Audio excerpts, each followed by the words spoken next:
Chapter 1. The woman in the photo had delicate facial features. Her skin was delicate and fair, and the white work shirt made her skin look as white as porcelain. In the photo, she was kneeling on the ground, holding a rag in both hands. She was seriously and meticulously doing her job, as a hotel cleaner. She did the dirtiest and most tiring jobs in every city. However, she only had a calm and tranquil temperament. She was like a weed growing on a cliff. But anyone who knew what the woman in the photo had gone through couldn't help but admire her tenacious perseverance and extraordinary wisdom. But for the rich lady holding the photo, she hated it to the core. "Yi Qian, do you want to live?" Let's see if I'm willing or not." An elegantly dressed young lady with bright red lipstick pursed her lips tightly. She stared at the photo with a cold gleam in her snake fangs, cold and vicious. "Yi Qian. You shouldn't be alive," the rich lady said gloomily with a strong murderous intent. She wouldn't let go of someone who knew all of her secrets, even if it was her cousin. The lives of the poor were worthless. Those who shouldn't live should just disappear. She took away everything that belonged to Yi Qian. Now that she was in a high position and married into a good family, she naturally had to play with her cousin who knew her secrets. Yi Qian. She had no choice. If she died, it would be hard to explain to her husband who knew that she had a cousin who didn't do her job properly. "You didn't pass the probation period. The hotel has decided not to hire you. Pack your things in 3 days and get out of here." Yi Jian, who was 28 years old, was fired again after 2 months of work. She was just like in the photo. Her temperament was calm and tenacious. She stood straight in front of the hotel manager in the lobby. She didn't bend over because of the manager's words, nor did she panic because she lost a job. She was used to losing a job every 2 months. While she became cold, it also made her heart stronger. Yi Qian calmly looked at the manager with her dark, obsidian-like eyes. She said faintly, "When will you pay me? We are a big listed company. How can your 2,000 yuan salary be small?" Manager Lu looked at the face in front of him that was so beautiful that it could make any man's heart flutter, and his heart itched badly. 10 minutes ago, he had been scolded by the HR manager because he had recruited a woman who had offended a big shot. He stared at Yi Qian as he pulled open the drawer of his desk, took out an envelope, and threw it out. Yi Qian threw the envelope containing his salary to the ground. His pupils constricted as he clenched his fists. The phone on the desk rang, and Manager Lu picked it up in a bad mood. Damn it, he had to turn off his phone later. "Manager Lu, I know you're a man who has tender feelings for women. Yi Qian, who seduced his teacher at the age of 14, you should know what to do. Don't worry, nothing will happen. Just don't kill him." A gentle voice came from the phone. Hearing that voice, Manager Lu felt that the other party was a beauty.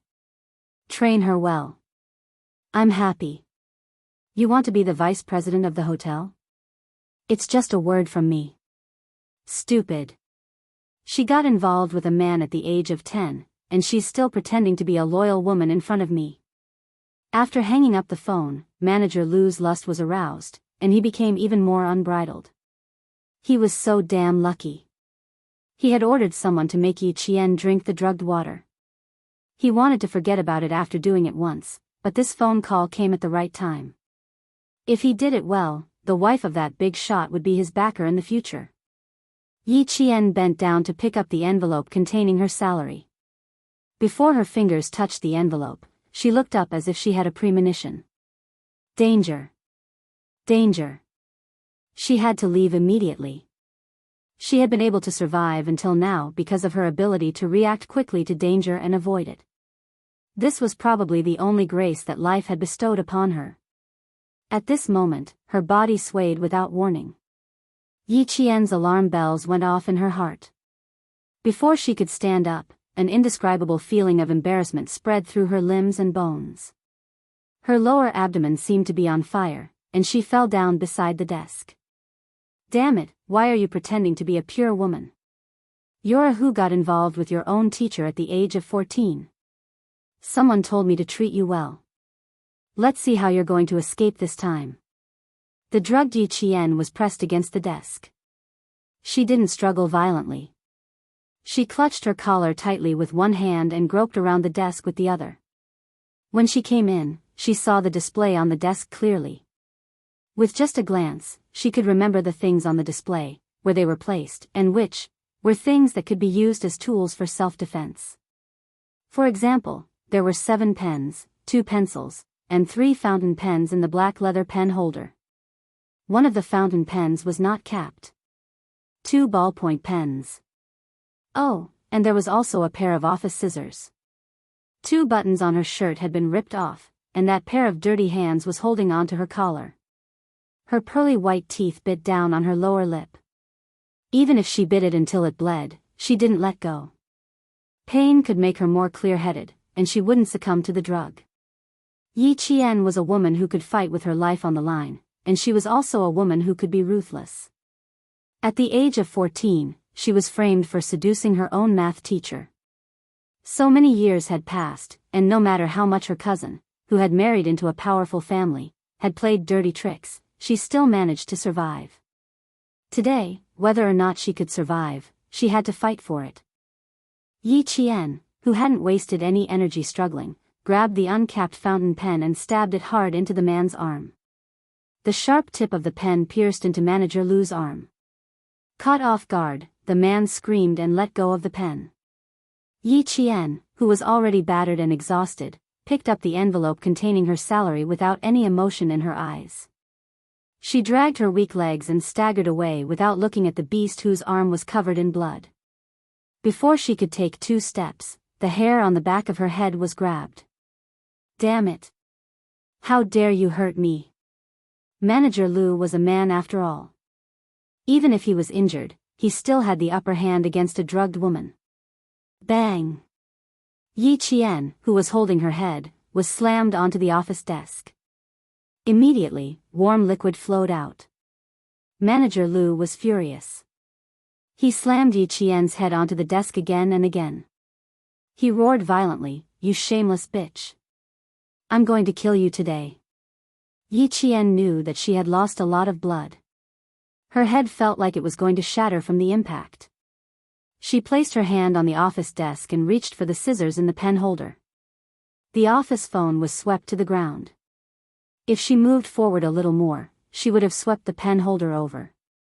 Holding the scissors, Yi Qian used the last of her strength and stabbed it into Manager Lu's chest with extreme precision.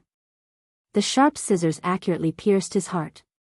Yi Qian had cleaned the autopsy room at the medical school. She was a woman who was better at her professional classes than medical students who attended formal classes. She knew the structure of the human body very well. She couldn't just stab the scissors in, she had to pull them out. Only by pulling them out could the blood in the heart gush out like water from a high-pressure water gun. You want to save him? Maybe in your next life. Yi Qian's face was covered in blood. Even her hair was drenched in blood. It was as if she had just walked out of hell. She leaned against the office desk with her eyes closed and felt for the office phone. Her bloody fingers pressed a string of numbers. Chapter 2.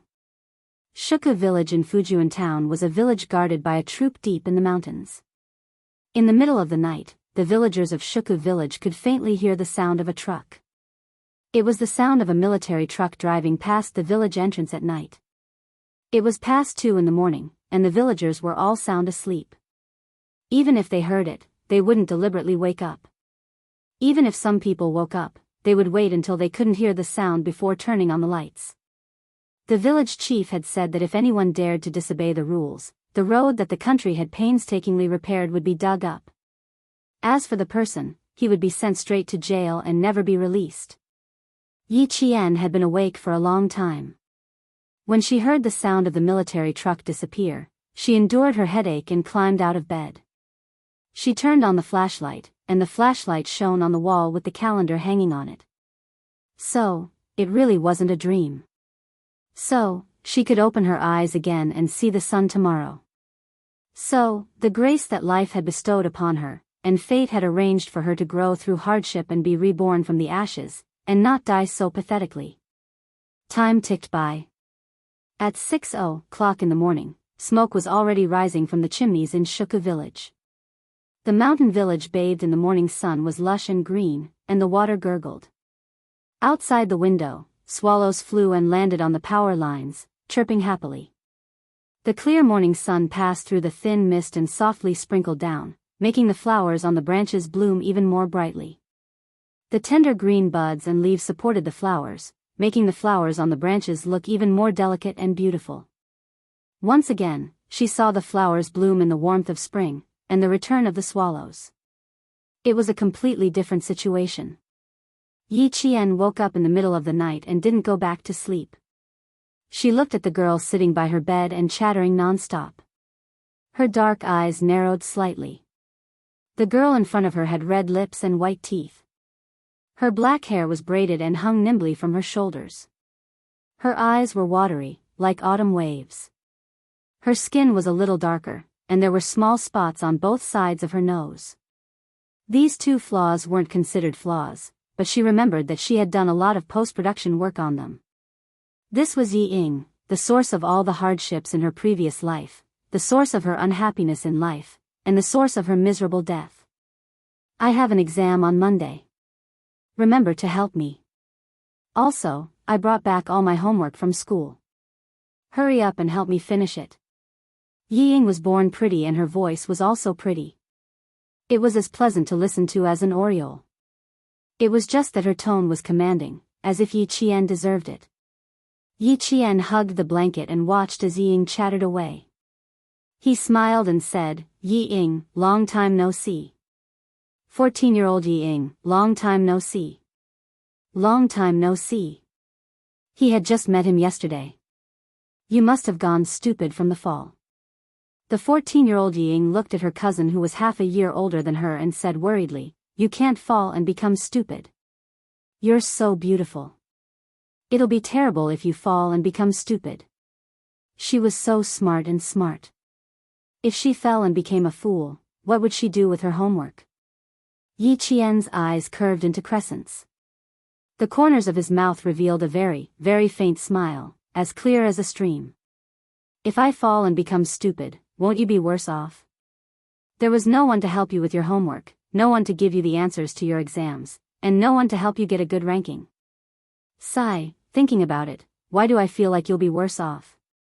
While admiring the changing expressions on Yi Ying's face, Yi Qian chanted Amitabha in his heart. What a sin, what a sin. It felt so good to bully others. Why didn't she realize it before? As a 14-year-old again, she had to cherish this opportunity.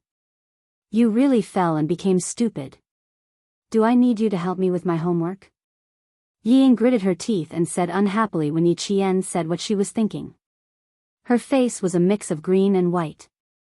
She tried hard to resolve her embarrassment, but in the end, she was still young and didn't have enough skills. It was inevitable that her expression would be a little twisted. Yi Qian looked at her expression and felt as if his withered heart had been injected with fresh blood. His whole person became much more lively. Chapter 3. In Yi Ying's eyes, it was as if she was going to apologize to her at any time. She lifted her chin slightly, waiting for Yi Qian to apologize. It's been hard on you. You have to do your own things. I can't even refute you. Yi Qian said with a smile, looking helpless. She raised her hand and rubbed her head. Ignoring Yi Ying, who was so angry that her face was distorted, she asked her to leave. I want to change my clothes. You can leave first. Yi Qian, you bullied me. Yi Ying stood up, her watery eyes filled with tears. She looked delicate, but her actions were wild. She slammed the wooden door and left angrily. Bullied? Yi Ying, I told you, just you wait. She was putting on her clothes slowly when she heard Yi Ying's pitiful cries from the courtyard.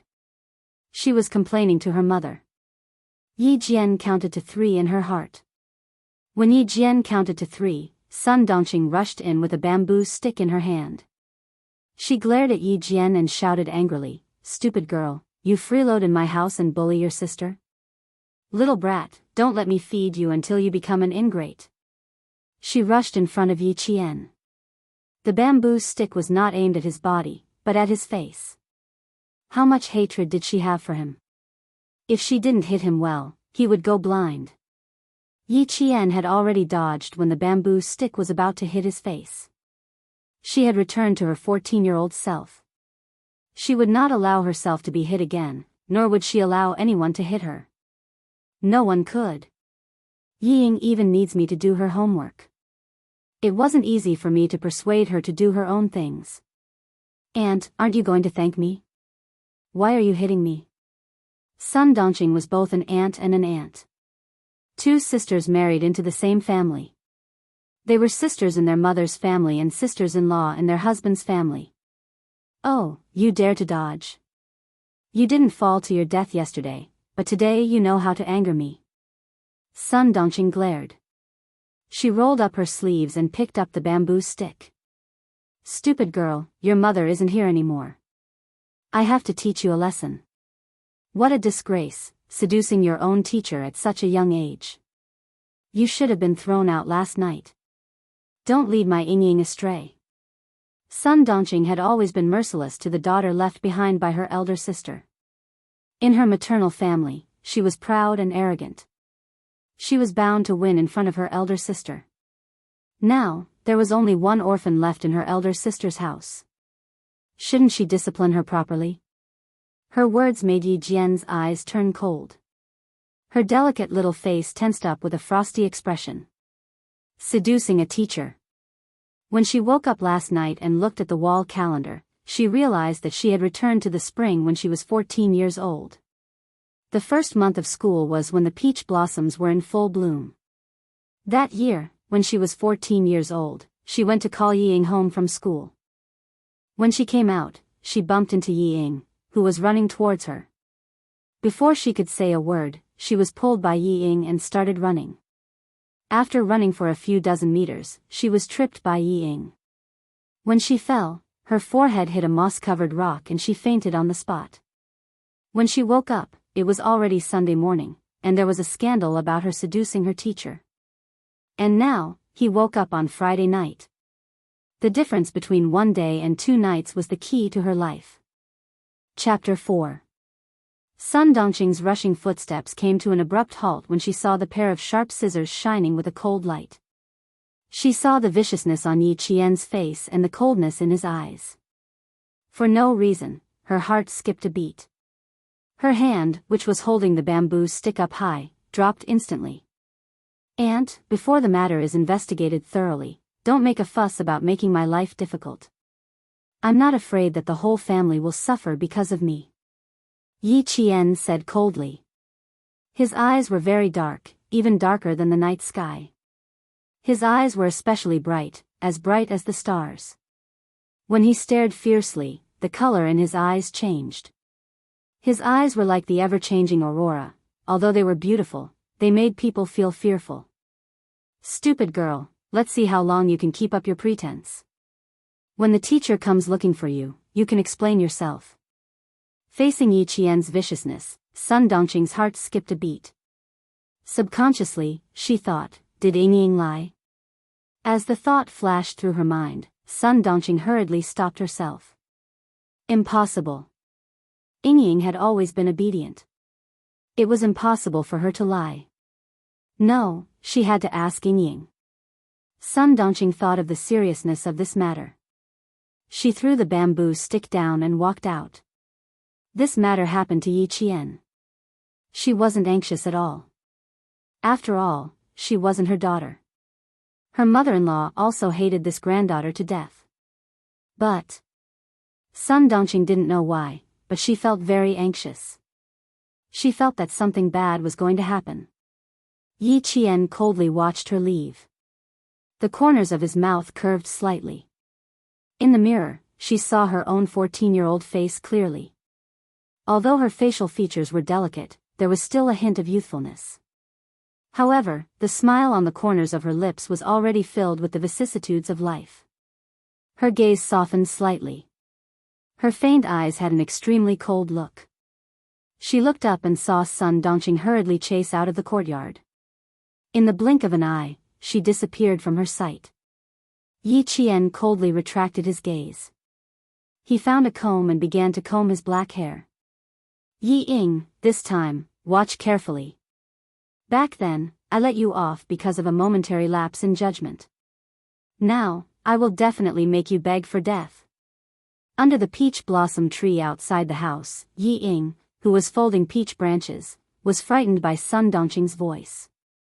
She pouted unhappily. Mom, you scared me.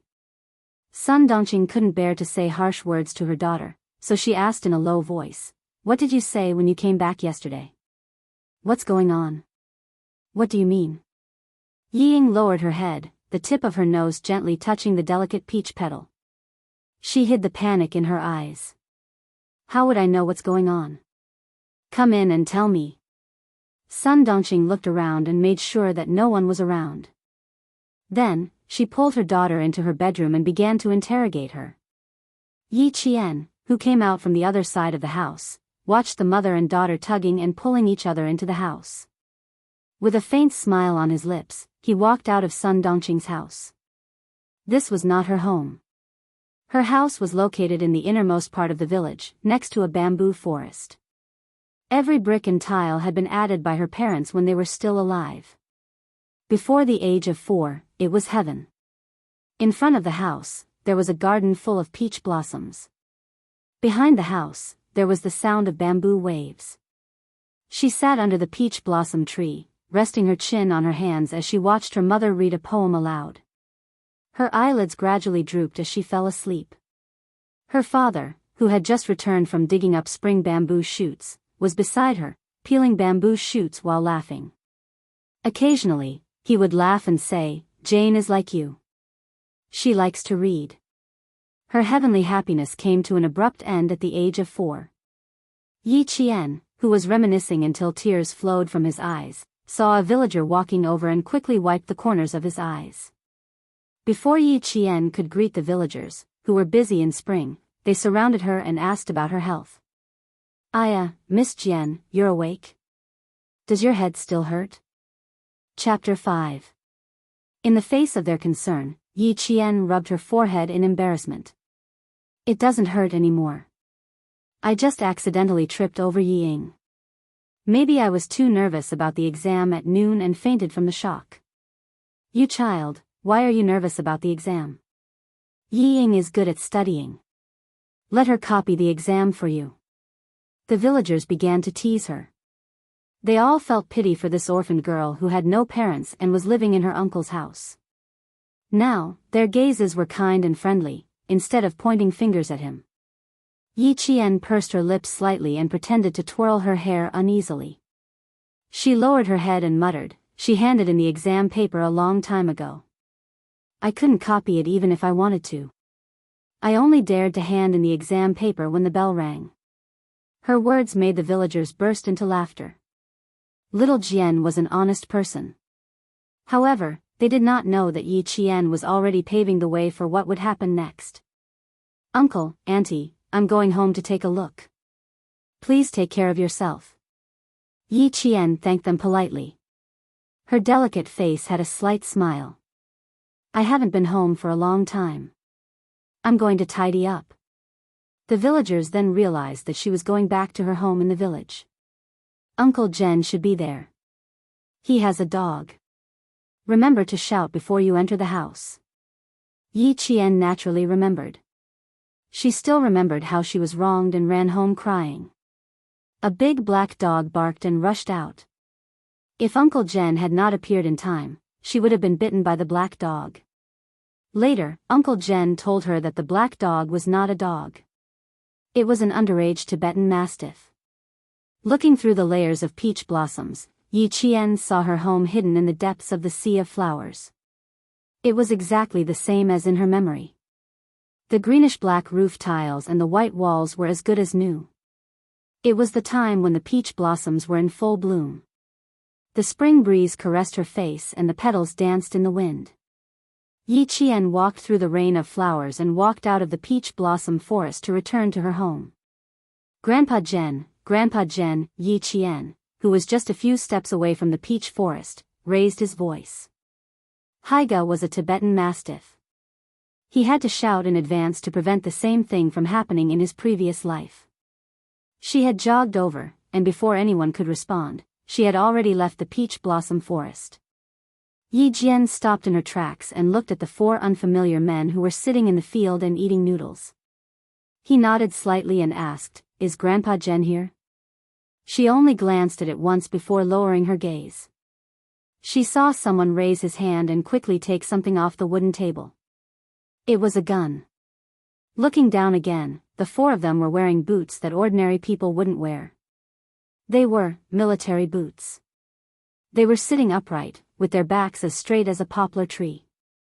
Also, their hairstyles were crew cut, which was the uniform crew cut in the army. These 4 people were all soldiers. They sat in front of their house with smiles on their faces. They seemed to be chatting casually about something. Because of her appearance, the 4 of them were surprised. Uncle Zhen, who had a piece of cloth around his waist that had been washed white, smiled and said, "Come, come, Lao Ten pickled cabbage. I know you guys. Hey, Miss Jian." It was a girl from the village. The 4 of them quickly stood up. One of the men with square features, who seemed to be the leader of the 4, laughed and said, "Don't be afraid, little girl. We're not bad people." Of course she knew that they were not bad people. Besides, what kind of bad people had she not seen before? Chapter 6. Yi Qian nodded slightly and smiled at them. He did not show any fear of strangers. Instead, he walked over to Uncle Zhen, who was holding a few plates, and said softly, "I'll carry them. Your foot is not good. It hurts when spring comes. It's better for you to sit down." When these words fell into the ears of the 4 soldiers who had stood up, it was really unpleasant.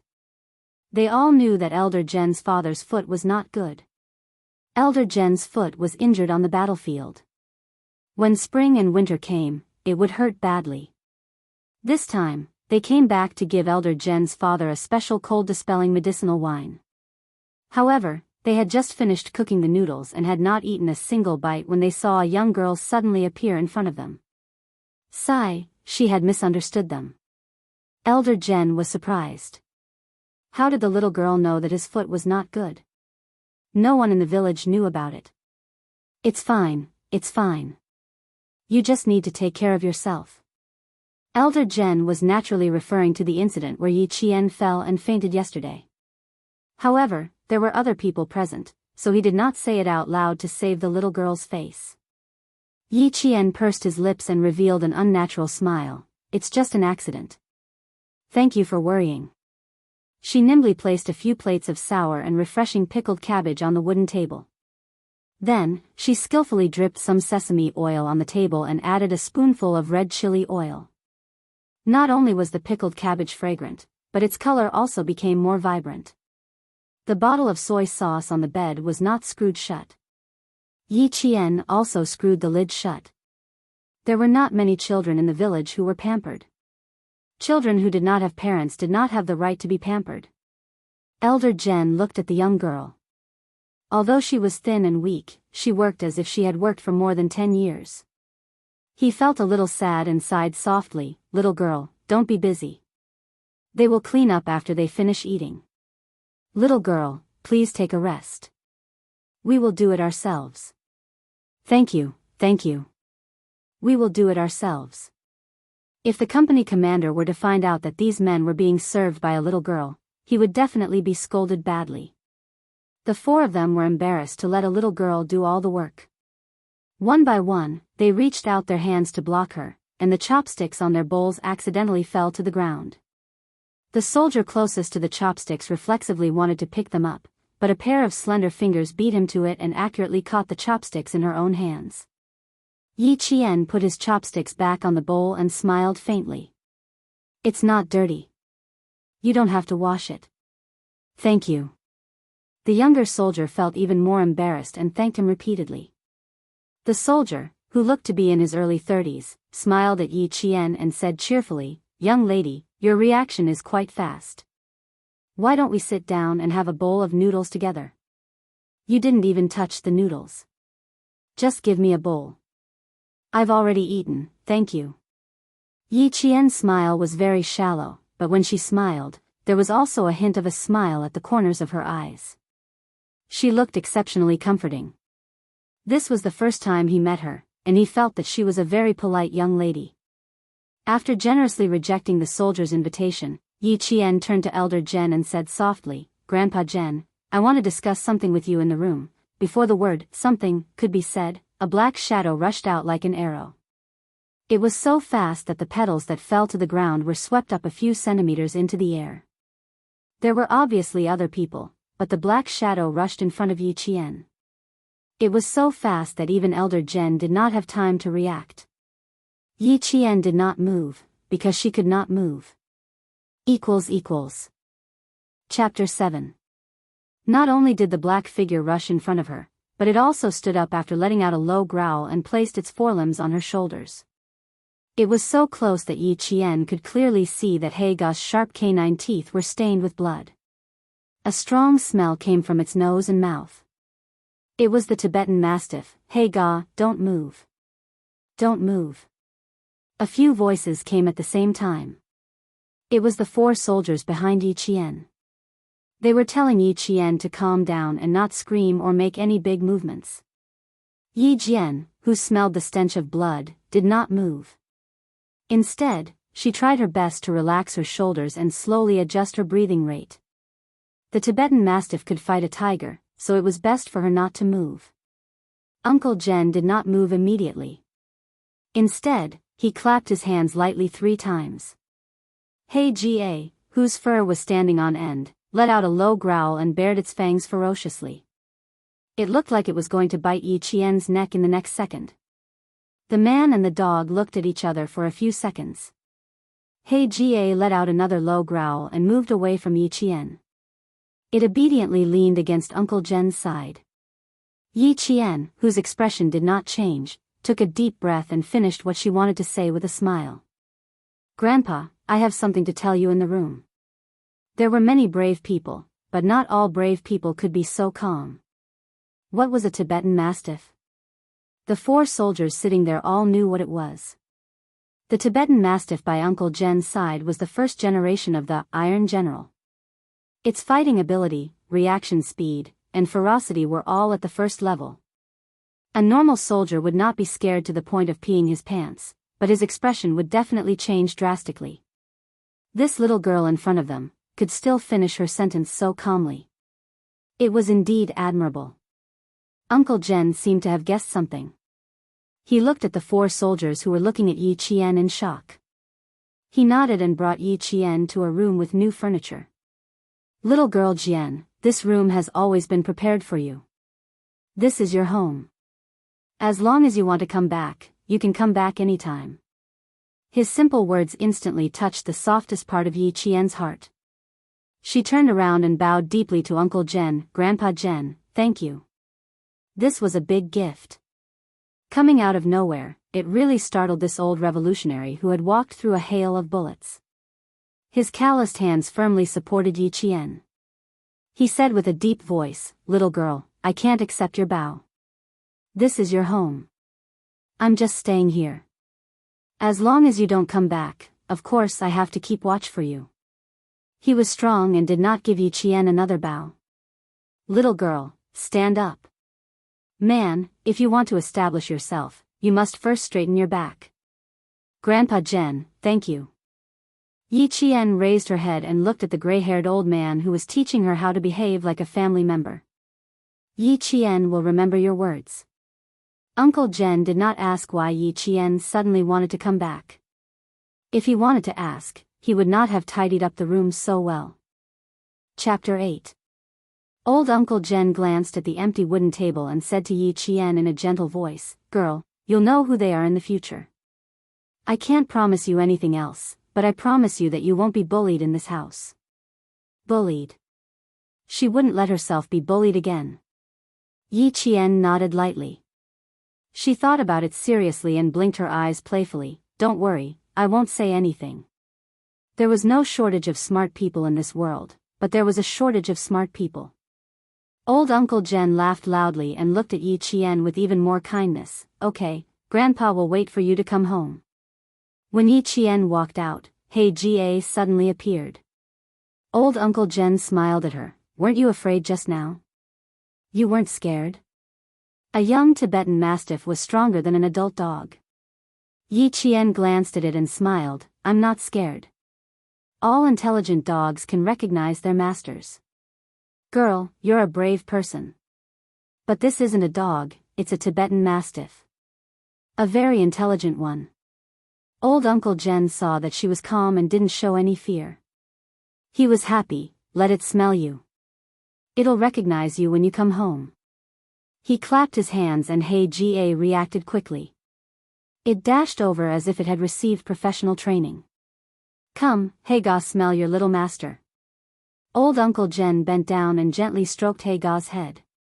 He motioned for Yi Qian to reach out her hand and let it recognize her as its master. Yi Qian boldly reached out her hand to Haga's sharp fangs. He Jie, I'm Yi Qian. Please take care of me in the future. Recognizing a master wasn't something that could be done quickly. A Tibetan Mastiff would only recognize one master in its lifetime.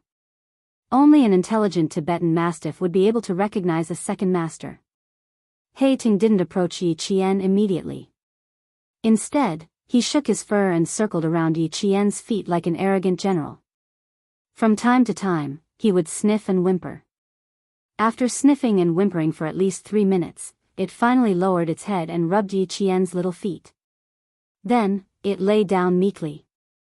This was a sign that it had recognized its master. Yi Jian was overjoyed that He Jie recognized her as its master, but Sun Dongqing walked around the village for a while. Early in the morning, she was anxious and angry, so she was sweating all over. Damned girl, where did she die? She was always under his nose when he had nothing to do, but when he looked for her for something, she didn't even appear. After looking around, Sun Dongqing stood on the embankment and cursed. With her sharp eyes, she finally saw Yi Jian standing on the bank of a pond above. Her eyes moved slightly. She was originally furious, but now, she let out a shrill scream. Jian girl, what are you doing? Come back quickly. Come back quickly. Haida, quick, pull Jian girl back. Damned girl, she's taking things too hard. She's going to jump into the pond. A villager with a hoe on his shoulder happened to pass by the embankment. When he heard this, he was so frightened that he dropped his hoe and stumbled a few times. His hands were like iron pliers as he pulled Yi Qian to the side. He was probably frightened. His strength was so strong that he almost threw himself and Yi Qian into the paddy field below. Uncle Hai, please be careful. Yi Qian reacted quickly. He even pulled the middle-aged man who was about to fall into the paddy field. I just came out of my house. Auntie yelled at me. I was stunned. The middle-aged man felt cold sweat break out on his back. When he heard Yi Qian's words, his expression turned ugly. That auntie of yours is always so noisy. She's almost scared my soul out of me. Chapter 9.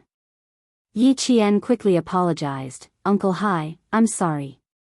I don't know what my aunt said about me jumping into the pond.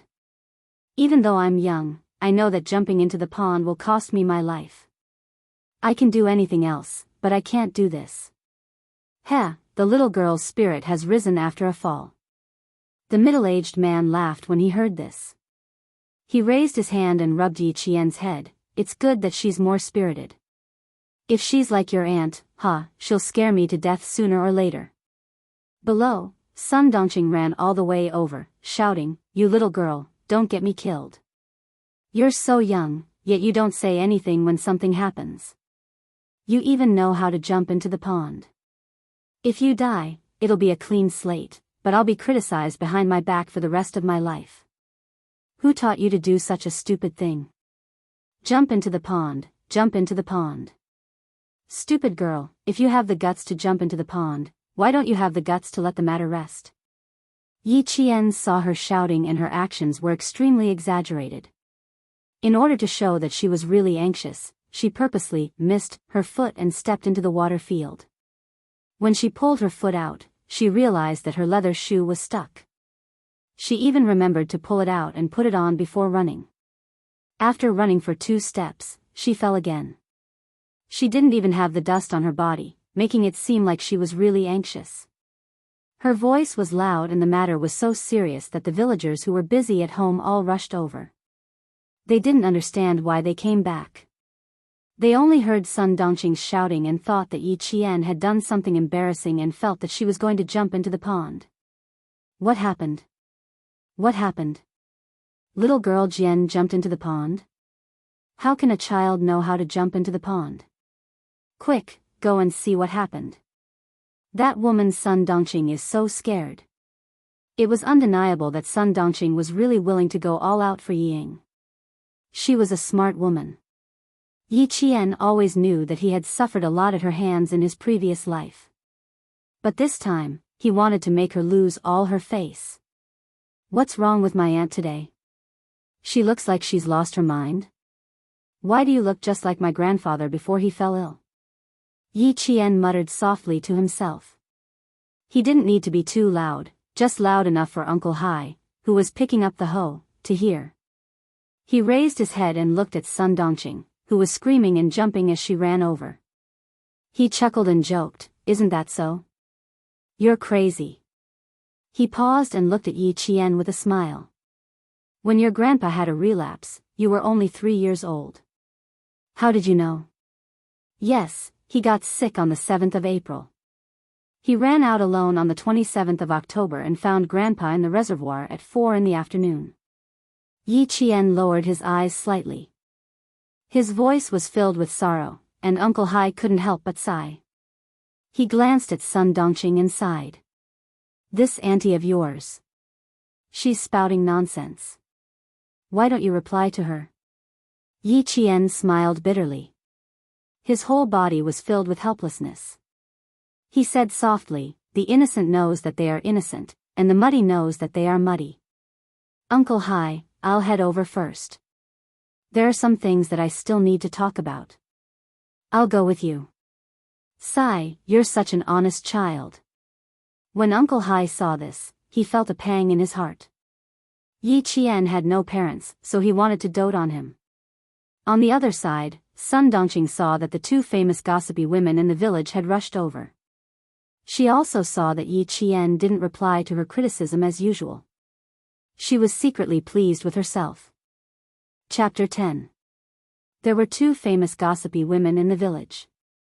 They carried Sun Dongqing to the pond while inquiring about the situation. 2 of them wanted to know, while the other wanted to spread rumors. After a while, the villagers who came over knew what was going on. "No way, seducing a teacher. Are you serious?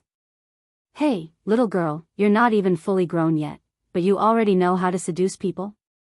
Sun Dongqing seemed to be scared out of her wits. She howled, "Isn't that so? When I came back yesterday, my Yingying didn't dare to say anything, so she pretended to faint. If Yingying hadn't let it slip today, I wouldn't have known about this. I told you, a pretty girl will ruin things. Look, isn't this happening now? She thinks she can seduce people just because she's pretty. TSK, TSK, TSK. Be careful not to lead your Yingying astray." The 2 gossipy women spoke one after another, convicting Yi Qian in just a few sentences. The villagers who didn't know what was going on were stunned when they heard this. They were all skeptical and doubtful. "You all know that the Jian girl is mischievous, unlike my Yingying who is honest and only knows how to study. With such a big thing happening, I only hope that the school won't come knocking on our door." Sun Dongqing howled even louder, throwing all the blame on Yi Qian. "Auntie you, I've never thought of myself as pretty, and I've never done anything just because I'm pretty. I really can't bear to hear you say that. What would a little girl like you know?" Yi Qian walked over and stood in front of them, blocking their way. He raised his voice and said calmly, "And Auntie Chiu, you know that I'm not fully grown yet. How could you believe that I seduced a teacher? Your daughter is my classmate. You can ask your daughter Wenli if I seduced a teacher. Have you 2 seen me seduce a teacher with your own eyes? I, Yi Qian, may not have parents, but I know that a teacher is not to be bullied. The best way to fight back was to stand up bravely in the face of rumors and slanders. Yi Qian's experience from his previous life allowed him to stand upright in front of them at the age of 14. Her gaze was as clear as the sun at this moment, so clear that it was as if all the darkness could be seen in her eyes, and there was nowhere to hide. Sun Dongqing was stunned when Yi Qian stood in front of her and said his first sentence. This wretched girl actually dared to talk back to him, and even talked back in front of the neighbors. After being stunned for a while, he thought to himself, oh no, I'm afraid that this wretched girl is not easy to deal with. Throwing a tantrum and pestering endlessly was her specialty. When she saw that the situation was not right, she cried out, "Ayaya," and started to make a fuss. Elder sister, you left a troublemaker with me. She even knows how to talk back. Are you trying to piss me off? Are you trying to piss me off? Aunt Yu and Auntie Chiu were still supporting her on either side. After Yi Qian finished speaking, they couldn't help but look embarrassed. When Sun Dongqing started to make a fuss, the two of them tactfully let go of her. She continued to make a fuss. Yi Qian looked on coldly, pursed his lips, and calmly said, I was an orphan when I was young.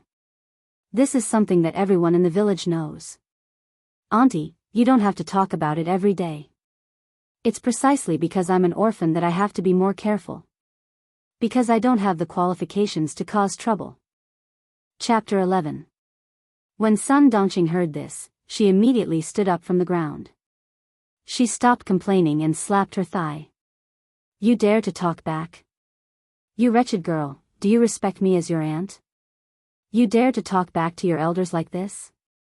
I know what kind of person you are. You even dare to talk back to your elders. Seducing a teacher, you think you can't do it? Aunt, you said that I seduced a teacher. Have you verified it? Have you gone to the school to ask? Have the teachers come to our house? Did you ask Ying what's going on? Yi Qian calmly dragged Ying into the conversation. Not only did she stand upright, her words were even more upright. A few villagers that Yi Qian met early in the morning also gathered around. They understood what was going on and started talking about what happened yesterday. Little Jian was in the middle of an exam. What do you mean by seducing a teacher? Wasn't it Yi Ying who dragged Miss Jian away and tripped her? How is this related to seducing a teacher? Sun Dongqing could no longer keep up with Yi Qian's pace, especially when Ying was mentioned. She panicked and wanted to interrupt, but there was no chance. The villagers started talking among themselves and comforted Yi Qian. There's no smoke without fire. You didn't do it, so why would others accuse you? Sun Dongqing was furious. She pulled apart the neighbors around Yi Qian and pointed at Yi Qian. Flies don't bite a flawless egg. If you were a good person, no one would dare to criticize you. Yi Qian looked straight at her and even smiled faintly. No matter how good an egg is, it can't withstand being slandered. Aunt, uncles, and aunts haven't heard of it, but only you know. Your niece wants to ask you, where did you hear about it? How about this, why don't we confront each other face to face? You are my aunt, my relative. I don't think you want me to be wronged. Yi Qian knew that this was the only way to prevent the villagers from thinking that he was really going against Sun Dongqing. Sun Dongqing, who had made up her mind, clenched her teeth tightly. On the surface, she put on a pained expression as she beat her chest and stomped her feet. Do you know what I've wronged you and what you've done? That damned girl was still being stubborn even now. I want to keep it a secret for you, but can I? When the villagers heard this, they felt that something was amiss. This kind of thing. If Sun Dongqing hadn't told them, they wouldn't have known. The child is still young, how could he do such a thing? Seducing a teacher, how big of a crime was that? Sister-in-law Dongqing, I think you'd better call the person who passed the message over and confront him face to face. That's right, this kind of thing that tarnishes a child's reputation, whoever spouts nonsense is going to suffer 1,000 cuts and 10,000 cuts. Yi Qian stood steadily. His words were loud and clear, without a trace of guilt. His expression was bright, his eyes were clear, and his movements were calm. It was enough to prove that she had been wrongly accused. Confrontation? How could there be a confrontation? Sun Dongqing was secretly gritting her teeth. She glared at Yi Qian with a fierce and gloomy expression. Yi Qian, now that you've grown up, your wings have hardened, haven't you? I haven't grown up, I've just become more sensible. I know the severity of the matter, and I know that I have to stand up for this kind of thing. Seducing a teacher requires a time and place. Since Aunt is so sure that I'm shameless, then you must know everything. Chapter 12. Yi Qian didn't back down and instead advanced. This made Sun Dongqing a little nervous. She said firmly, "Stupid girl. I really took your kindness for granted. Fine, when the teacher comes, I'll see what you say." She couldn't stay here for too long. If she stayed any longer, Sun Dongqing felt that she wouldn't be able to handle it. Stupid girl, did she change her personality in one night? She even knew how to bring the villagers here to testify. She couldn't be bothered with her. Seeing that the situation wasn't right, she, who had always been clever, quickly shook her hand and left while cursing. At this moment, the surrounding villagers all understood what was going on. They all criticized Sun Dongqing for being unreliable. It was Yi Qian's bad luck to have such an aunt. After saying a few words, a few of the more thoughtful people gently nudged the people beside them, indicating that it was better to speak less. After all, Sun Dongqing had a husband who was the deputy mayor of Fujian town. It was said that he might be promoted to mayor this year. Yi Qian, who had calmly observed this scene, lowered his eyes slightly. His long eyelashes gently covered the coldness in the depths of his eyes. She knew who the villagers were afraid of. This was also Yi Ying's capital. With a father who was the deputy mayor, no matter what happened, the school teachers wouldn't go overboard and blame her.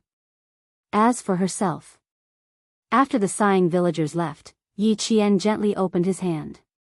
His palm was delicate and the lines on his palm were clear. It was like the path he wanted to take.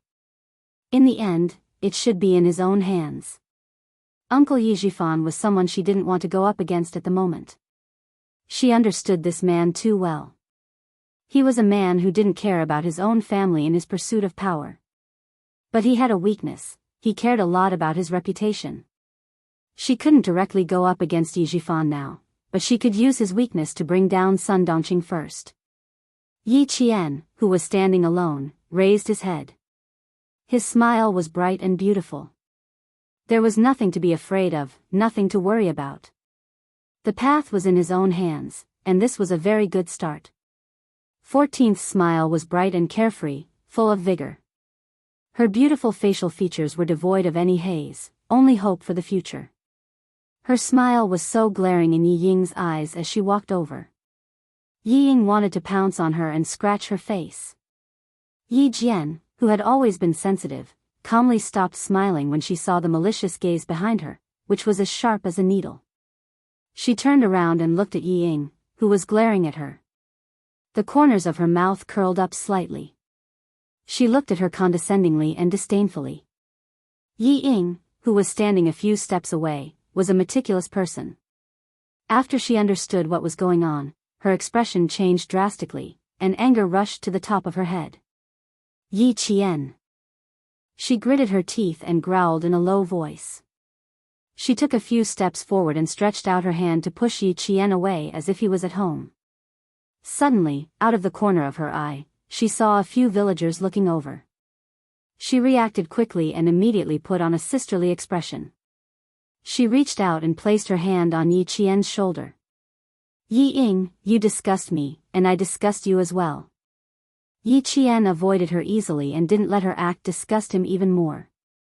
He chuckled coldly and said, "You know what I mean. Don't put on an act for others to see." In the eyes of the villagers, Yi Ying from the deputy mayor's family had always been obedient. She was good-looking, good at her studies, and had a good personality. Chapter 13. I'd like to see if you've really changed. Yi Ying couldn't be bothered to keep up the act. She wasn't the scheming Yi Ying anymore.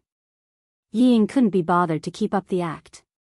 She was no longer the scheming Yi Ying. Yi Ying couldn't be bothered to keep up the act. She pulled a long face and said fiercely, "You eat my food and live in my house. You're worse than a dog when you leave my house." Yi Qian looked at her. His dark eyes were like the calm sea, vast and boundless, but also extremely deep and cold. Yi Ying swallowed uncomfortably and stammered, You, what are you looking at?" She then smiled faintly and said slowly, "Go home and ask your mother where the food I eat and use comes from. Also, Yi Ying, you better remember this. You're the one who's worse than a dog when you leave my house. I'll see you on Monday, Yi Ying." Monday, Fujian Town Middle School's second-year mock exam. Don't underestimate this town's middle school. Due to the presence of a military unit, the curriculum was very strict. At the mention of Monday, Yi Ying's face froze. She was angry, but she also felt that she had suffered a great injustice.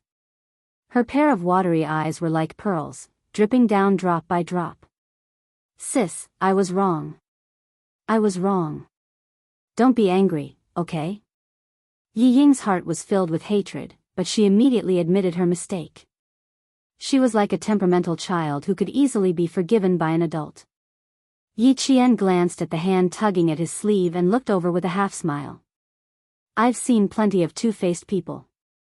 The more you hate me now, the more aggrieved your expression is. I know what you told your mother." As Yi Qian spoke, he suddenly leaned over slightly. His dark eyes were cold as he carefully stared at the flustered Yi Ying.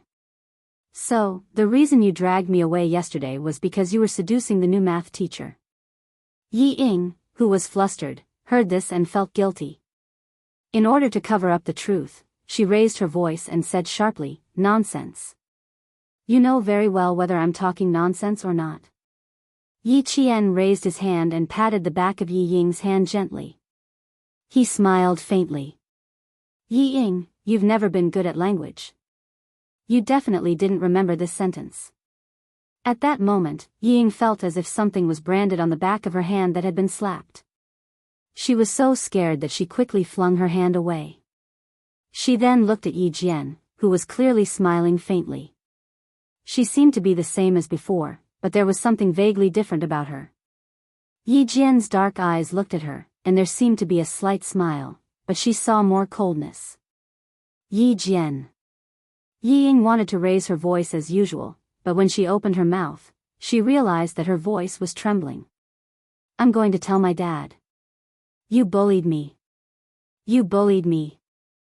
Yi Ying saw that Yi Qian, who had always acted weak in front of her and whom she looked down on, left without looking back. She was anxious and scared, and she cried even harder. Chapter 14. When Yi Ying chased after her, she happened to see Sun Dongqing talking to village chief Zhang Difu, who had gone to the town government office early in the morning. She vaguely heard her mother asking about the town's middle school teacher. Yi Qian, who was in front of her, turned around and naturally heard it too. He looked at Yi Ying with a half-smile. He didn't say anything, but it made Yi Ying's hair stand on end. "Isn't there a new math teacher in the city? I heard that." Hearing this, Yi Ying forgot to cry. Like a cat whose tail had been stepped on, she shrieked, "Mom, what are you asking about all day?" Yi Ying, who had a guilty conscience, was most afraid of mentioning the teacher. Her sudden shriek made Sun Dongqing's heart skip a beat. "What are you shrieking about? All day long, play, play, play. Do you think you're a concubine? I'll take care of you. If you were a concubine, you'd still be living here." It sounded like she was criticizing Yi Ying, but she was actually scolding Yi Qian indirectly. Yi Qian just smiled and pretended not to hear. Yi Zhifan wasn't back yet. With a guilty Yi Ying around, seducing the teacher wouldn't cause a stir in the village for the time being. Sun Dongqing saw Yi Qian's nonchalant expression, as if he didn't care about her at all. She, who had finally calmed down, felt a sharp pain in her heart. She rolled her eyes and sneered, "Oh, you're back to pack your things and leave. That's right, my house is small, how can it accommodate a big Buddha like you?" Her original intention was to threaten Yi Qian. "Stupid girl, let's see if you still dare to talk back to me.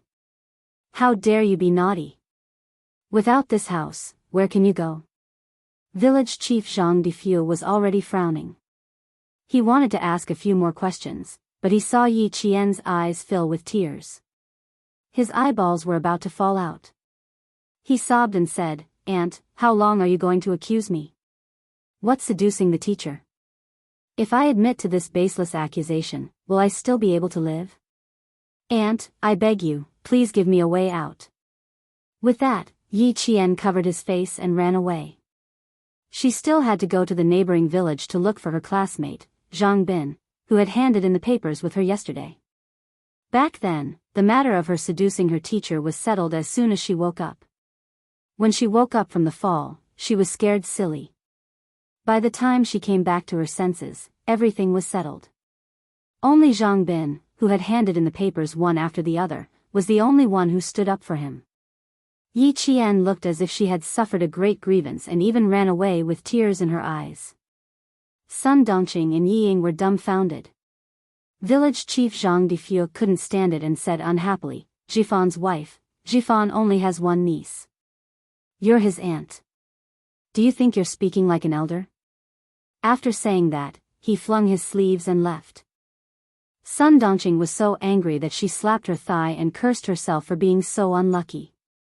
She also said that she was so nice to Yi Qian. Anyway, after Yi Qian covered his face and left, she couldn't explain herself anymore. Yi Qian, who had already gone to the neighboring village, couldn't hear them. Even if he did, she wouldn't take it to heart. She didn't take the main road, which was a waste of time. Instead, she took a small path that only required her to climb over a mountain. When spring came, all the hibernating animals came out. Even the hibernating snakes started to come out. Yi Qian casually picked up a twig that was 2 fingers thick. It wasn't to ward off snakes. She wasn't afraid of snakes since she was young. Holding the twig in her hand was just a habit. Chapter 15. The flowers on the mountain were in full bloom. As they walked along the mountain path, the white birch trees blocked out the spring sun. Deeper into the mountain, Yi Qian could see an iron fence that stretched along with the mountain. This was a fence set up by the troops stationed deep in the mountains to prevent civilians from trespassing into the restricted area, for fear of accidentally injuring the children in the mountains. Halfway up the mountain, Yi Qian heard the rustling of leaves. Someone was walking in the mountains. It was normal for villagers to walk in the mountains, but Yi Qian felt unreasonably nervous. He instinctively hid under a tree and covered himself completely.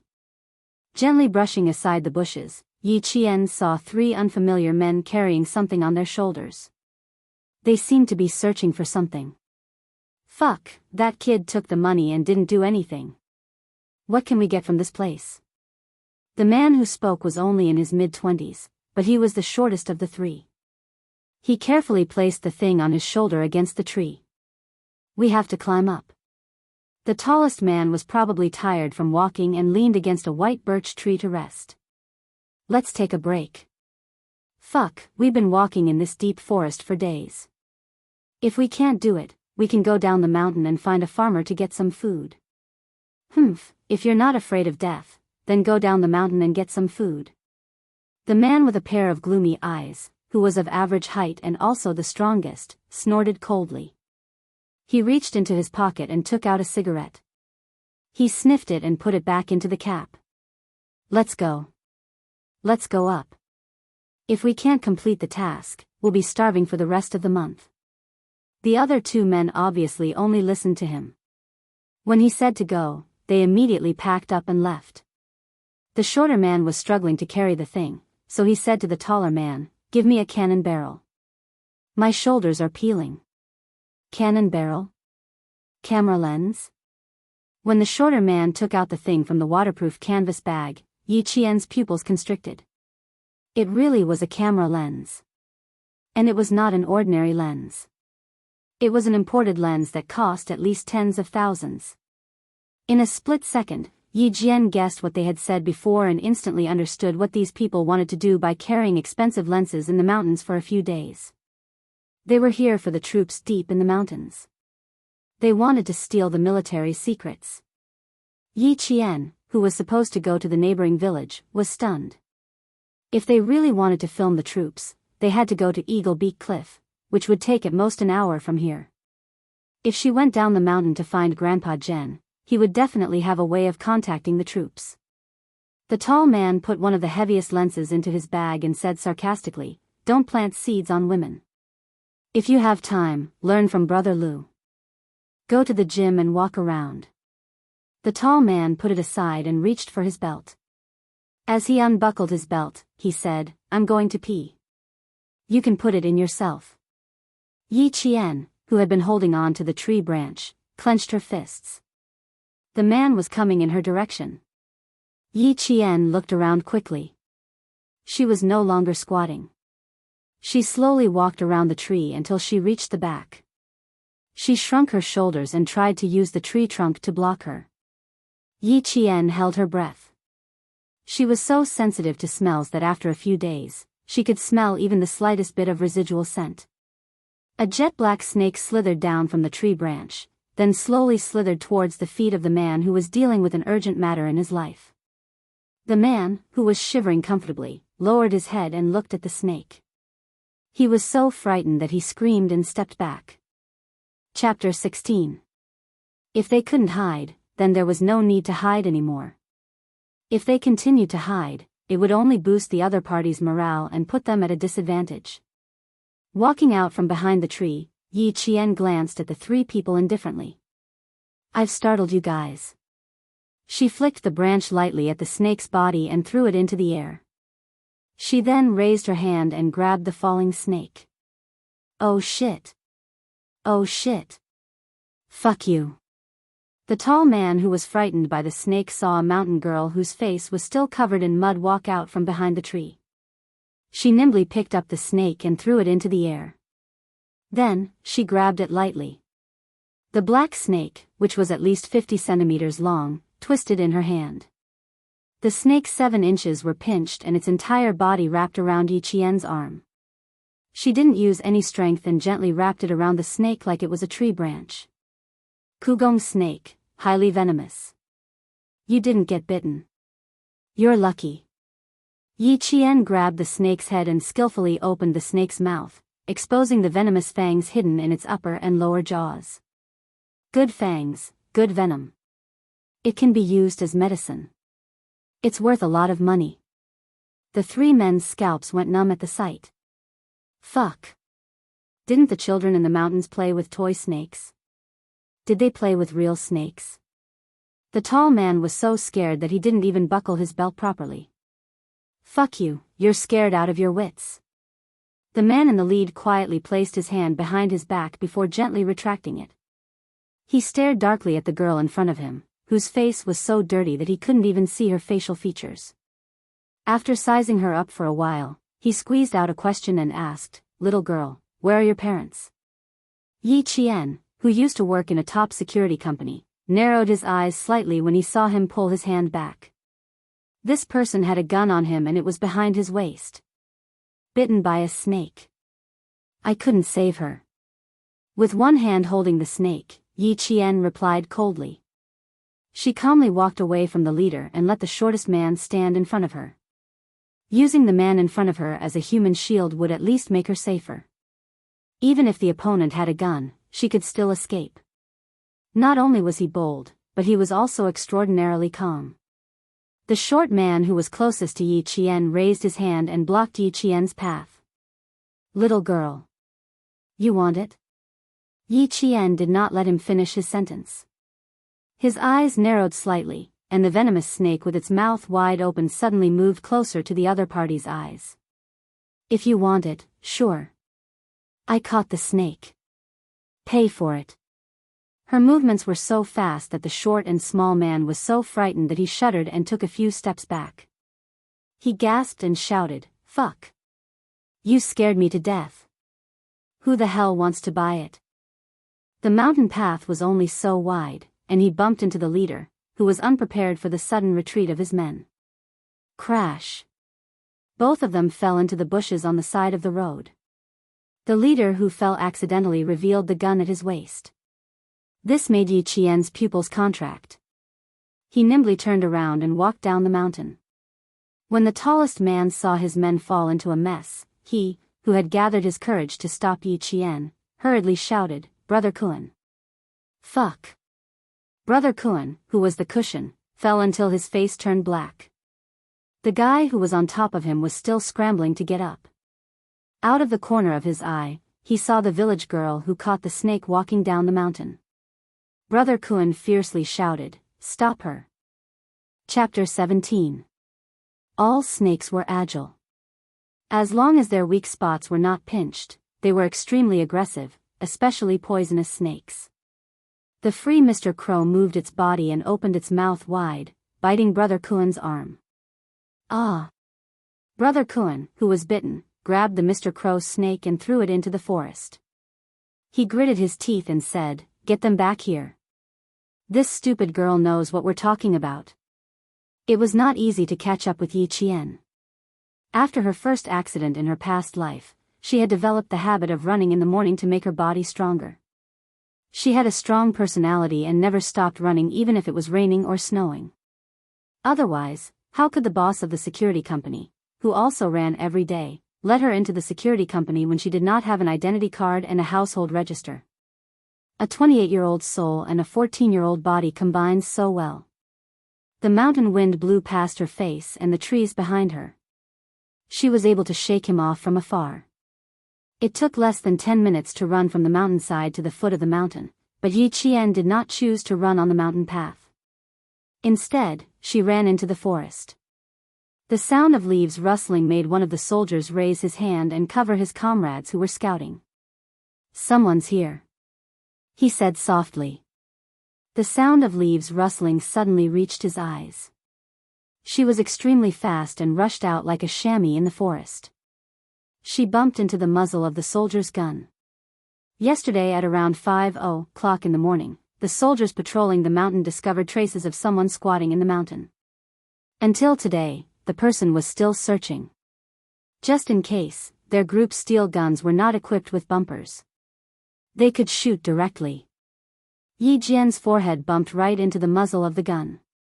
She did not get scared, but the soldier who was holding the gun was scared out of his wits. "You little girl." The soldier who broke out in cold sweat recognized Yi Qian, whose face was covered in dirt. He quickly put away his gun and said, "Go back quickly. Don't come to the mountain to play for the next few days." The patrolling soldiers had to remember which children lived in the villages in the area they were patrolling. Yi Qian's makeshift face was easily recognized by the soldiers. Then he saw that Yi Qian's forehead had a round bullet hole. The soldier wanted to laugh, but he didn't want to be too serious. He lowered his head and quickly took out a spray from his sanitary bag. "Spray it on his forehead. It's all red." Yi Qian, whose vision was blacked out, did not take the spray. Instead, he said to the soldier in combat uniform, "There are 3 people with imported lens equipment. They are 500 meters above us. One of the leaders is called Brother Kuan, and he was bitten by Yugong's snake." Yi Qian raised his hand to rub his aching forehead. He finished speaking in one breath, without the slightest pause. "Stay here and protect her. The rest of you, follow me." Yi Jian, who was rubbing her forehead, heard a voice that sounded like gold and jade coming from below. The man's voice was clean and low, and it was a voice that could be used in a golden palace. Yi Qian lowered his eyes and looked down. "Yes, sir." Among the orderly responses, Yi Qian saw an exceptionally young man with 2 bars and a star on his collar. The man's back was facing him as he stood against the light. He was very tall. His straight back looked like a pine tree that was about to soar into the clouds under the warm spring sun. He was steady, cold, and exuded a majestic aura. Chapter 18. On his body, there were 2 different auras. One was noble and the other was cold and ruthless. However, the 2 of them seemed to blend together naturally. Yi Qian lowered his head and said, "I don't need protection. I'll lead the way." She had never looked at a man with such a strong aura, one so strong that it seemed as though he could devour the weak. It was as though if he looked at her one more time, all of her secrets would be exposed, leaving her with nowhere to hide. The soft sound of the military boots stepping on the bushes made people's scalps tighten involuntarily. How are you going to protect yourself? And how are you going to lead the way? The young man stood in front of Yi Qian. His voice was slightly raised, and there was a hint of a smile in it. It was faint, but like the morning breeze, it blew away the cold and ruthless aura around him. Jin Yu's voice suddenly became clear and refreshing, and the cold and sharp aura around him dissipated the moment he opened his mouth. How could there be someone who could so easily change his aura in an instant? Yi Qian raised his head in shock and saw Zhang Ming's handsome face that stunned Shi Guang. Every part of him was exquisite, every part of him was elegant. Even the faint smile at the corner of his lips was like the sun beside the clouds. It made it hard for people to grasp their hearts. Even if they had to give everything they had, they would still be willing to do so. If this man had a few more years, his aura would be so strong that one would feel pressured just by looking at him. Under his aura, they would lower their heads uncontrollably and submit to him unconsciously. I naturally have my own ways. Yi Qian looked at him and said calmly. No matter how handsome or noble a man was, it was enough to just look at him. I'll lead the way. It will save you a lot of time. Also, that man called Kuan-ji has a gun on him. You guys be careful. Naturally, I have my own ways. Because the other party was a little girl, the man who had a rare smile on his face for fear of scaring her heard those words. But when he heard that, his eyes gradually darkened. His thin lips were no longer smiling, and he appeared exceptionally cold and stern. Even the cold air that he had restrained was slightly released once again. Yi Qian, who did not avoid his gaze, continued to stare at him. He saw the young soldier's dark eyes, which were as vast as the night sky, gradually turn cold. The faint smile in his eyes disappeared, and when he spoke again, his voice was deep and cold. Little girl, protecting yourself is not just for show. As for leading the way, Xia Jinyuan knew that the elders in the mountains would often guide the soldiers in the army, but he had never let a teenage girl lead the way. In his eyes, Yi Qian was still a little girl. However, in her eyes, he was just a young soldier in his early 20s. Yi Qian chuckled and said indifferently, Major, you should choose to believe me instead of standing here and talking to me. The young major's black eyes, which were as sharp as an eagle's, sized up the little girl in front of him who had her back ramrod straight. Then, he nodded his head. He seemed to be admiring her, but there was also a deeper meaning behind his words. He said indifferently, You are very bold. He walked past Yi Qian and ordered the soldiers who stayed behind, escort her down the mountain. Before the suspect is found, seal the mountain. Although he was young, he was already an officer with real power. Yi Qian, who did not back down because of this, turned around and looked at the major straight back. He smiled slightly. Kuan-ji was bitten by the crow snake I threw out. If it isn't dealt with in an hour, his life will soon be in danger. Major, can you find him within an hour? Chapter 19. Xia Jinyuan had never been threatened like this in his entire life. He did not expect that the young girl in front of him would be so bold as to follow them into the mountains. The sun shone through the leaves and scattered sparsely. Standing in the mottled light, the girl had a pair of dark eyes that were filled with tenacity. They were dark and had an all-encompassing coldness. The expression in the girl's eyes did not match her age. It was quite appropriate to describe her as mature. The determination in her eyes made him feel a little reluctant to reject her. Little girl, if you want to lead the way, you have to follow us yourself. Lu Bing, take care of her. Xia Jinyuan did not choose to believe that she would lead the way because he did not want to continue talking to this young and mature girl. He wanted to take her to the mountains and let her know what danger was. Only then would she be completely obedient. His strides were huge. Dressed in a combat uniform and army camouflage, he held onto a bush with one hand and jumped lightly. His arched back made him look like a ferocious beast that had its eyes on its prey in the forest. The soldier who was left behind, Lu Bing, took off his helmet and laughed. Little girl, you actually have the guts to threaten Captain Xia. Fortunately, you are not his soldier. Otherwise. He took off his helmet and placed it directly on Yi Qian's head.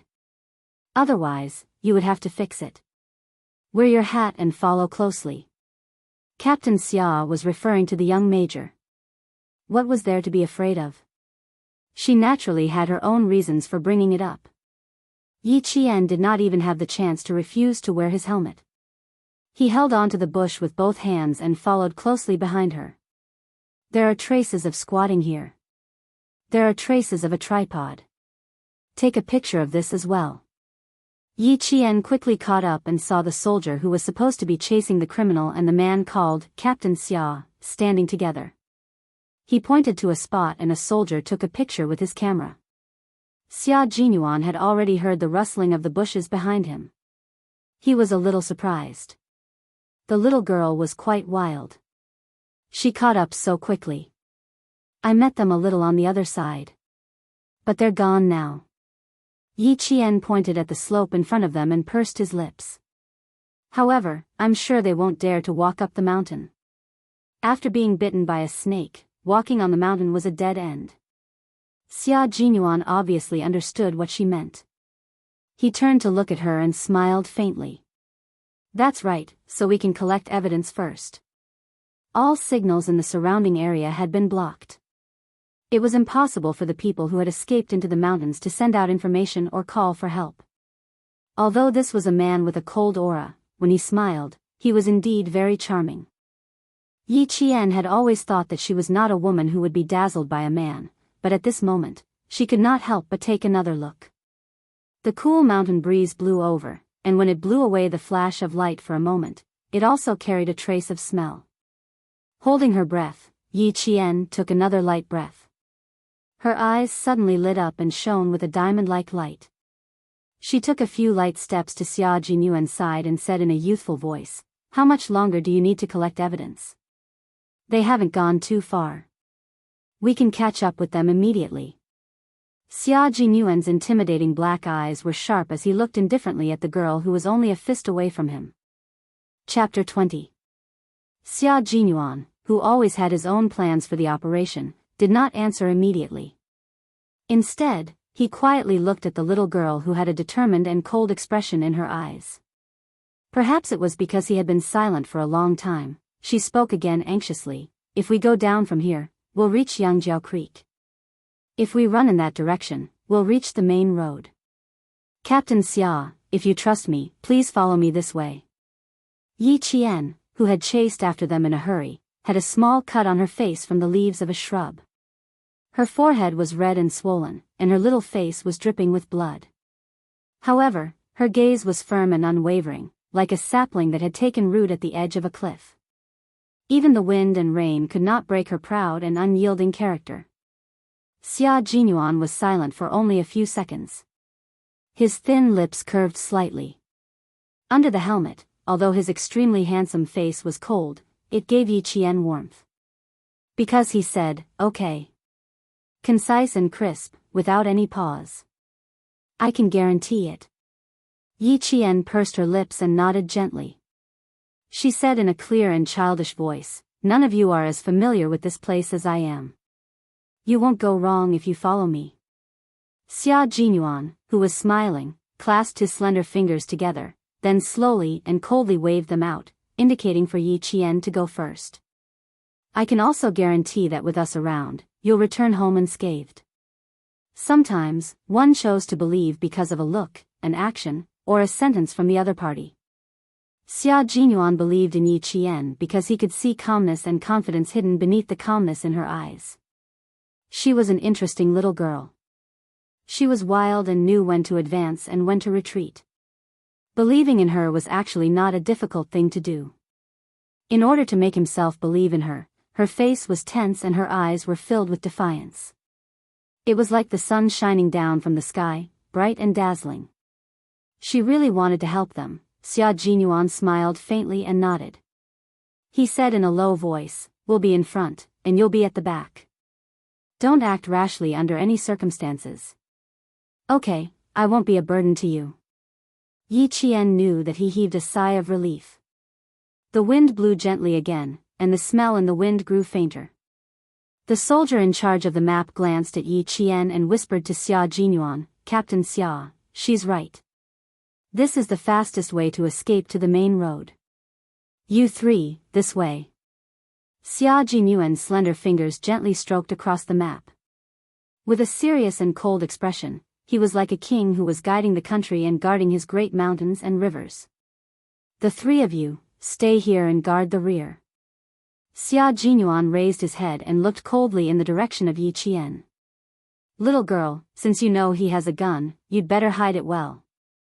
Yi Qian nodded. Okay. Although the soldiers didn't quite understand Xia Jinyuan's decision to bring a little girl with them, they didn't immediately ask.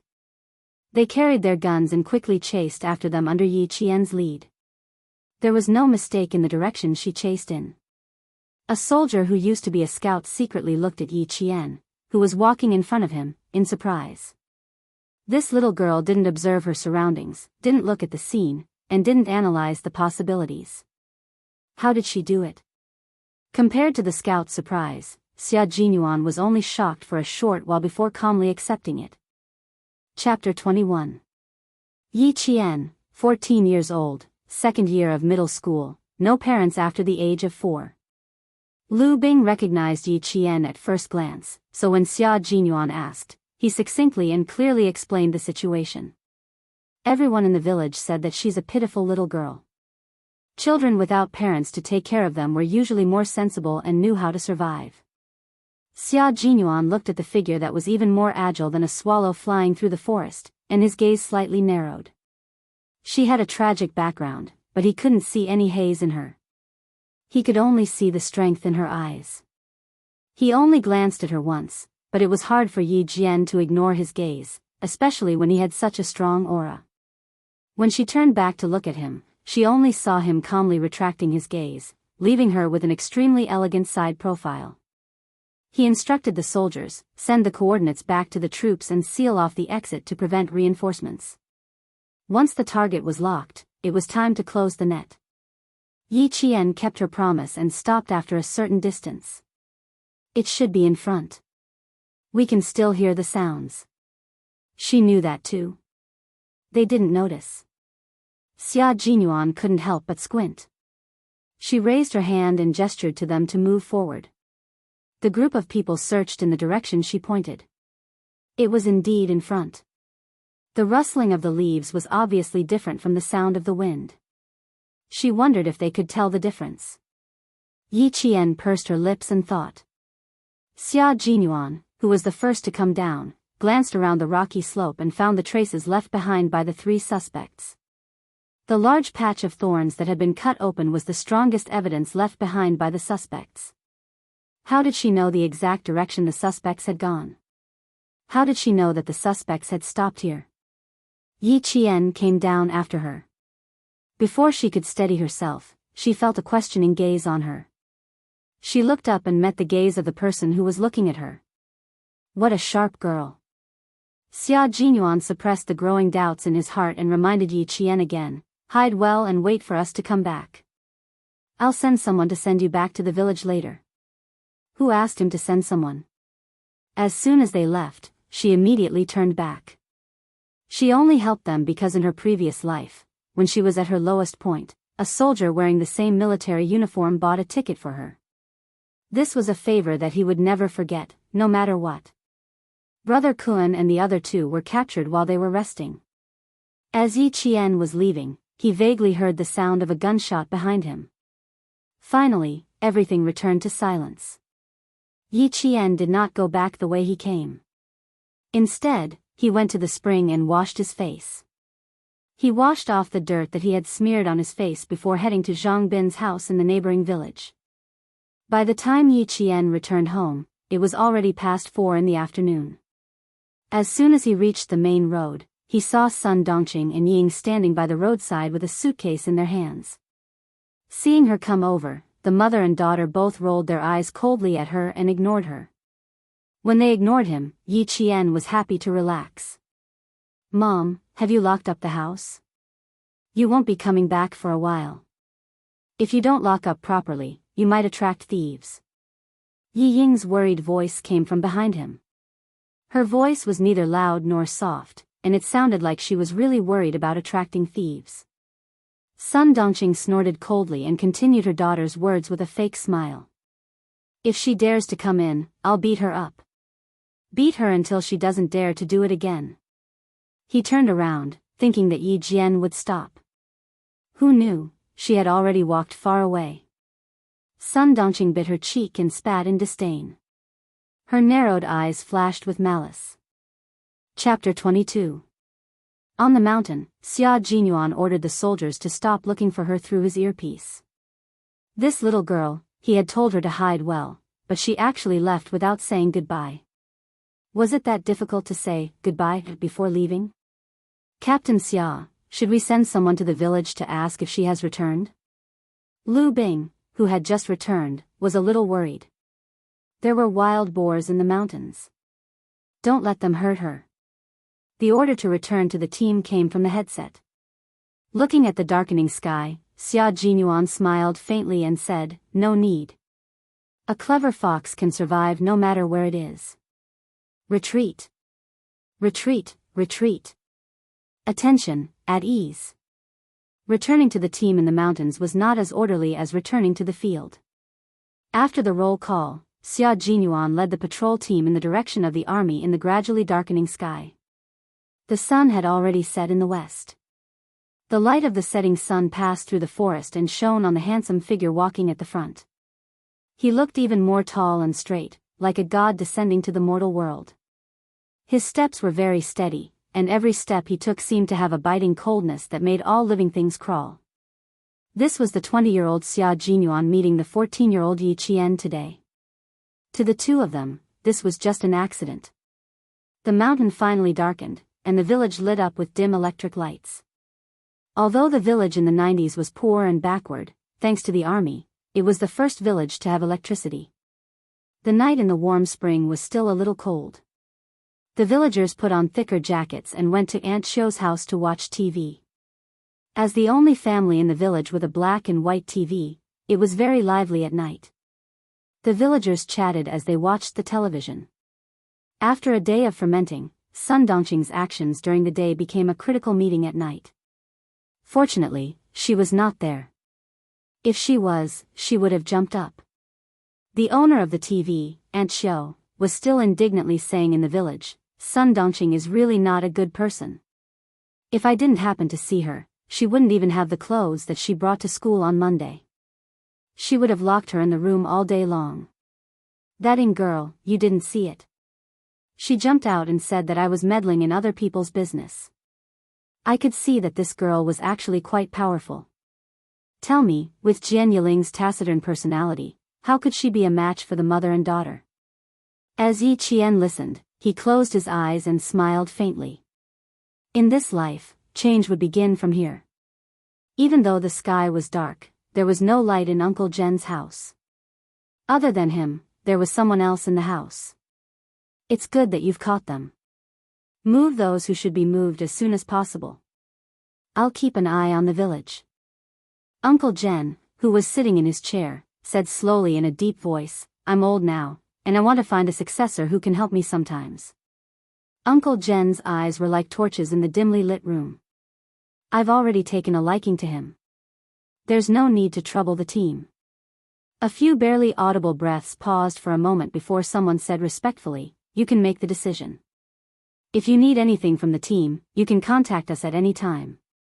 It's getting late. We won't disturb your rest. Goodbye." The person who spoke stood up. There was a metallic luster on his shoulder that flashed in the darkness. "We'll be in the team tomorrow. We'll be waiting for your guidance. There are villagers trapping bamboo rats in the back of the mountain.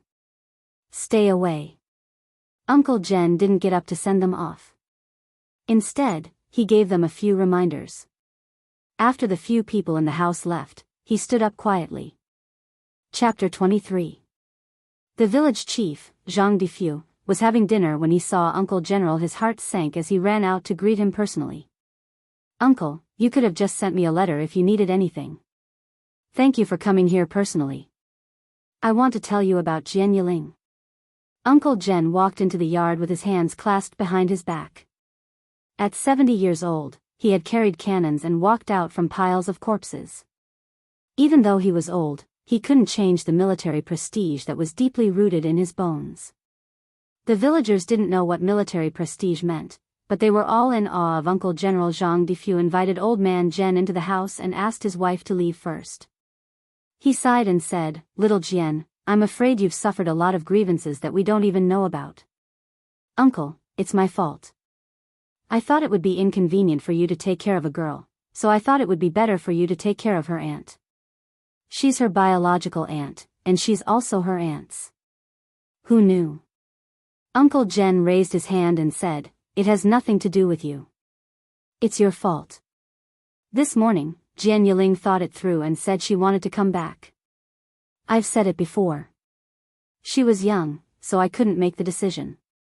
But now, she asked for it herself, so it has to be done. She looks like a smart girl, as smart as her parents. She'll definitely become a talent if she's trained well. I won't go to Yijifan's place. You send her to school on Monday and find Yijifan. Tell him everything his wife has done." Uncle Jen's last sentence was spoken in an icy tone. Zhang Difu's heart skipped a beat when he heard it, and he was extremely flustered. He quickly agreed, okay. If Jian Yiling wants to come back, there's no reason to stop her. "But, uncle, these years you..." He didn't finish his sentence, as if he was addicted to talking. "I haven't retired yet. I go to the mountains from time to time." Grandpa Jen, who hadn't even had a sip of tea, stood up and tidied his clothes out of habit. He stared at Zhang Difu and said in a deep voice, "If Yijifan doesn't agree, tell him to come back to me." He sent her back the same way I sent her to his house back then. Zhang Difu felt that his forehead was covered with sweat. He couldn't stand it anymore. "Uncle, don't worry. You don't have to worry about this. I'll take care of it," Zhang Difu said anxiously. This was the second time he had seen Uncle Jen lose his temper. The first time was when Yi Qian's mother came home pregnant. The second time was when Yi Qian was kicked out of the house by Sun Dongqing. Zhang Difu wiped the cold sweat off his forehead as he watched Uncle Jen walk out of the house. He didn't even finish his dinner before he called Yijifan in town. He couldn't handle his uncle's temper. Yijifan, who received the call, didn't know at all that his wife had brought his daughter over. After hearing the news, his anger rose. "Brother Defu, I'll personally apologize to Uncle when I come back tomorrow. However, I'll have to trouble you to help me deal with Jian Yiling's matter. My deputy mayor, please don't make things difficult for me. Can I call you, brother? I can't make the decision on this matter. Uncle said that you should send her back in the same way that he sent her to your house back then." Zhang Difu made up his mind not to interfere. Who was Uncle Jen? Did he dare to? Back then, when the army sent the banner over, although it was done secretly, he was still a village official. He knew a little about it. Chapter 24. "Okay, I know this is hard on you. How about this? Let Yi Qian come over and talk to her." Yijifan's face was livid as he suppressed the anger in his heart. Stupid woman. If she dared to delay his promotion and wealth, he would not forgive her. When she received Yijifan's call, Yi Qian's heart clenched fiercely. When she left school that year, it was impossible that her uncle, the deputy mayor, did not play a part in it. After a clear, "Hello," Yijifan's voice came from the other side of the phone. A few years ago, when she heard her uncle's voice, it was full of official tone. It was unlike now, when he still played the family card. "Uncle, you told me not to mess around the moment you opened your mouth. Forgive me for needing to defend myself. I was wrongly accused by Auntie and kicked out of the house." This was something that the entire village saw. "Me messing around? Uncle, based on your indiscriminate behavior, I don't dare to go back. Sorry, Uncle. Auntie Cho is still waiting for me to go back for dinner. I'm hanging up. Goodbye." That home that did not belong to her, she would definitely not go back. Even if it was just a little bit closer, she would not be willing. That night, Yi Qian stayed at Auntie Cho's house. She slept in the same room as her daughter, who was her classmate, Wenli. She did not immediately go back to her own house. Since Grandpa Zhen had sent her a message, then she would wait for Yi Zhifan to personally send her home. On Sunday afternoon, Yi Qian and Wenli went back to school together. Although they were in the same class, they did not live in the same girls' dorm, so they separated when they entered the school gate. Yi Qian walked back to her dorm alone with her luggage. Although she had left the middle school campus for more than 10 years, she still remembered where her dorm was and where the school building was. Ying, you're amazing. She got first place again, and your cousin got last place again. Yi Qian had yet to enter the dormitory with his luggage when he heard the sounds of little girls playing inside. This voice. Yi Qian narrowed his eyes slightly. After thinking for a while, he remembered who the owner of the voice was. When she pushed open the dormitory door, Yi Qian was like a pause button, stopping all the laughter in an instant. Everyone looked at her. "Io, isn't this Yi Qian?" A girl in a red coat glanced at him and laughed. "You're the last in 10,000 years. You're famous in school now." They're both surnamed Yi, but why is there such a huge difference? In response to the little girl's provocation, Yi Qian placed his luggage on the upper bunk near the door. He turned around and looked at He Jiamin with a half-smile. "That's right. We both have the same surname, but why is there such a big difference?" Her bright eyes looked at He Jiamin as she answered. As for the meaning behind her words, anyone could understand what she meant. There were 2 other people in the dormitory who were also on Yi Ying's side. It couldn't be helped. Students with good grades were usually popular in school. For example, Yi Qian, who was last in 10,000 years, could only be friends with the second, third, or fourth last in 10,000 years. Coincidentally, the second last in 10,000 years was also in the same dormitory. However, he hadn't come to the dormitory yet. Yi Ying, who had a reserved expression and accepted the adoration of her classmates with a smile, heard this. Her palm-sized face turned pale instantly. Her eyes, which had been faintly proud of herself, were now flickering slightly. Chapter 25. But He Jiamin didn't know the inside story, so she couldn't tell. Hearing this, she raised her good-looking eyebrows. Her eyes were full of contempt as she chuckled, "So you're quite self-aware. Aren't you ashamed?" She turned around and smiled at Yi Ying, who didn't look too happy. Ying, go back. She's much more pleasing to the eye than before." Wasn't she much more pleasing to the eye? She even knew how to admit that she was inferior to Yi Ying. Oh, and her hair was tied up too. As she looked, He Jiamin's gaze became a little strange. She stared at Yi Qian and raised her voice, "Let your hair down, quick." When she shouted, the 2 girls who were laughing with Yi Ying looked over. At first, they didn't feel anything, but gradually, their expressions changed. It was clearly Yi Qian in front of them, but it didn't seem like Yi Qian. In the past, Yi Qian was indeed quite good-looking, but she liked to keep her head down and let her hair down all day long. She was like a wooden person who didn't have any opinions of her own. She obeyed everyone's words, so it was inevitable that people looked down on her. In Yi Ying's words, she was her little pet. If she was told to go east, she would never go west. But now, Yi Qian had her hair tied up. Her eyes were clear and calm, and there was even a faint smile on her lips. She stood there gracefully. Even if she didn't smile or speak, she was still bright and beautiful. She was like a blooming flower. Her face was beautiful, and her eyes were like ice, making people unable to look away. This was not the Yi Qian they knew. It was as if she was a completely different person. The girls slowly pursed their lips. They didn't like it, they really didn't like it. "Yi Qian, make our beds." He Jiamin suddenly pointed at her bed and shouted, "Quick! I want to sleep." With her speaking, the other 2 girls' eyes flickered. They looked at Yi Qian as if they were watching a good show. So what if she was pretty? She was still being bullied. Yi Qian raised her eyebrows. Her calm eyes contained some coldness. She said calmly, "If you admit that you're disabled, I can be kind and help you. You. He Jiamin was so angry that her face turned red. Without thinking, she raised her hand and swung it at Yi Qian's face. Raising his hand, Yi Qian fiercely grabbed He Jiamin's wrist. He stared coldly at He Jiamin and said word by word, "You still want to bully me like before? He Jiamin, you can try." He swung his arm and pushed her forward, pushing He Jiamin down without any hesitation as she was caught off guard. Yi Ying and the other two girls, who had wanted to watch a good show, screamed when they saw her push He Jiamin down.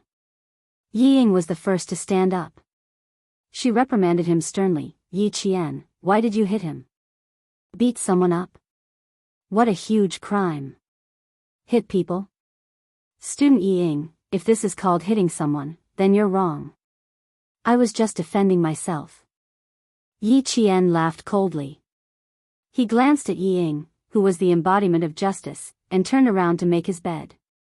He Jiamin, who felt that she had lost face, could not take this lying down. She got up from the ground and threw herself at Yi Qian. "Yi Qian, you dare hit me, you dare hit me." A delicate girl facing off against Yi Qian, who used to work in a security company. The outcome was clear, a shoulder throw, and she fell to the ground again. "I said, don't provoke me." Yi Qian clapped his hands and looked at He Jiamin, whose face had turned pale from the fall. He looked up and coldly glanced at the other two girls, who were so scared that their shoulders shrank back. "Tan Wei, Xie Sifeng, if you want to play tricks behind my back, I don't mind playing with you." Chapter 26. There had been no news of these girls ever since they graduated from junior high school.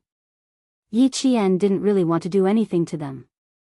He just wanted to intimidate them. There was no need for him to do anything. Yi Ying helped He Jiamin, who was scared out of her wits, sit up on the bed. She looked at Yi Qian with a faint smile in her eyes. "You came at the right time." He just didn't know how his mother was doing. "Yi Qian, let's see how long you can be smug for." Yi Ying laughed coldly. Her eyes were not only smug, but also certain. She patted He Jiamin, who was crying with her head down, and said softly, "Let's let her be smug for a while. Don't worry, she'll cry soon." Her words revealed a lot of information. She wasn't afraid of Yi Qian finding out. Since she had returned to school, Yi Jian was already mentally prepared. Similarly, she also had an idea of how to deal with it. Why wasn't Yi Ying afraid? It was because of her parents. The corners of his mouth curled up coldly as he looked at the overly confident Yi Ying with dark eyes. The coldness in the depths of his eyes was faintly mixed with a trace of hostility.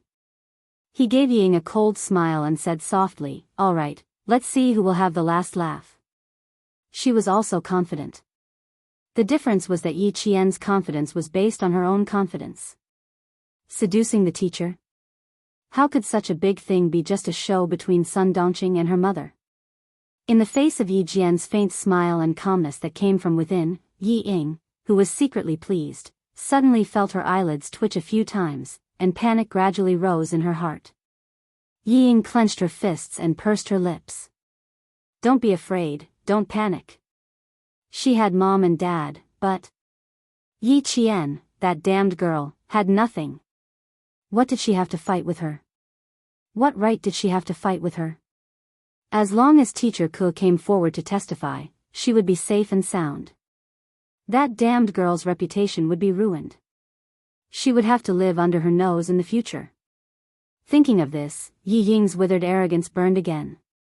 She looked away in disdain, lowered her head, and gently comforted He Jiamin. However, Tan Wei and Xie Sifeng didn't dare to stay in the dormitory. They found an excuse that they wanted to go back to the classroom to study and left in a hurry. In the classroom, there were already more than 20 students. More than 10 boys were gathered together, and it was unknown what they were whispering about. Sitting in the middle was a boy with pimples on the tip of his nose. He held a physics book in one hand, lowered his voice, and said mysteriously, "Guess what I found today?"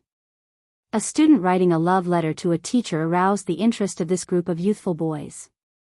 They stared at the boy who was deliberately trying to tempt them and said excitedly, "Fuck, do you still need to guess?" Of course it's a love letter, a love letter. Quick, let us see the love letter that Ying wrote to the teacher. Her Chinese results are so good, so she must have written a lot of nice words. Come, read it out. We can use it for reference. Amidst the roaring laughter, the boy cleared his throat and read the love letter that Ying wrote to the teacher. All the boys and girls in the classroom knew what it was. Wow, this love letter is so mushy. You are the blue sky, I am the white clouds, you are the mountains, I am a tree.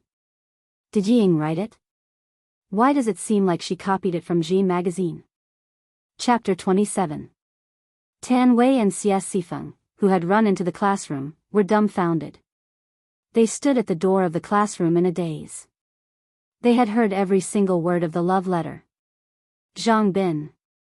What nonsense are you talking about? Xie Sifeng's reaction was a bit faster.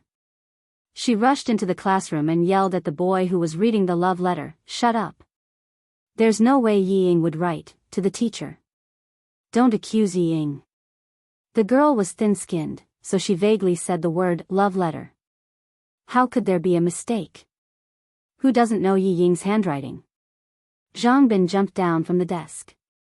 He was the tallest boy in the class. Standing in front of the girl who was only 1.5 meters tall, Zhang Bin was already 1.7 meters tall. His height alone was enough to scare people. Why would I accuse her? These words are her handwriting. They can all testify. The boys laughed even louder. Ha ha ha, Xie Sifeng, you follow the class leader every day. Don't you know? Ha ha ha, you must know. Come, tell us how many love letters the class leader wrote to our teacher. You're talking nonsense. All of you shut up. What do I know? I don't know anything. When Xie Sifeng heard that she was involved, she couldn't help but feel anxious. She still wanted to argue, but Tan Wei grabbed her arm. Don't argue with them. Go back to the dorm and tell Ying. Tan Wei's face was pale. She didn't say anything to defend herself. Clearly, she knew something. The two of them quickly ran back to the dorm, but there was no one there. After asking the dorm next door, they found out that Yi Qian was called away by the teacher. Ying accompanied He Jiamin to the town's hospital. In the principal's office, the teacher in charge of class 2-2, Teacher Ku, said righteously, "Principal, this kind of problem student can't stay in school anymore. She's so shameless at such a young age. If she continues to stay in school, she'll lead the whole class astray. Vice Mayor, I know you want her to stay, but I'm sorry. I, Ku, will never accept a girl who would seduce a teacher." The principal, Mr. Ku, Yi Jifan, Sun Dongqing and her husband were all in the office. There was also Yi Jian who couldn't be left out. In the face of her homeroom teacher's reprimand, she had been indifferent since she came in. Her gaze was calm, and her posture was as straight as a pine tree. There was no trace of panic on her face, only an extraordinary calmness. When Sun Dongqing heard Teacher Ku's words, she quickly stood up and reprimanded Yi Qian. "Why are you still standing there? Hurry up and apologize to the principal. You're so young, but instead of studying, you're thinking about finding a boyfriend. You're trying to drive me and your uncle to death." She wanted to force Yi Qian to confess to the crime of seducing a teacher. "Principal Chen, this niece of mine has been an orphan since she was a child, so she lacks proper discipline. How about this, Teacher Ku, I'll transfer her out of your class, but she'll drop out of school. Principal, please make an exception. After all, she's still young, and our country has a 9-year compulsory education. Although she has made a big mistake, I asked the principal to give me, Yi Jifan, face and let her finish her junior high school here. I promise that I'll educate her well when she gets home. I'll make sure she doesn't cause any trouble for the school during her 3 years in middle school." Chapter 28. Teacher Ku of Grade 2, Class 2, was a 40-year-old female teacher. She was dressed very formally and looked like a model of a teacher. However, she had a son who spent money like water and was studying in the provincial capital. She had always doted on her son and sent almost all her money to him. She only kept a little for herself and her husband for food. No one suspected that she received red packets in private. Yi Qian did not suspect her in her previous life either. Until the middle school exams, she saw Sun Dongqing hand a red packet to teacher Ku when she visited her home. Later on, she gradually understood why Yi Ying was so arrogant back then. It turned out that she had teacher Ku's support. Yi Qian, who had been silent all this time, stepped forward and blocked teacher Ku's path. His dark eyes held a faint smile as he looked at teacher Ku, who was in a hurry to leave. He said calmly, "Teacher Ku, don't be in such a hurry to leave. I'm afraid you can't leave until I've resolved this matter." Teacher Ku could not accept being blocked by a student. She shouted angrily, "Yi Qian, don't you dare." "I don't dare. I just want to ask you to wait a little longer." Yi Qian smiled and turned to lock the door to the principal's office. After locking the door, it was time for the show to begin. Yi Qian was not in a hurry. His voice was slightly restrained as he said, "Principal Chen, I know you're from the military. You've emphasized to us that integrity and justice are essential to a person's character. And I've engraved that in my heart and never dared to forget it." The moment she spoke, Headmaster Chen was shocked. This little girl was very calm. She did not panic in the face of such a serious matter. Indeed. This is the foundation of being a person. I'm very pleased that you've engraved it in your heart. Although Principal Chen's expression was stern, his eyes were full of encouragement as he looked at Yi Qian. "Tell me what's going on." A little girl who was so calm that her eyes were calm and her every move was calm and unhurried. She had the charisma to make people trust her. Teacher Ku's expression changed slightly. She pursed her lips and said, "Principal, no student will take the initiative to admit their mistakes after making a mistake. Yi Qian, Teacher Ku, even if it's a death sentence, the court has to give him a chance to refute. This is your student, but he is also a student of our town's middle school. Deputy Mayor Yi, I don't want there to be any misunderstanding." Principal Chen interrupted Mr. Ku with a serious expression. He turned to look at Yi Jifan and said in a deep voice, "If a student makes a mistake, the school will definitely punish him. But we will never wrong a student, especially when it comes to this kind of thing. Thank you for giving me a chance to speak." Yi Qian spoke at the right time. Out of the corner of his eye, he saw Yi Jifan secretly pull Sun Dongqing, who was about to stand up to speak. He sneered in his heart, but his mouth spoke slowly and calmly. "First of all, I will never admit that I seduced the math teacher. As for confessing to the math teacher on Friday, Teacher Ku, I handed in the test paper with Zhang Bin at 2:45 in the afternoon. I walked to the school building at 2:50 in the afternoon. I went to Chaoyang to find Yi Ying at 2:55 in the afternoon. I fell and fainted at 2:58 in the afternoon. And the math teacher left the school with Zhang Bin at around 3 o'clock in the afternoon. In terms of time, Teacher Ku, there's no way I could have gone to find the math teacher." Chapter 29. It was even more impossible in the past. Yi Qian smiled. Her facial features were bright and beautiful. She was a natural beauty. When she smiled, her bright eyes shone like pearls. "I can tell you where I am every day. In the first month of school, I can tell you where I am and what I do every day. I can tell you." Oh, she was really good at blowing her own trumpet. Sun Dongqing couldn't hold it in any longer. She sneered and suddenly rushed forward. She said sharply, "Damn girl, you're still so stubborn." She rushed forward and waved her hand to slap Yi Qian's face. This was her habit. When she was unhappy, she forgot to hide it. Principal Chen had a military background.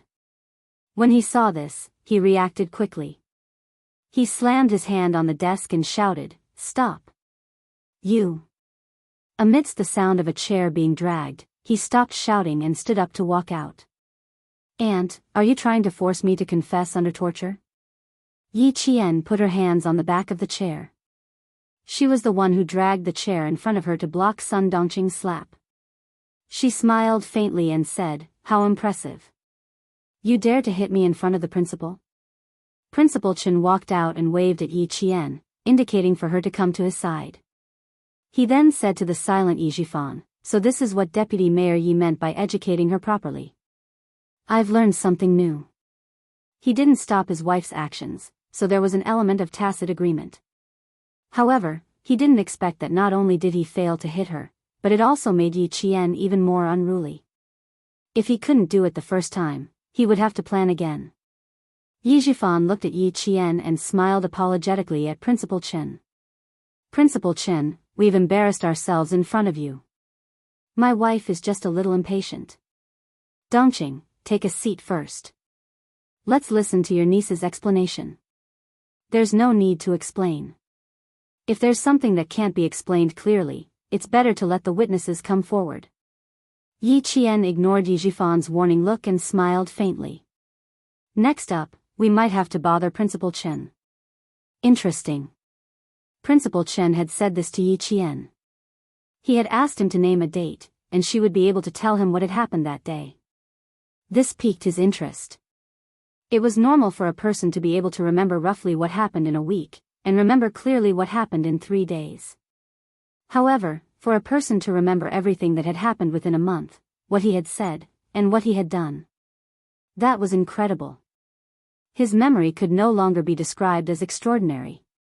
Teacher Ku, who had been humiliated by his student, sat down and sneered. A student who has never passed and is the last in class dares to boast so shamelessly in front of the principal. "I want to see how you're going to deal with this. Classmate Yi Qian, are you sure you want to do this?" Headmaster Chen looked at the little girl standing beside him with interest. She had always been calm and composed, and a smile appeared on his stern face. Yi Jian nodded and said with a smile, "Every word I said is true, not a single lie. Principal, please." She even cupped her hands in greeting. Principal Chen immediately laughed out loud. "Interesting. Then I'll draw a date." After laughing, Principal Chen gradually restrained his expression and his gaze became more serious. "Classmate Yi Qian, if this matter really gets out, I'm afraid it won't be good for you. You have to think carefully." Actually, Principal Chen already believed her in his heart. Chapter 30. It also made him believe that the so-called seduction of a teacher did happen. But it was definitely not Yi Qian.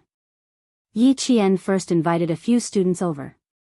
They were all students that she had met before and unintentionally overheard their conversation. Every student who was called in was confused at first and thought that they had gotten into trouble. Who knew that when Yi Qian asked them and clearly said what they had said at a certain point in time, a few of the students who had secretly spoken ill of the teacher were so scared that their legs turned to jelly. "I know what you all said at that time because I happened to pass by. I don't know anything else," Yi Qian explained with a smile. Immediately, the students whose legs had turned to jelly secretly heaved a sigh of relief. So that's it. She scared them to death. They thought that she knew that they had spoken ill of the teacher. But it was also scary. There was still some time before the evening self-study session on Sunday afternoon.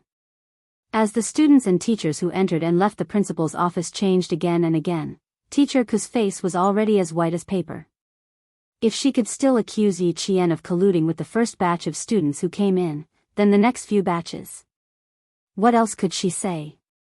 "That day, you didn't answer the questions in math class, so you said something to Yu Jing." Yi Jian recounted what had happened on the 16th of March, the people she had met, and what they had said to each other. Yu Jing comforted Yu and said, "The questions just now were really difficult, so it's normal that you couldn't answer them." She also said, "There's a beautiful butterfly hair clip from the school's canteen, and she wants to buy it so that she can wear it on her birthday." Yi Qian's voice was soft and gentle. He repeated the conversation between the two girls on the way to the cafeteria without missing a word. The two girls were stunned and their eyes widened in shock. They were both scared stiff. Oh God. She. How could she still remember it so clearly? The girl named Yu Jing pointed at Yi Qian, then pointed at herself, then looked at her classmates. She was so shocked that she stuttered, You. You're too scary. I forgot what I said that day. You. you. Oh God, how did you get this brain? This way, I can still remember it. She wasn't the only one. The rest of the boys were already saying, fuck, fuck, fuck. Looking at the little girl who recited everything they said that day without missing a single word, I fucking forgot what I said, but she actually remembered it all. The boy raised his hand and clasped his fist. Classmate, I'm impressed. You can even remember this? Fuck. For 2 whole hours, a total of 16 groups of students came. Principal Chen was surprised at first, but now he left his office chair. Still in shock, he carefully looked at Yi Qian and said to the last group of students standing in front of him, "All right, you guys can leave first." The boys almost ran away. Oh my God, the girl inside. What is her background? What the fuck? He only had 1 head, but why did it feel like he had 10 heads? It was too fucking terrifying. What kind of memory is this? Yi Qian gently sipped his water and smiled at Principal Chen. Do you want to continue? There were a total of 17 groups of students just now. In order to avoid suspicion, I didn't call any of my classmates over. No need, I believe you. Principal Chen was so shocked that he couldn't hold it in anymore. He looked at Yi Qian as if he had found a national treasure. Although he tried to make himself look calm, his eyes had already betrayed his current mood. I actually didn't know that our school had such a powerful person. Yi Qian classmate, have you been doing this on purpose these past few years? Teacher Ku, whose face was ashen, sat there in a daze. His eyes were already dull. Yi Zhifan, on the other hand, glared fiercely at Sun Dongqing, who was scared out of her wits.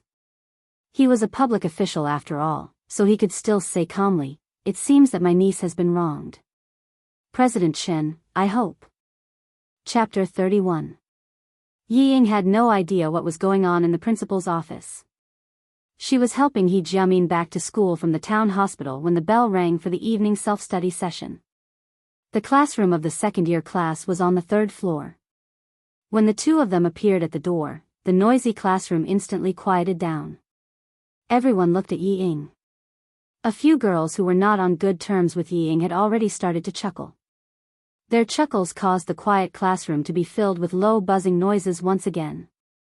Tan Wei had already run over from his seat. He grabbed Yi Ying's hand and pulled her outside. "Ying, let's talk outside." Teacher Ku was not here yet. He had to tell her quickly.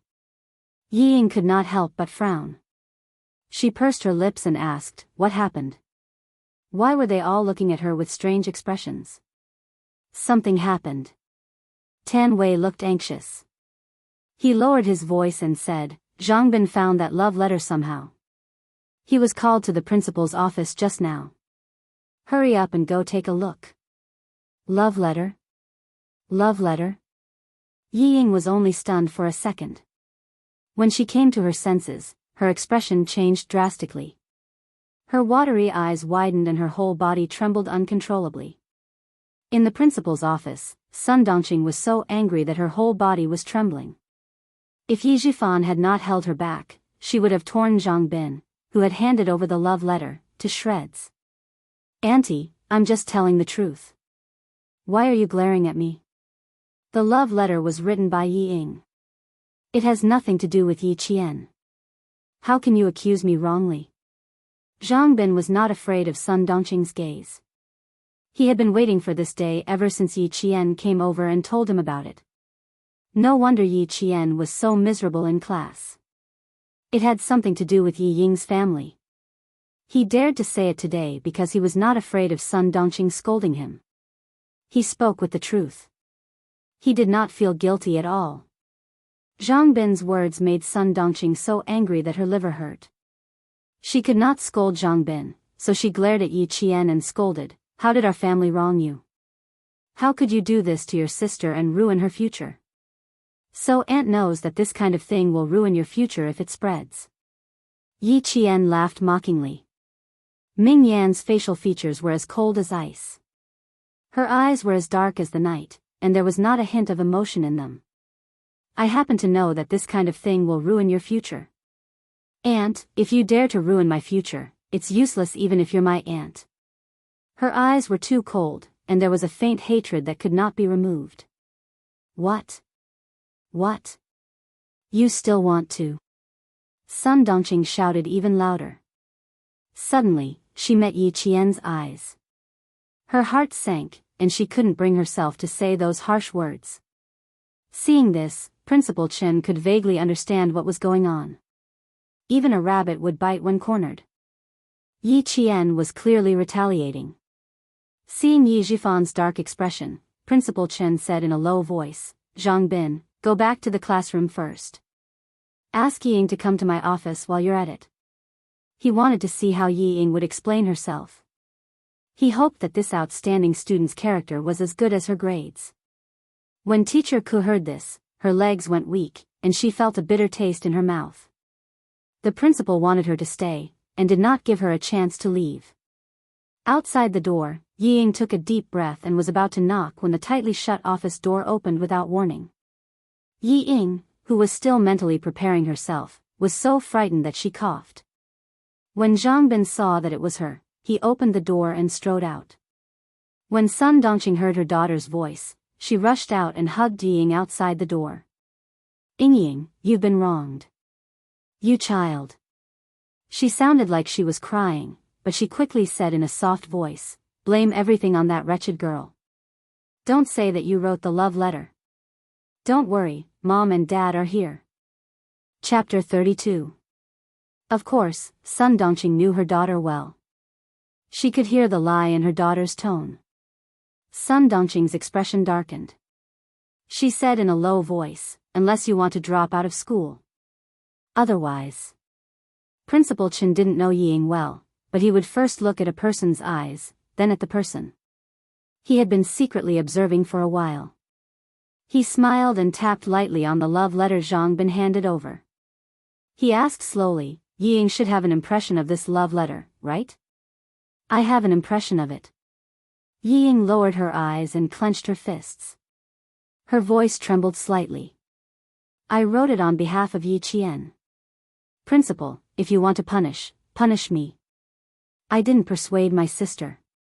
Don't punish her. If you want to punish someone, punish me." Principal Chen gently closed his eyes. He had to admit that he was quite disappointed in this student with excellent grades. When he spoke again, his tone was rather light. "Oh, then tell me why she asked you to write it? Why didn't she write it herself?" Principal, you don't know. My niece's handwriting is like a chicken. She can't even write properly, so how can she write a good love letter?" Sun Dongqing liked her daughter's calmness. That was how it should be. If her daughter didn't admit it, would the school force her to admit it? Under Principal Chen's gaze, Ying pursed her lips and nodded for a while.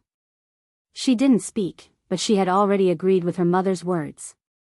Sun Dongqing couldn't wait to jump out and confirm her daughter's words. "Principal, our Ying never lies.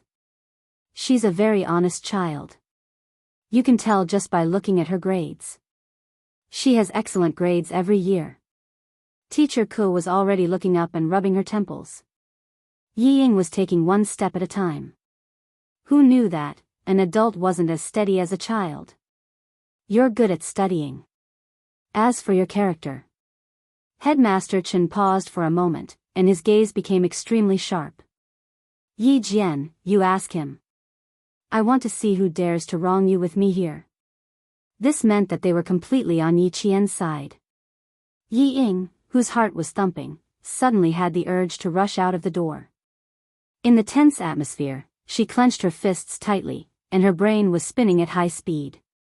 Principal Chen had complete faith in Yi Qian, so she definitely couldn't do as her mother wished. Then, she abruptly turned around and looked at Sun Dongqing.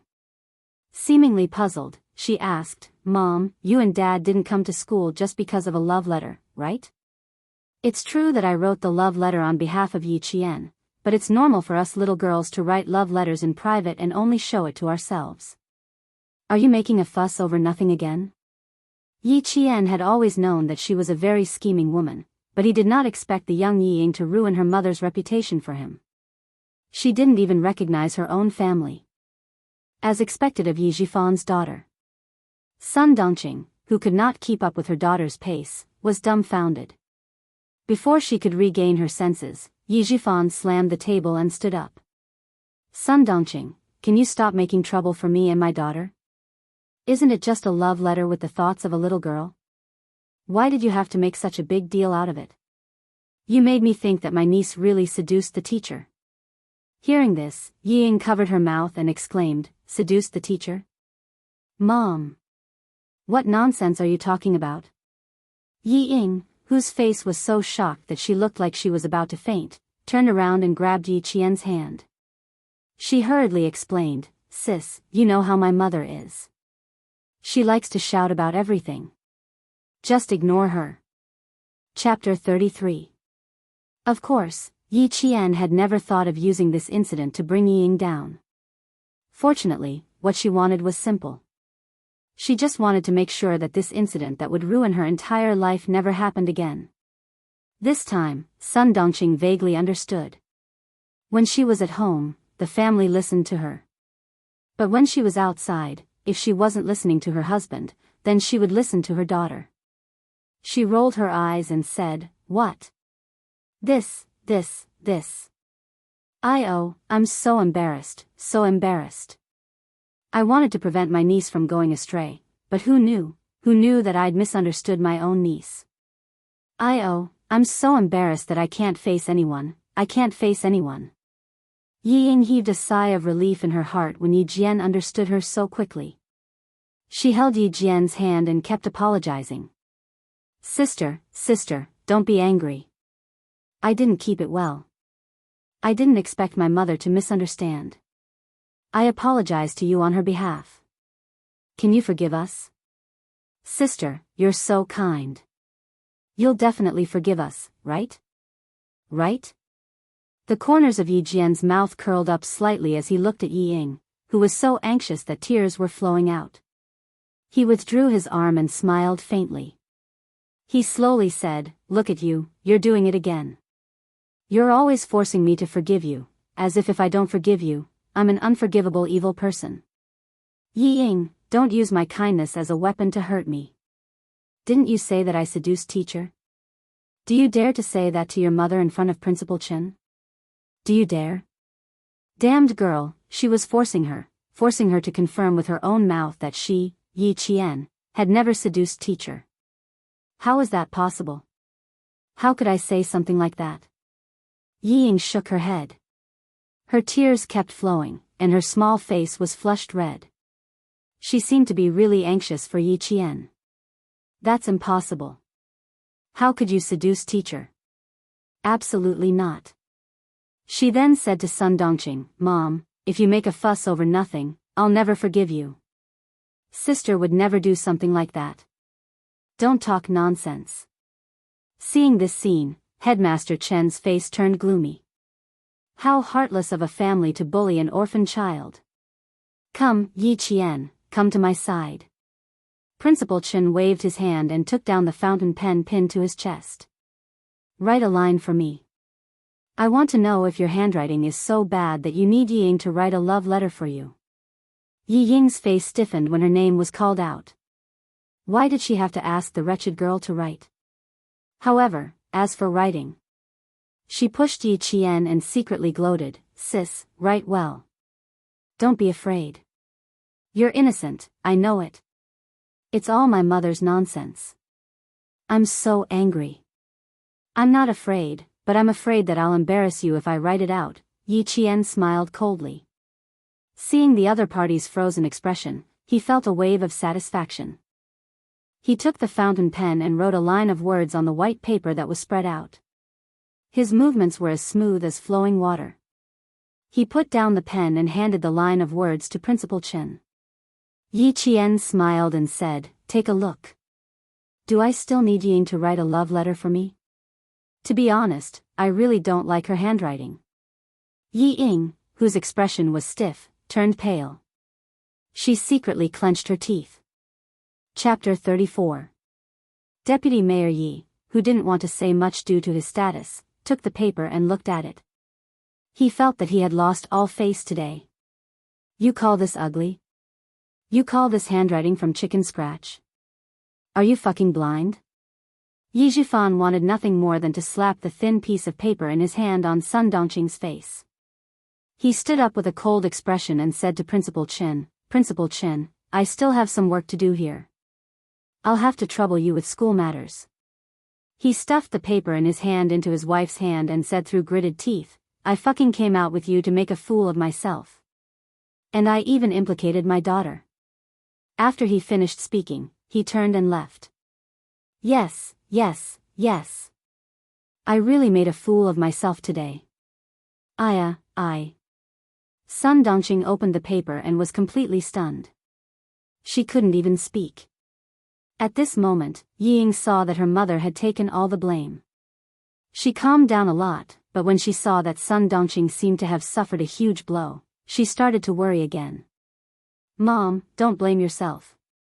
Sister will. When her gaze fell on the paper, Yi Ying's eyes instantly widened. How could it be? How could this be written by Yi Qian? The paper gently floated down from her hand, and she saw a line of elegant words written on the pure white paper. The words were like the person. They looked beautiful and long, but in fact, they were slightly hidden and contained a sense of horizontality. Yi Qian reached out and gently caught the paper that was about to fall. He smiled at Yi Ying, who looked as if she had been electrocuted. Do I need you to write a love letter for me? Yi Ying, you're really ruining your own image. Stay here and explain to the principal. At that moment, Yi Ying wished that she could faint. It was better than being laughed at by someone she looked down on. Yi Jian, who had returned to the classroom for her evening self-study session, received the attention of the entire class. When she saw these unfamiliar yet familiar faces again, the smile at the corner of Yi Yinghan's mouth did not disappear. Everything would eventually pass. She didn't need to be afraid anymore. She didn't need to worry anymore. She had finally taken the most difficult first step. Sitting in his seat, his deskmate was none other than Zhang Bin. Thank you, Zhang Bin. Thank you for standing up for her and speaking up for her. In her previous life, she owed him a word of thanks. In this life, she must personally thank him. Yi Qian raised his head. His dark eyes held a clear smile as he said slowly and solemnly, Thank you very, very much. Hey, Zhang Bin chuckled, his eyes clearly reflected Yi Qian's face, which was like a blooming rose, and still appeared to be a bit shy. You have changed a lot, he said in amusement, you look a lot better than before. It was a very sincere and pure compliment. Yi Qian's eyebrows curved into a smile. The water in his eyes was like a gurgling spring under the sun, dazzling and eye-catching. Thank you. Because of his help, Yi Ying's image was no longer as pure as ice and jade. The matter of her writing a love letter to the teacher would forever be a stain on her academic career. Don't mention it. I just can't stand her bullying you. Shoo, the teacher is here. The boy who spoke immediately sat up straight, not daring to lower his head and whisper anymore. Yi Qian lowered his head, flipped open his English book, and quickly immersed himself in his life as a student. The night gradually deepened. The lights in the school were turned off, and there was no sound of people. Occasionally, a few stray cats scurried by, making a somewhat frightening sound. After the meeting that night, Principal Chen, who had reported that the matter with Teacher Ku had been settled, didn't go to bed. He was still in the office and didn't leave. His gaze occasionally glanced at the silent landline, and then lowered to look at his watch. Chapter 35. It was the first time that Principal Chen, who absolutely obeyed the army's arrangements and stayed in the town's middle school, was absent-minded because of a student. Student Yi Qian from Class 2 shocked him, but also made him see a dazzling rising star. She didn't hide her ability. She stood at the forefront in a way that would make her classmates remember her. Such an extraordinary classmate, because she lived under someone else's roof, had to suppress her ability and carefully survive in the cracks. However, she still couldn't live in a corner. He really felt sorry for her. Forced into a desperate situation, she finally couldn't endure it anymore. She didn't hide her ability anymore. She appeared in a way that would make all the teachers and students remember her. He had to say that he was really grateful to Deputy Mayor Ye's family for forcing him. Otherwise, a bright pearl would be covered in dust and very likely be silent forever. The quiet phone suddenly rang, interrupting Principal Chen's thoughts. Principal Chen, who picked up the phone, lost the scholarly temperament he had during the day and gained a steel-like coldness. "I'm Chen Dongfeng." A steel-like cold voice faintly came from the phone. "I'll be there in 5 minutes." "Okay." Principal Chen hung up the phone, picked up the black coat on the office chair, and turned off the office lights. He, who was at least 1.8 meters tall, blended into the thick darkness. He walked directly to the back of the office building. That was the school's freezer, which was funded and built by the army. Everyone knew that the town's middle school specially built a freezer to store fresh meat, vegetables, and fruits in order to ensure the quality of the students' meals. However, no one knew that under the freezer was an oil depot transfer station. Logistics needed to be guaranteed. The army would never put all its eggs in one basket. Principal Chen had been the principal here for as many years as he had been guarding the freezer. No one knew that this middle school principal, who had a scholarly temperament and faint white hair at his temples, was a world-class sniper before he retired from the army.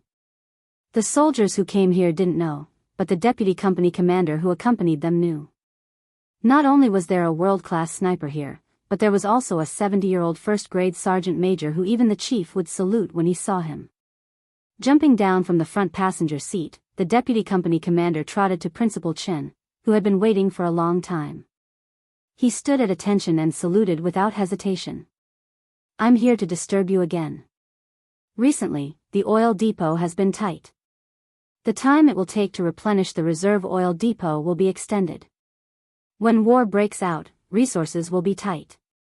Principal Chen briefly mentioned that Rwanda in 1994, Yugoslavia and Bosnia in 1995, these 3 wars affected the international community.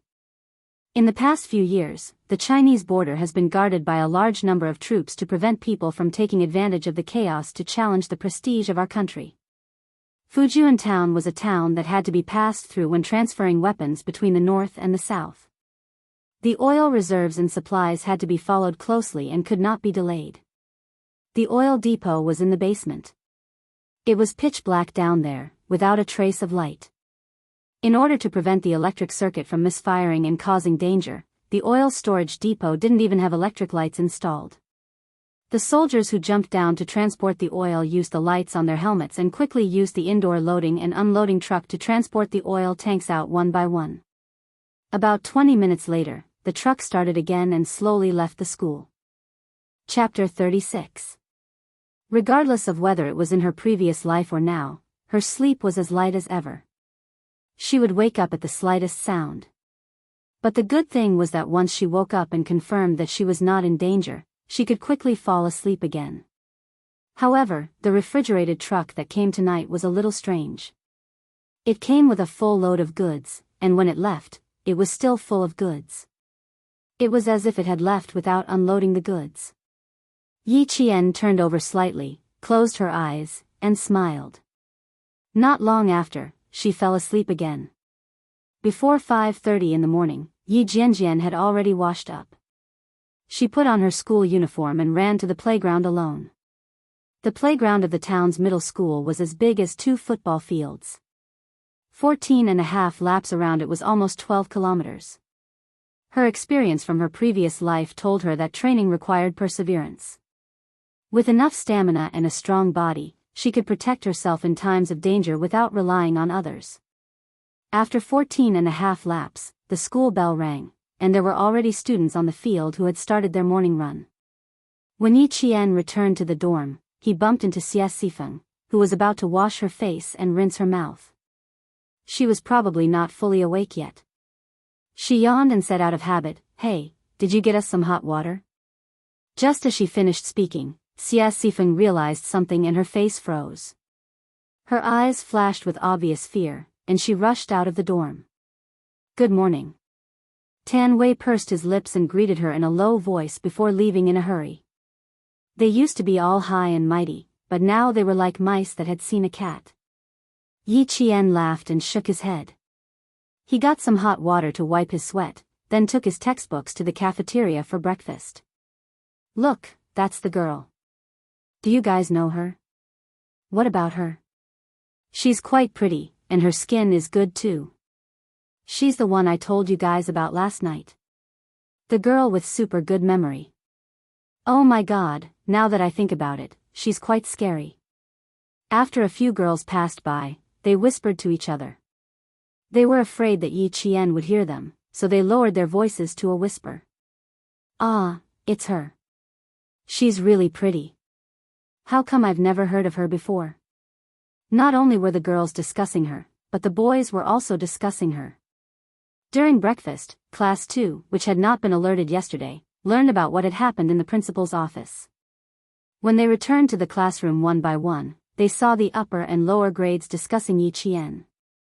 They had mixed feelings. Good memory? He could remember the events of a month? Could she still remember every word spoken by everyone at that time? Why did it sound so scary? A boy in the class who usually liked to bully Yi Qian walked over with a steamed bun in his mouth. He sat down on Yi Qian's desk and said in disbelief, Yi Qian, what did we talk about last night? Yi Qian, who was reviewing Chinese, looked up from his textbook. He tapped his finger on the desk and said calmly, I don't like this behavior of yours. Please leave. Ying didn't come. You've become bolder. The boy chuckled and deliberately twisted his body to shake the desk. He said provocatively, so what if you don't like it? What do you want?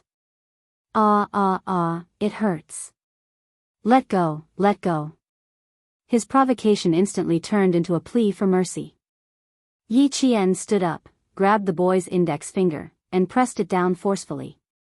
Chapter 37. Yi Qian had seen a lot of retired soldiers in the security company, even retired special forces soldiers. She had seen how they trained hard, how they fought, how they could kill with one move, and how they could gain the initiative in an instant. They were so outstanding that she could even see them on TV. From the age of 21 to 23, that was the happiest time of her life. At the same time, it was also the time when she learned the most. Only now did she realize that the hardships she had gone through in the past were actually blessings bestowed upon her by God. Does it hurt? It shouldn't hurt too much, right? I didn't use too much force. Yi Qian smiled faintly. Her bright eyes rippled like black stones. When I invited you, you didn't want to get off. You wanted me to stand up and invite you. When I stood up to invite you, you said it hurt. Liao Jian, you're really making things difficult for me. Listening to her clear and melodious voice that sounded like the gurgling of a mountain spring, her person, her smile, and her voice made people feel as if they were sitting beside a mountain and listening to the sound of the spring water. Was this really Yi Qian? Was this really Yi Qian? The Yi Qian they knew was overly docile, overly gentle. If you scolded her, she would just listen with a smile. If you scolded her, she would just listen quietly. She was like a puppet without a soul. She only knew how to obey them and had no opinions of her own. At this moment, Liao Jian's cries of pain made the students in the class realize that the Yi Qian they knew had disappeared. Under the bullying of the students, under the pressure of Yi Ying, the docile Yi Qian had disappeared. Yi Qian, you can be gentler, gentler. It won't be good for anyone if you break a bone. The other boys hesitated and spoke up. Looking at Liao Jian's finger that was bent at an odd angle, one or two of them felt pain in their own fingers. Yi Qian smiled as she looked at them. They were all from the depths of her memory. Whenever she saw them again, she would remember their names. They were also the boys who liked to bully her. 1, 2, 3, 4. Including the one in her hand, not bad, there were exactly 5 of them. He's the one in pain when his bones are broken, not me. What's wrong with me? Yi Qian exerted a little more force, and Liao Jian's cries of pain became a few decibels louder. The 4 boys who were still trying to persuade Liao Jian took a few steps back. Liao Jian was already in so much pain that his screams were endless. It's broken, it's broken. Let go, let go. Do you want me to invite you down again? Yi Qian knew how much strength she had used. Even if she tried again, she couldn't really break her classmates' fingers. Do you still dare to bully me in the future? Oh my God, who would dare to do that? He might seem easy to bully, and in fact, he was indeed easy to bully. However, once his temper flared up, it was truly unbearable. No, no, I swear, I swear. Fuck. Ah, it hurts, it hurts. Liao Jian, whose fingers felt like they were about to break, apologized profusely. Only when his fingers were about to go numb did he let go. With his fingers freed, Liao Jian swung his hand and looked over with a fierce gaze. Yi Qian, you. Fuck. Yi Qian, who met his gaze calmly, narrowed her eyes slightly. Her gaze was even fiercer than his opponent's. This made Liao Jian, who had said, okay, 3 times, feel his heart skip a beat. In the end, he reluctantly returned to his seat. Chapter 38. His father has some connections in town. Be careful. Zhang Bin came in from the back of the classroom and sat in his seat. He reminded him in a low voice, I heard that he has some connections in the city. My dad specifically told me not to provoke him in school. Zhang Bin's father was a police officer in the town's police station, so he had some connections in town. Yi Qian smiled calmly. I was just returning the favor. If he has connections, what can he do to me? That's true. After thinking about it, Zhang Bin quickly put his worries aside and asked with interest, you were so cool just now. Who did you learn grappling techniques from? With a father who was a police officer, Zhang Bin could more or less figure out what was going on. Yi Qian took out the math textbook that he needed to test this morning and placed it on the table. He flipped to the exercise page, lowered his head, and smiled. I didn't learn. I just looked. After looking, she could memorize it. Once she memorized it, she could learn it herself. She answered so casually that Zhang Bin was stunned for a while. He panicked and said, you can learn it just by looking at it. Can't you be a little more reserved? He had suffered another blow. The sound of neat footsteps came from outside the classroom. The two of them immediately adjusted their posture and sat up straighter than all the other students. The first to enter was Teacher Ku, and behind her were 3 soldiers in formal military uniforms. They looked cold and mighty. It was not strange for soldiers to often appear in school. Every year, they would come to the school several times to explain basic precautions to the students. However, the soldiers who came back this time made the students hold their breaths. The girls widened their eyes and stared unblinkingly at the young major who walked to the podium under Teacher Ku's guidance. He was so cool. Yi Qian did not expect to see Xia Jinyuan in his class again. He looked at him and lowered his eyebrows slightly. Sorry, I didn't inform you in advance and took up your morning self-study time. Xia Jinyuan took off his military cap and gently placed it on the podium. The solemn national emblem was facing the 62 students below the podium. I'll take 10 minutes of your time. I hope you can listen quietly while I speak. He took off his military cap, revealing his clear forehead. His elegant and handsome face had already stunned several girls who saw him. His voice contained the majesty of a soldier, and there was a hint of coldness in it. His gaze silently swept from the left side of the classroom to the right. When it passed by Yi Qian, it did not stop at all. It was as if he did not recognize him. His silent gaze made the students instantly return to their elementary school days. Not only did they straighten their backs, but they also put their hands behind their backs. Very good. Xia Jinyuan, who was able to intimidate his classmates with just one look, narrowed his dark eyes slightly and no longer emitted a cold light. He placed his hands on the podium and leaned his handsome body forward slightly. Slowly, he spoke again in a very magnetic tone. Today, we will talk about how to be more vigilant, how to detect people hiding around us, how to find out about the movements of the troops, and how to steal the troops. As he spoke, Yi Qian no longer lowered his head. Instead, he listened attentively and silently memorized every word he said. Chapter 39. Some countries have a huge intelligence system. They are not only active in their own country, but also in other countries. I hope that every student will stay vigilant and stay away from spies for the sake of the safety and prosperity of our motherland, as well as for our peace and happiness. Xia Jinyuan, who was standing on the podium, had a faint smile on his face when he spoke, but his eyes were deep and sharp. Even if he smiled slightly, you would never think that he was a gentle man. You would be able to tell at a glance that he was an extremely cold man. At the same time, he was also a very charismatic man. He was elegant and powerful, and his handsome face was elegant. When he smiled, his dark eyes were like the waves of the sea. When he was serious, they were like an ancient sword unsheathed. His movements and stillness were filled with an incomparable noble temperament. No one was more suited to wear a military uniform than him. The golden epaulets were luxurious and majestic, and the dark green military uniform was fitted to his body. His every movement exuded the military aura of a soldier.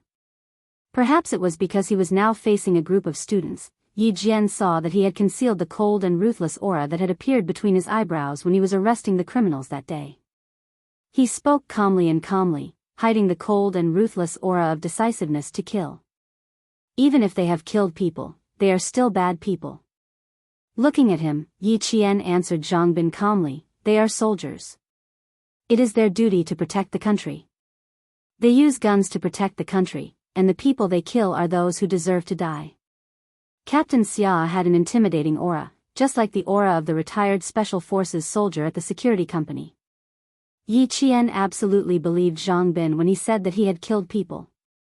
The two of them conversed in a low voice.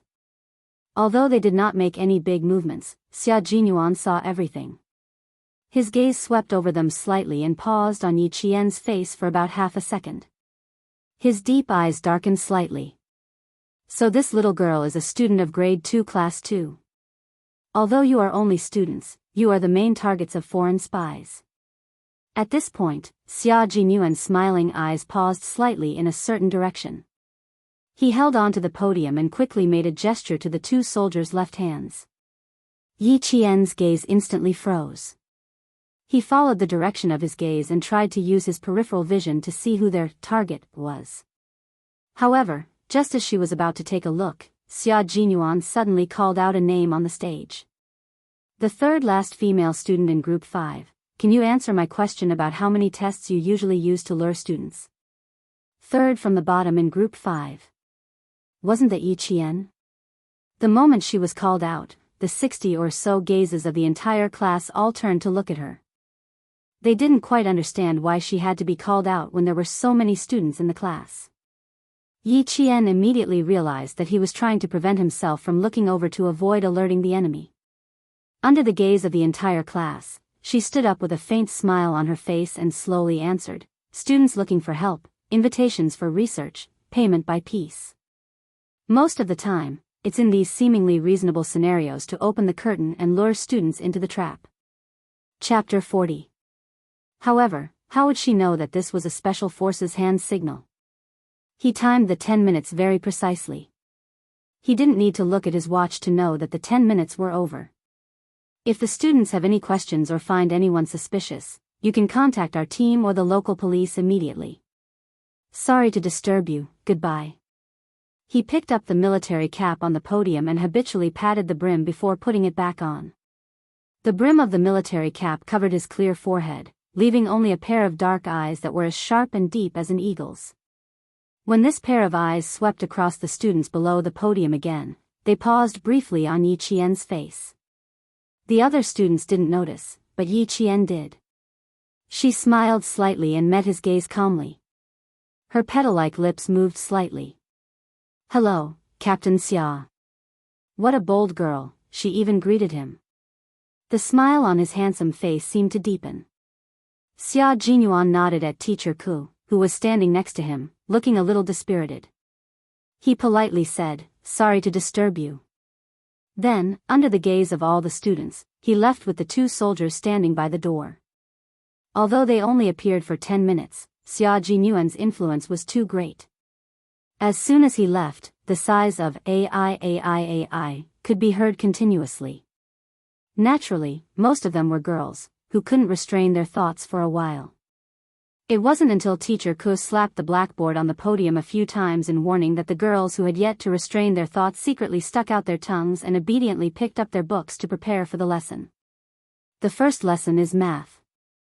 Listen up, if anyone dares to drag our class down again, copy the test paper 100 times and stand outside the classroom for a week as punishment.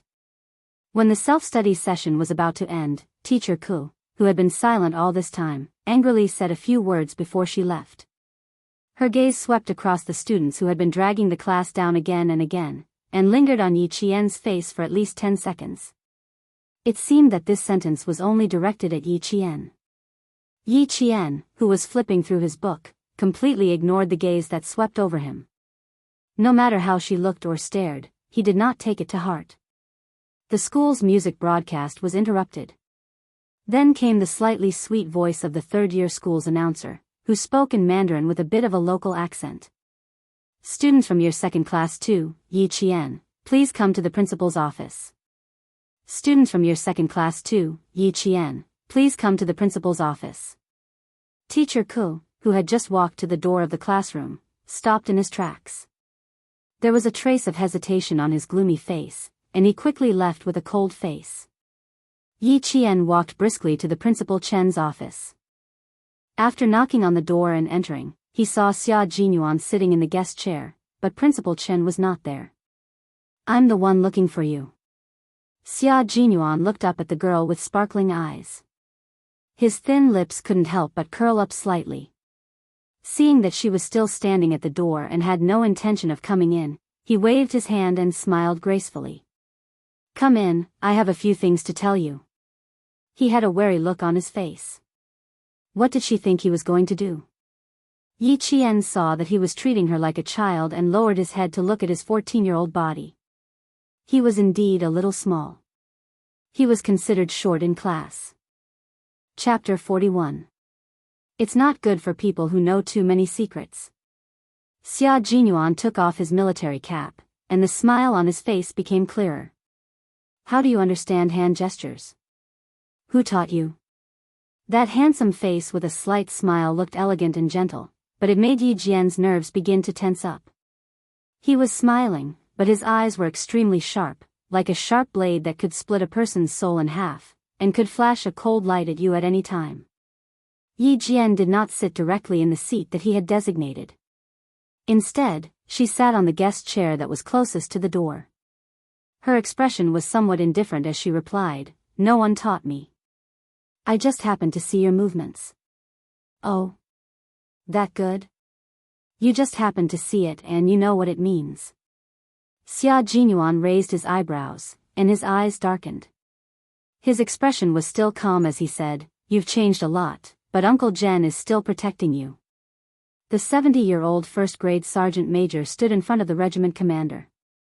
His vigorous voice resounded through the air as he told the regiment commander, There is absolutely no problem with Miss Jian. She had the protection of a first-grade sergeant major and the appreciation of a world-class sniper. What other surprises could this little girl have for him? Grandpa Jen? Yi Qian moved his fingers, and his eyes became sharp. He stared at him and said coldly, You're related to Grandpa Jen? Aren't you just suspecting me?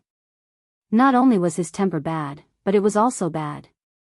Xia Jinyuan smiled and looked at her. He pondered for a moment, then said casually, Relax, don't be so tense. We only have deep respect for Uncle Jen, and we will never offend him. I asked you to come here not because I suspect you, but because I want to remind you. Liao Jian, you can treat him like you normally do. This was the reason why Xia Jinyuan asked her to come over. He wanted to remind her so that she wouldn't get into trouble when she didn't know much about it. Although she was a little girl, she was calm enough to make him believe that she wasn't an impulsive girl who couldn't keep things under wraps. Yi Qian didn't expect him to remind her so directly. She looked at him with her dark eyes and asked, Is he related to the people we caught in the mountains? So far, we've found out that he's related, but that's not something you should be concerned about. Xia Jinyuan didn't care about anything else. He reminded her again, and it didn't matter. What you should be concerned about now is your studies. Just now, when I was retrieving Liao Jian's student file, I accidentally flipped through your results. The smile on his lips gradually deepened, and his gaze towards her was already filled with disappointment. Student Yi Jian, you still have to work hard. He wasn't the only one who knew about his terrible results. Almost the entire school knew about it. Hearing it again, Yi Qian accepted it calmly. He smiled and said disapprovingly, I didn't show my ability, so it's nothing. Yi Qian didn't even bat an eyelid at Xia Jinyuan's arrogance. He stood up with a smile and said, if there's nothing else, I'll go back to the classroom. There will be a test later, so I have to prepare in advance. The little girl had a bad temper. He only tried to test her, but she immediately became stubborn. Even his last attempt to appease her didn't break the coldness in her eyes. Chapter 42. With the care of a first-rank sergeant major and the appreciation of a world-class sniper, as long as she did not lead herself astray, she would be able to carve out a bright future based on her own abilities. How many fathers of the generation dreamed of having a son born from a humble family? However, Deputy Mayor Yi did not know this. The bell for the first class rang. Under the accompaniment of Principal Chen, Xia Jinyuan led the soldiers to a jeep and left the town's middle school, heading towards the army. At this moment, Yi Qian had already started the first question of the math test. It was just a small test for the teacher to understand the students' learning progress over the past month. The invigilator was the math teacher of the class, a female math teacher who wore black-rimmed glasses and was dressed very seriously. She walked over as soon as Yi Qian started writing. Teacher Ku had just reminded her to pay more attention to Yi Qian. Did the homeroom teacher's reminder mean that the student might cheat? She walked over with a serious expression and saw Yi Qian holding a pen. She only paused for a moment before writing the answers on the test paper. In just a few steps, she had already written at least 5 questions. And what about the other students? They were still doing it on draft paper. Teacher Yang, who had expected better from Yi Qian, suppressed her anger and walked over. She did not speak immediately. Instead, she stood beside Yi Qian and stared at the test paper with a serious expression. After a few seconds, her serious expression shifted slightly. She looked at Yi Qian in surprise and saw that she had written the correct answers without using a piece of draft paper. Was she calculating in her head? Yi Qian looked up at Teacher Yang, who was standing beside her. She seemed to have understood something and smiled. She continued to bury her head in her writing. It's a good thing that you can calculate in your head, but you still have to be careful so that you don't lose marks. Teacher Yang bent down slightly and gently reminded the smiling student, after you're done, it's best to check it again. At this moment, Yi Qian had finished all the questions. Teacher Yang, who already knew the answers in her heart, had already given her full marks. She put away her test paper and called Yi Qian outside the classroom for a chat. When Xia Sifeng saw this, a contemptuous smile appeared on her face. So what if she changed? She was still an idiot who did not know how to do anything. What was there to be proud of? Humph. The students in the class were all used to Yi Qian handing in his papers in advance. They all had the same thought in their minds, Yi Qian will still be in the last place. It can't be wrong. Both periods of mathematics were spent on exams. Yi Jian, who had finished her heart-to-heart talk with Mr. Yang, was already resting in the dormitory. When the physical education class in the afternoon was cancelled, Mr. Yang came in with the math test papers from the morning. Under the nervous gazes of the students, he called out a person's name and asked him to come up and take the test papers. As usual, students with full marks report their results. Although Mr. Yang was strict, he was a teacher who cared about the students' self-esteem. Zhang Wenjin, 100 points. And Jessen, 100 points. The first to announce their names were the top math students in the class. When they announced Yi Qian's name, no one took it seriously, as if they had made a mistake. Since Yi Qian was the last to hand out the papers, Teacher Yang kept her at the podium as soon as she went up. Teacher Yang pushed his glasses up the bridge of his nose and looked sternly at the students with their heads bowed. He said in a deep voice, this time, the focus is on Yi Qian. 100 points.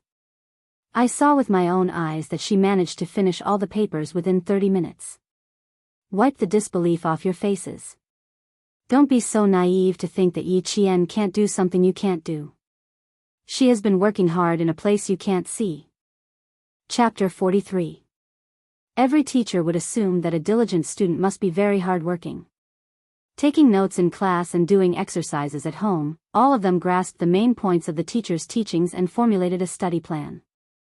Therefore, Teacher Yang also took it for granted. Unfortunately, Yi Qian could only take out her math textbook, but she couldn't take out a single notebook. Yi Qian, who never liked to lie and would never lie about such trivial matters, shook her head. Under the ambiguous gazes of the entire class, she smiled calmly and said, "Teacher Yang, I'm sorry, but I don't have the habit of taking notes." She admitted it so honestly that her classmates couldn't help but laugh out loud. This time, they weren't laughing at her. Sometimes, the interactions between people were just that subtle. Just because Yi Qian embarrassed the teacher in front of all the students, many of the students who both loved and hated the teacher suddenly had a good impression of her. Teacher Yang looked stern, but she was an extremely broad-minded teacher. Hearing this, she revealed a faint smile that was almost invisible. "You're an honest one. You actually made it so that I can't educate those students who also don't take notes." With a hint of humor, the entire class was unexpectedly more harmonious than any other class in the past. After class, some of the students tried to strike up a conversation with Yi Qian. "If only you were like this in the past. We've been classmates for 2 years, and now I know you're actually like this." They were originally classmates, and they didn't have any grudges against each other, so a few casual words were enough to break the distance. A few girls surrounded Yi Qian and started talking to her one after another. As for Yi Qian, she cherished her new life as a student. She remembered those who had hurt her in the past, but she also maintained friendliness with those who had never done anything to her. "When I woke up from my sleep, it was like waking up from a dream. I thought through a lot." Sitting in the middle of the circle, she smiled and answered the questions in their hearts. The huge change from before to after was somewhat surprising, but so what? She was Yi Qian, and Yi Qian was her. If you're surprised, that's your problem. What does it have to do with her? The math class representative, Jessen, was a straightforward female student. She was also the first student to extend a hand of friendship to Yi Qian. Hearing this, a smile appeared on his handsome face. "You're finally back to normal after waking up from your dream. Congratulations, Yi Qian. Same to you. In the future, you don't have to worry every day about who will bully me today, and you don't have to lose bets until you have to eat breakfast for a week." Yi Qian raised her eyebrows and winked mischievously. She joked about the past, and it became a way to improve their friendship. And Jessen laughed out loud when she heard that. "So you knew about it." "Ha ha ha, I lost for 2 weeks last semester. It's winter." "Yi Qian, I've been getting breakfast for them for 2 consecutive weeks." Xie Sifeng, who was sitting next to them, looked at Yi Qian, who was like the moon surrounded by stars.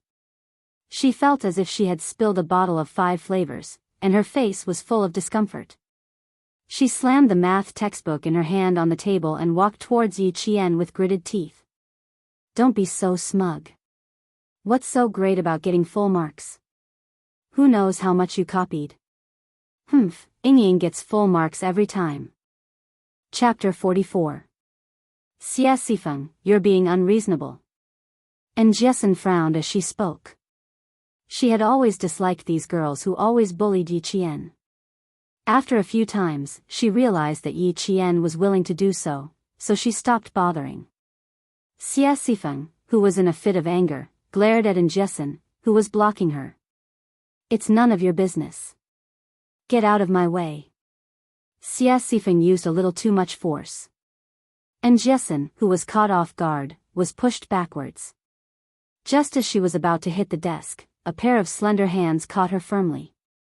"Go back to your seat. I'll handle it myself." Yi Qian steadied her. His smile had completely turned cold. He stood in front of the furious Xie Sifeng and said coldly, it seems like last night's lesson wasn't enough. Do you think this school is your own home? Xia Sifeng's father was a contractor. Her family had some money, so she usually looked down on others. She never cared about the consequences of her actions and only wanted to feel comfortable. When she saw Yi Qian stand up, she instinctively took a step back. Just as she was about to take another step back, Yi Qian, who wanted to return the favor, raised his hand and pushed Jessen back the way she had pushed Jessen. Crash. Bang, Xia Sifeng's wobbly hands moved the desk and chair. Even so, she still fell on her but in front of her classmates. Xia Sifeng was stunned by the fall. She stared at Yi Qian in disbelief.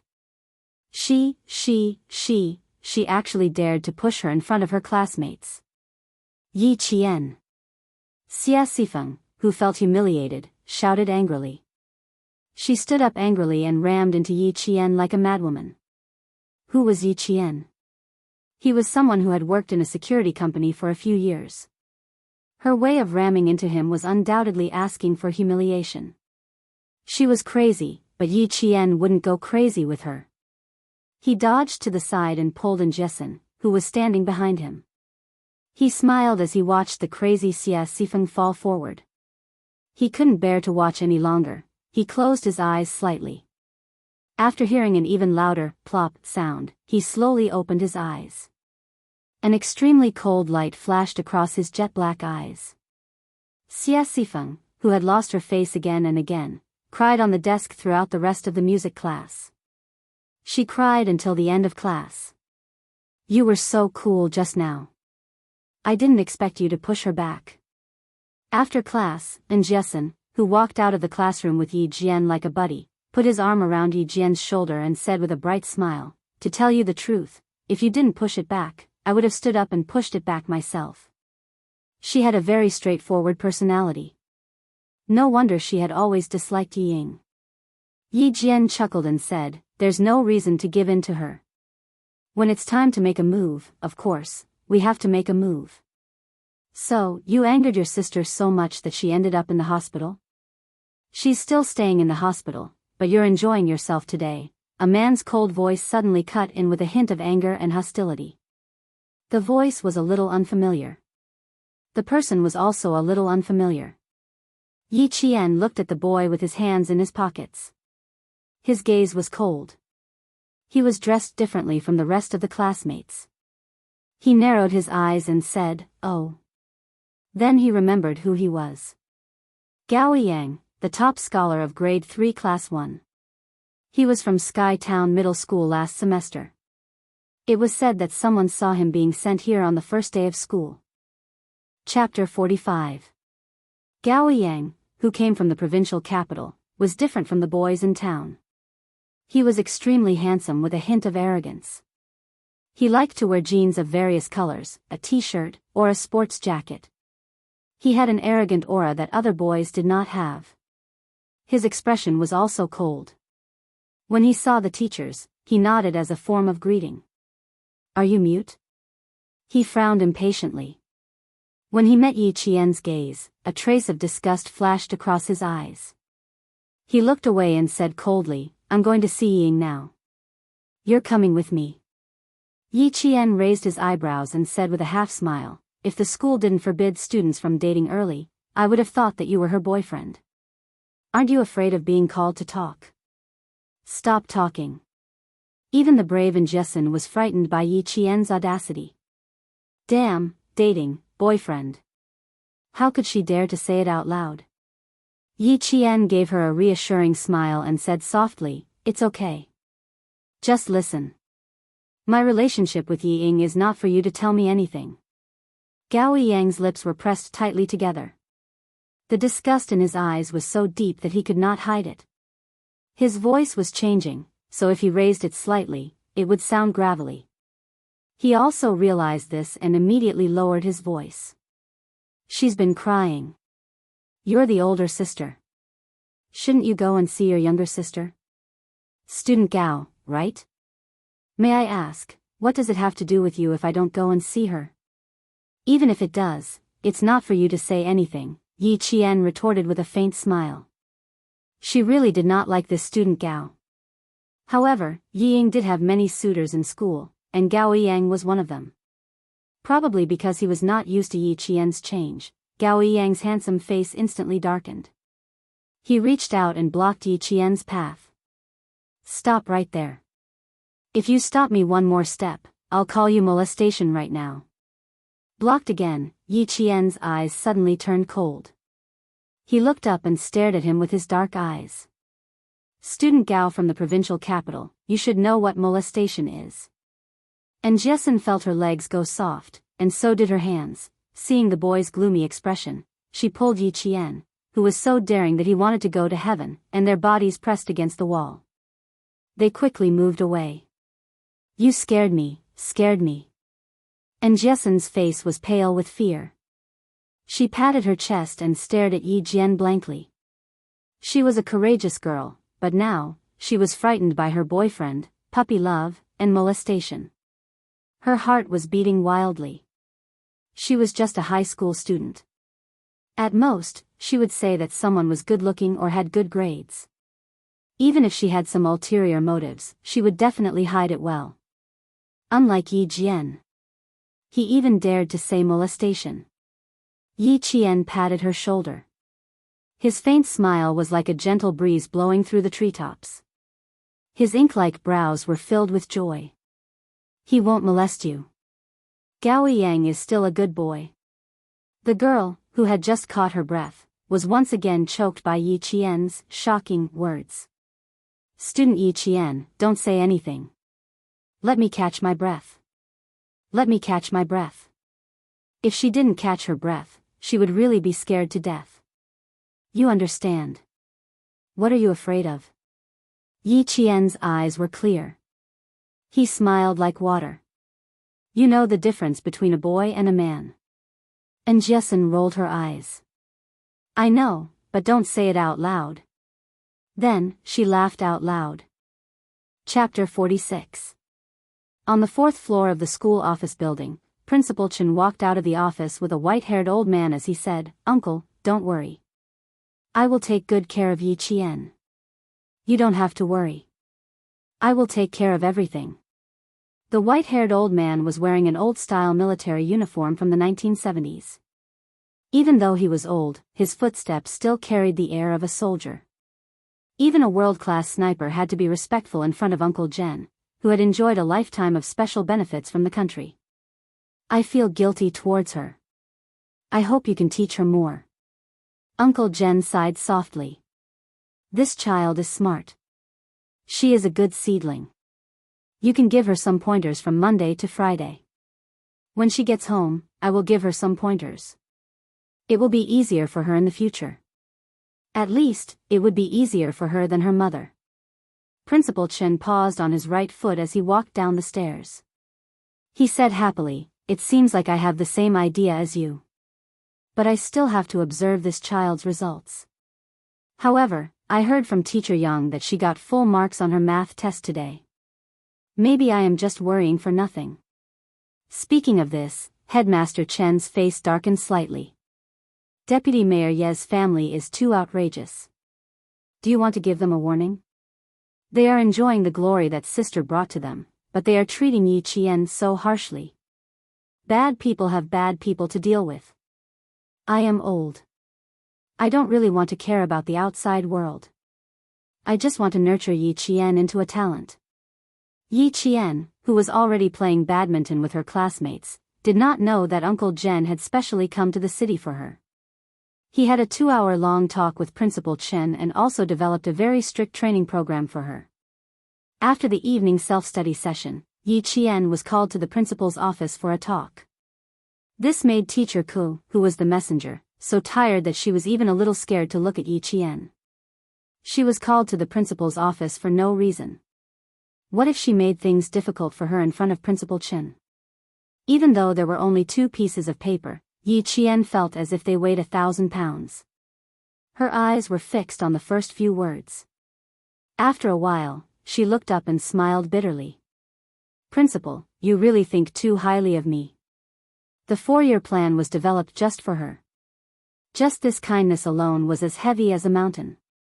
Her eyes were slightly red. Even her voice was a little hoarse. You think so highly of me. Really. Girl, you don't have to thank me. I'm the same as your grandpa general, we're both loners with no descendants. You should learn well so that our efforts won't be in vain. Headmaster Chen smiled and patted her on the shoulder. He was a teacher, a friend, and an elder as he sincerely taught her.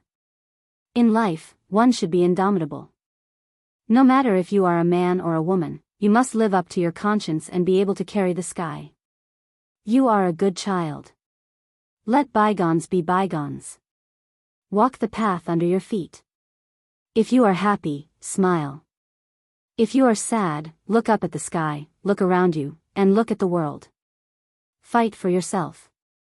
You are also responsible for your life. Do you understand? Chapter 47. To live up to the heavens above and the earth below. She did not have that much self-awareness yet. She only hoped that she could live up to the teachings of her two elders and live up to their expectations. Go back to the dorm tonight and calm down. After self-study tomorrow night, go straight to the school's back door. I'll pick you up. She knew that the road ahead was difficult, but she was fearless. Principal Chen admired this kind of Yi Qian. If she wanted to go far and stand high, she could only rely on herself. This child had a clear mind. Principal Chen admired Yi Qian's self-improvement. In the face of the current, she also maintained a calm mentality. From how she handled Yi Ying's matter, it could be seen that she was very clear about the severity of the situation. On Tuesday night, Yi Qian began his first training. Yi Qian, I'm a sniper. What I can teach you is all the experience I've accumulated in my career as a sniper.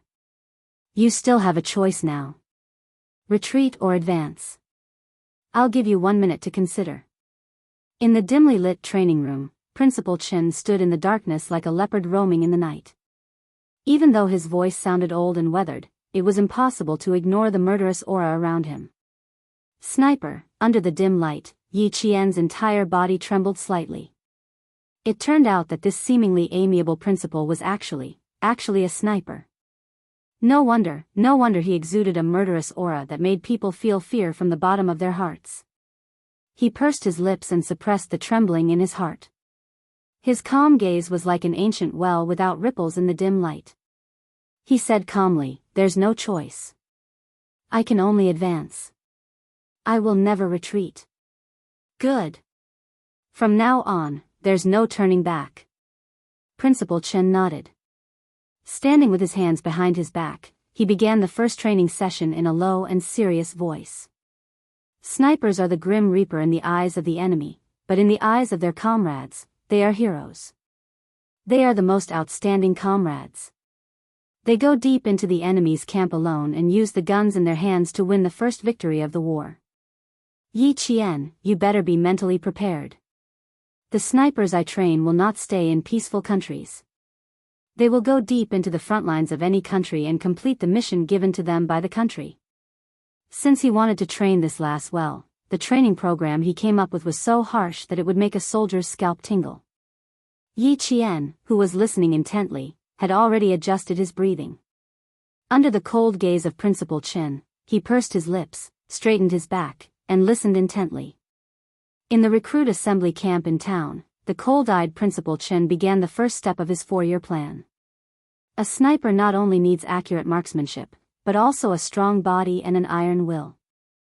He was a sniper, so other than teaching Yi Qian how to use the various sniper rifles, he also had to train Yi Qian's stamina and willpower. In addition to implementing sniping concepts and mastering the weapon system, professional sniping training also requires you to learn a lot more. During the training process, unless you really collapse, you have to grit your teeth and persevere until the end. Yi Qian listened intently and nodded solemnly. Under the calm surface, her blood was boiling. I'll listen to everything you say. I won't back down. Chapter 48. Do you understand? The last sentence was as merciless as metal, a stern command. Yi Qian did not pause for a moment. She held her head high and answered firmly, understood. Under the hellish training of a world-class sniper, This day became the most difficult beginning of Yi Qian's life. After 10 minutes of warming up, she stood still in place. She was not only standing, but she also had to answer the number flashing on the training field. While answering, she was not allowed to move her body. If she moved even the slightest bit, an ant would be placed next to her neck. 34, 27, 870,994. All the number flashes were controlled by AI. In 3 seconds, 4 to 5 numbers would appear at the same time, and the maximum number would be 7. From 1 to 100, Yi Qian had to answer correctly in the blink of an eye. This was to train Yi Qian's reaction and observation skills to her surroundings. It was also to train Yi Qian's willpower and concentration. The firing time of a sniper rifle is 0.22 seconds. After 0.22 seconds, either your bullet will pierce the enemy's forehead, or the enemy's bullet will take away your soul. If you want to survive, basic training is the first step. Because he was concerned that Yi Qian was still a child, Principal Chen did not use the real thing at the beginning of the training. It was like ants crawling into a person's neck. This was child's play. Even ordinary soldiers would encounter it when they were in hiding. After standing for an hour, Yi Qian's concentration did not waver because of the passage of time. Instead, she became more and more focused. By the time the number flashes appeared, she had already called out the exact serial numbers from beginning to end. Left 187, right 591. Over. Not only was her concentration high, but her reaction was also at an excellent level. Principal Chen, who had a folder in his hand, scribbled on it, recording Yi Qian's performance on the first day of training. Basic training and sniper training were carried out simultaneously. After 2 months of intensive basic training, he would let Yi Qian touch a real gun, a loaded gun. From Tuesday to Friday, Yi Qian was an ordinary student during the day. At night, he would become a sniper in training, constantly learning and strengthening himself. In just a few days, the changes from inside to outside were obvious. Her clear and beautiful face was no longer delicate. She was no longer a budding flower, but a pine tree that could withstand the scorching sun and the torrential rain. That kind of change was not something that could be seen at a glance. It was like the spring rain that moistened things silently. By the time you noticed it, everyone would have already gotten used to Yi Qian.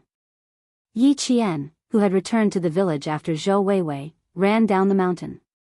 He slowed down and walked step by step until he reached Uncle Zhen. It's an improvement from last week. You're 3 minutes faster. Not bad. Uncle Zhen took a puff of his hookah and put the stopwatch in his pocket. He looked at the hard-working girl in front of him and said in a kind voice, "Don't rush it. Let's take it slow."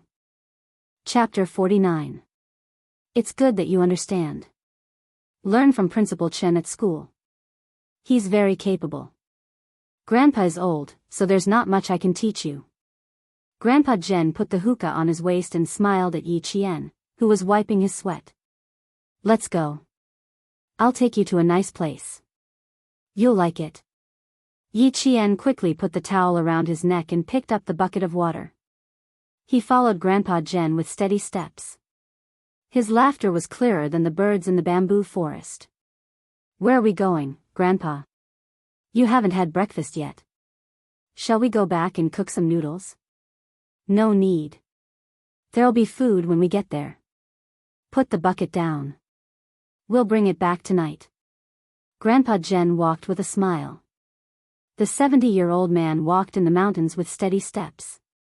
Even the young men would admit defeat. The back of the mountain was a large bamboo forest. The morning mist shrouded the forest, making it look like paradise on earth.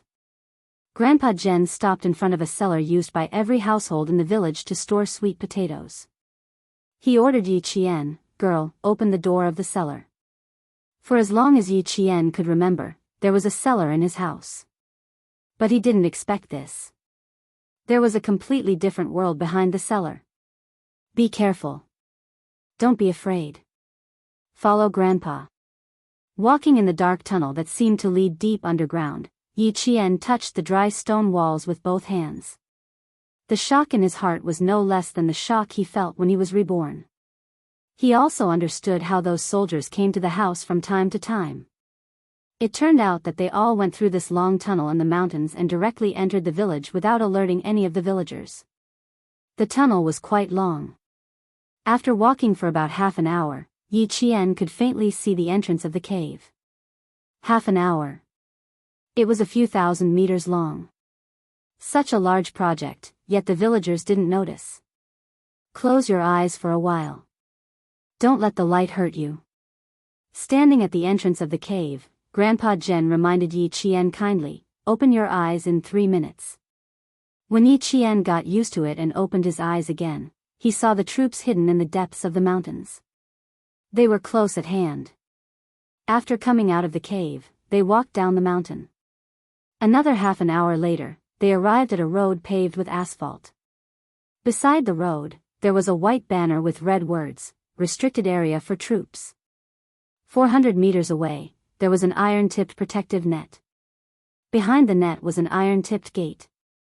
Inside and outside the gate, there were 4 armed soldiers standing guard. He then looked into the depths of the forest and saw the sentry post hidden in the depths of the trees. This place was heavily guarded, and under Grandpa Zhen's lead, he was actually able to enter so easily. The soldier with the gun walked over and saluted Uncle General. It was a routine check of his identity. The sound of a car came from the front. A very ordinary car came from afar and stopped steadily in front of the sentry post. The left and right car doors opened at the same time. As the car soldier handed over his ID, the young soldier who jumped down from the front passenger seat strode out of the sentry post towards Yi Qian. Grandpa Zhen, you're here. The young soldier in the military uniform smiled and saluted Grandpa Zhen. I'm afraid I have to go back on my promise from last time. The school called me urgently and I need to go back. I can only come back later. Chapter 50. Yi Jian's dark eyes narrowed slightly when he walked over. She stood beside him without saying a word. Xia Jinyuan, who was talking to Uncle Zhen, secretly glanced at Yi Qian and frowned slightly. Why does this little girl like to shrink back whenever she sees me? Could it be that he had really scared her that day at school? Sure, of course. Xia Jinyuan replied to Uncle Zhen with a faint smile. He glanced at Yi Qian again and said politely, Uncle, I'd like to have a word with Yi Qian in private. Is that okay? Uncle Zhen wasn't surprised that Xia Jinyuan knew Yi Qian. After all, the little girl was the one who helped arrest the 3 suspects. Under the old man's smile, Xia Jinyuan smiled as he looked at Yi Jian, who was staring at him coldly because of his words. His thin lips were already slightly curved. Under the morning sun, the handsome face under the military cap looked even more noble and elegant. Even when he smiled, there was a hint of laziness in his smile. Student Yi Jian, I still have a few words to tell you about the school. Please. Go ahead, little girl. Xia Jinyuan swallowed the words that were about to come out of his mouth. Instead, he turned around and walked in the direction Xia Jinyuan was pointing at. She didn't like to have too much interaction with this kind of dangerous man. She couldn't see through him, and she was used to keeping a distance from people she couldn't see through. I'm sorry for my probing at school that day, but I hope you can understand our position. He explained in a low voice. His low voice was elegant and luxurious, like the sound of the strings of a zither. You don't have to be afraid of what I'll do to you. There won't be any surveillance or surveillance. Afraid? It seemed that this major had misunderstood. Yi Qian raised his head and looked at him with clear and fearless eyes. He smiled and said calmly, Captain Xia, you've misunderstood. I'm not afraid. I just don't want to have too much interaction with you. If there's nothing else, I'll take my leave. Without waiting for his reply, Yi Qian turned and left. Xia Jinyuan did not think too much about it. His slender and strong hand had already grasped Yi Qian's delicate shoulder, preventing her from leaving without any explanation. Girl, your temper is really bad. Why is it completely different from what Uncle said? He smiled helplessly. Uncle is already looking at us. Are you sure you want to listen to me with your back to me? At this moment, Yi Qian only had one thought in his mind, and that was, to take down this major. After thinking about it for a moment, he realized that it was impossible for him to do so. In the future, she could give it a try. If you have anything to say, please say it all at once, Captain Xia. Thank you. When he turned around, he skillfully swung his shoulders. His whole body was like a fish, and he escaped from Xia Jinyuan's control. After nearly half a month of training, coupled with Yi Qian's talent, she had learned a lot. Her nimble movements made Xia Jinyuan raise his eyebrows. He smiled slowly and looked at her quietly with his dark eyes. His handsome face was solemn and cold. Listen carefully, Yi Qian. We have already confirmed that there is a problem with Liao Jian's parents. Liao Jian is the same. Please help us keep an eye on his movements in school. Chapter 51.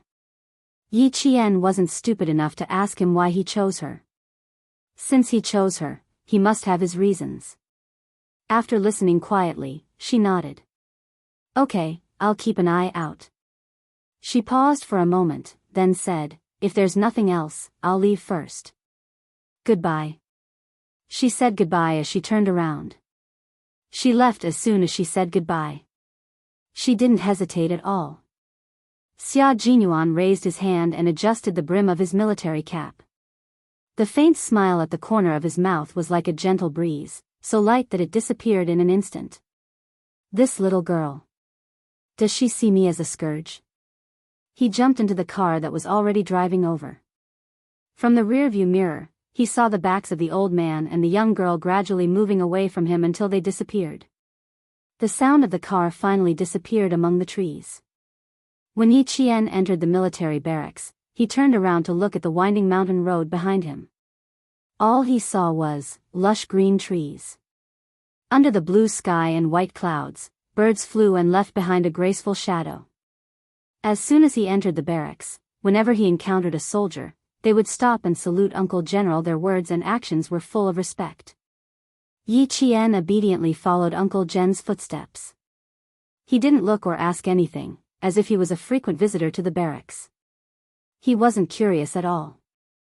5th Company, arrange for the soldiers to come over tomorrow night. Have the squad leader prepare a list of names.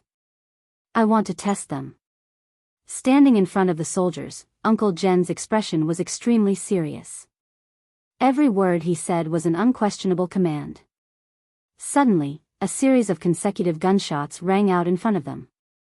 Yi Qian, who had his head down, suddenly looked up.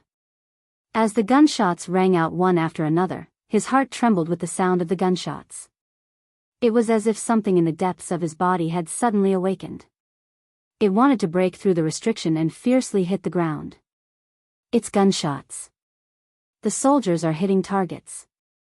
Uncle Jen, who had signaled for the soldiers to leave first, looked sideways at Yi Qian and smiled.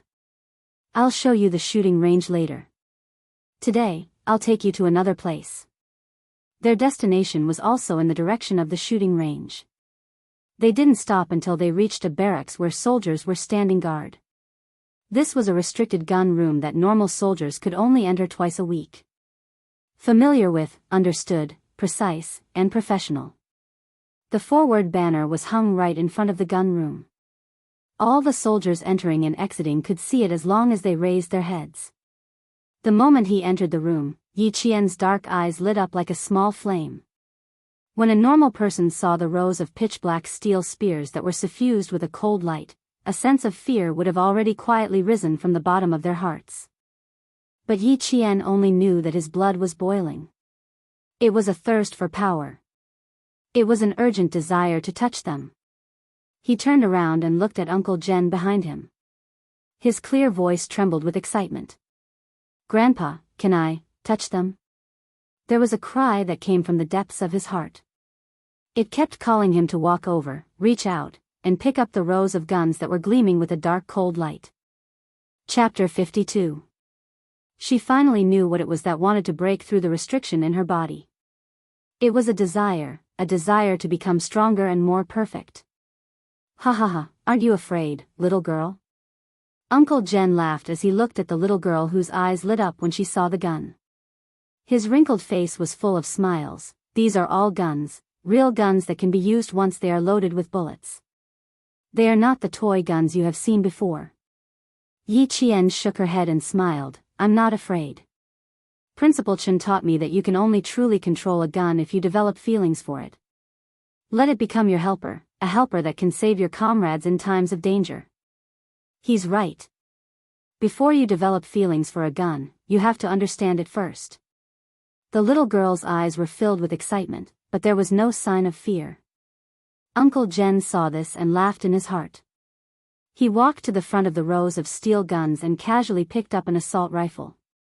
As he quickly disassembled it, he energetically said, N70AB2, Russian Kalashnikov AK-101 assault rifle, NATO 5. 6mm ammunition. It was designed by the former Soviet Union's famous gun designer, Kalashnikov, commonly known as a submachine gun. Uncle Jen dismantled the gun very quickly. At the same time, he used special tools. In less than 5 minutes, the assault rifle was dismantled by him into a pile of parts. How many parts did I dismantle just now? Uncle Jen pointed at the scattered gun parts on the table and suddenly asked, give me a number. From the moment he picked up the gun, he was already in the middle of training. Yi Qian pointed at the parts on the table. Her clear black eyes contained a faint smile as she said, this is the last part that you put down. This is the 47th part that was dismantled. This is the part that you dismantled at step 74. Grandpa, you dismantled a total of 80 parts. Am I right? Not only was he right, but he was very accurate. After half a month of teaching, Yi Qian had already developed the ability to enter the training state at any time. Whether it was Principal Chen or Uncle Jen, they loved to ask questions suddenly. Uncle Jen laughed again and said, not bad at all. While observing, you are also better at understanding. The 47th part is the recoil spring lock. When the bullet is fired, the bolt will lock the thinnest part of the gun so that the gun won't return to its original position. Thus, the gun can continue to fire continuously. The 74th part is called the gun buckle. Its function is. As Uncle Jen picked up the parts one by one and explained them one by one, Yi Qian, who had zero knowledge of the gun structure, began to understand it. For the whole day, Uncle Jen kept dismantling the guns, while Yi Qian kept repeating how many parts each gun had and what they were used for. Assault rifles, shotguns, semi-automatic pistols, manual rifles, revolvers. Not only had she touched a series of firearms, but she had also disassembled them herself. She had a deeper understanding of them. Revolver, ejector lever, central spring, rebounding block lever, camera body. Yi Jian mumbled as she walked towards the classroom with her textbook in her arms. She recalled the knowledge she had learned yesterday and this morning over and over again in her mind. Chapter 53. And Jiesin chased after Yi Qian from behind. She had already called out to him several times, but there was no response. She couldn't help but feel worried. Just as she was about to catch up, Yi Qian sensed something and looked back. He happened to see the worry on her face clearly. What's wrong? You don't look too good. No, I called out to you 3 or 4 times, but there was no response. I got mad. Yi Qian's smile was still bright and beautiful. There was no change in his expression. And Jiesin secretly let out a sigh of relief. Sorry, I was studying and didn't hear you. Yi Qian saw her expression and calmly waved the book in his hand. He smiled and said, once the holidays are over, the midterm exams are coming up. I have to hurry up and study. There was no time at night, no time on Saturday, and no time on Sunday. She could only squeeze in time to study for the entire semester. That's right, Yi Qian was studying for the entire semester, not just what he had already studied. And Jiesin's worries were swept away. She giggled and said, okay, it just so happens that I also need to study. After the evening self-study session, let's each do 10 questions in the classroom before we go back to the dorm. She waved the test papers in her hand and looked at Yi Qian with a pleading expression. Do me a favor and finish this test paper with me. My mom bought it. Was this what you were worried about? Yi Qian took the 2 sets of test papers from her hands and casually flipped through them. He smiled at her and said, "These are very simple questions. What's there to worry about? Listen, Inying, listen. Some people just don't know the immensity of heaven and earth." Xia Sifeng's cold voice came from behind her. She mocked, "Does she really think she's that great?" And Jessen stopped in her tracks. She tugged on Yi Qian's sleeve and said in a low voice, "She took half a month off. Isn't she afraid that she won't be able to keep up? She's the one who thinks she's infallible." She was referring to Yi Ying, who took 2 weeks off. Based on my understanding of her, taking half a month off is definitely not a break. Yi Qian didn't turn around. He smiled faintly and said, "Teacher Ku has to leave the school during the lunch break. He even brought along the math teacher from class 3. Guess where the 2 teachers are going?" And Jessen immediately thought of something and exclaimed, "It can't be. Of course. So, classmaten, work hard." Yi Qian raised his eyebrows and smiled, ignoring the stares coming from behind him. Yi Ying had always been smart. How could she lose her final advantage in school? At this moment, Yi Ying coldly retracted her gaze. At the same time, she pursed her lips tightly and lifted her chin slightly. She said to Xia Sifeng, "Why do you care about her? What will happen to arrogant people?" "That's right. What would happen to an arrogant and complacent person like her?" Yi Qian, who had walked to the door of the classroom, turned around and smiled at her. The corners of his mouth curved into a cold sneer. "Yi Ying, I will crush your pride with my own hands." Their gazes met. They were like fire and water. Yi Ying, who only dared to return to school after half a month of peace, secretly gritted her teeth. No matter how angry she was, she had to endure it.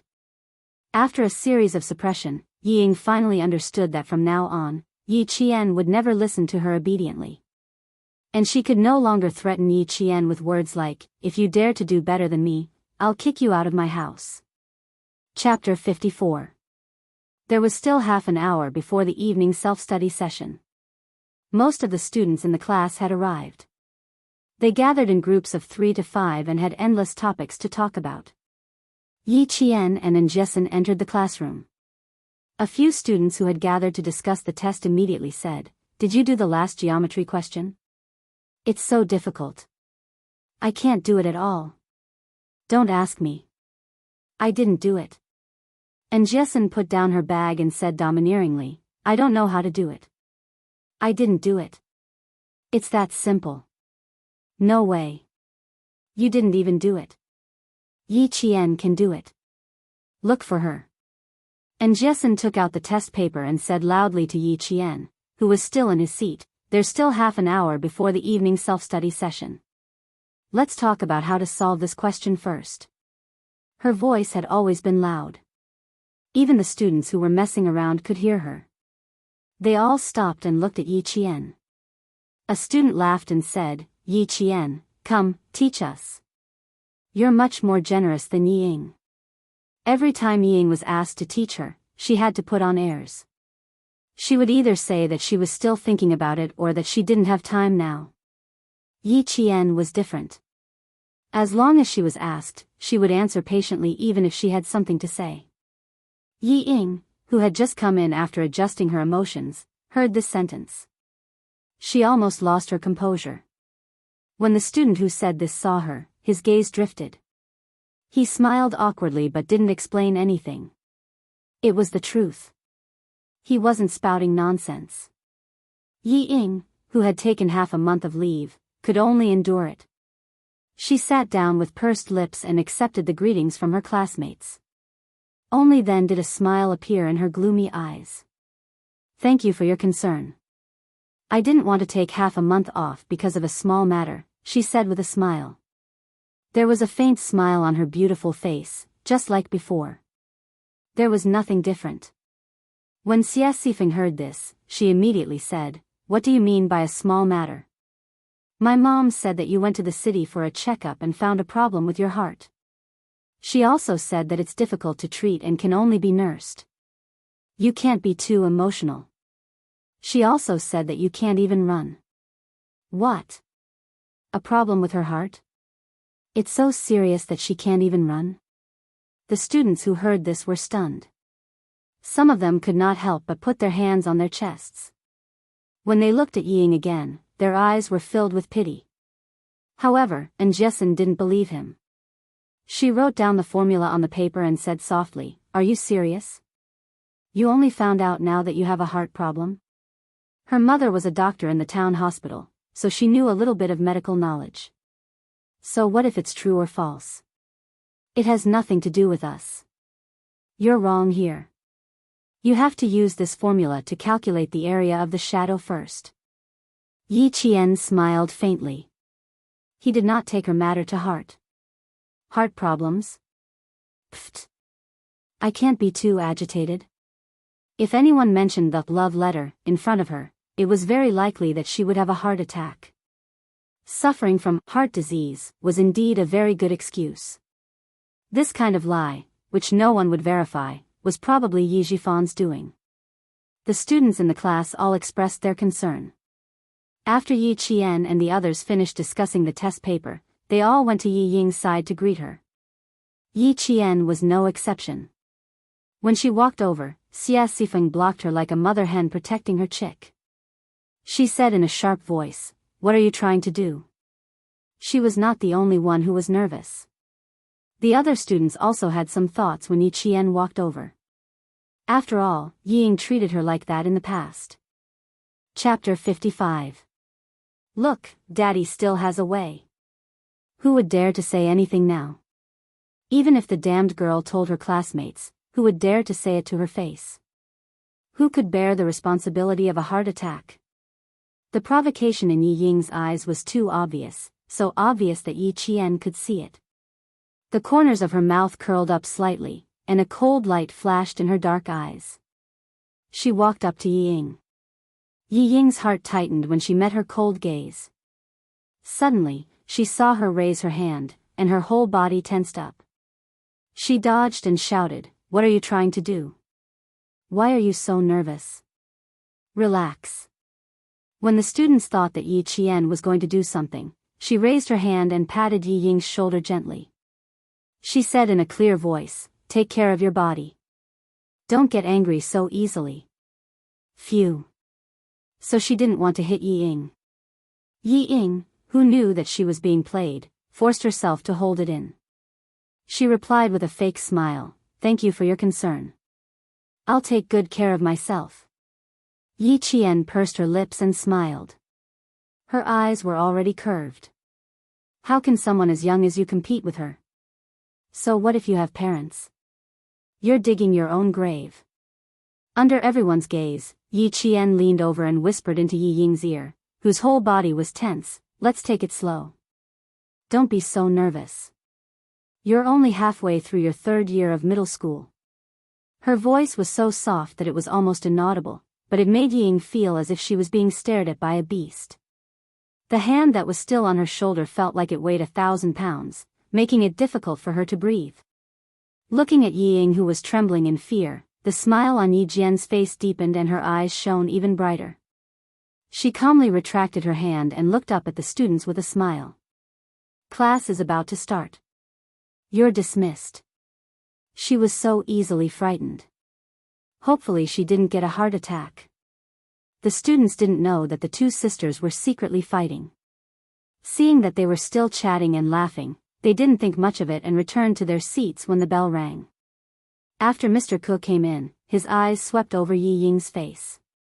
He walked to the podium and said with a serious expression, "Students, due to health reasons, Yi Ying from our class."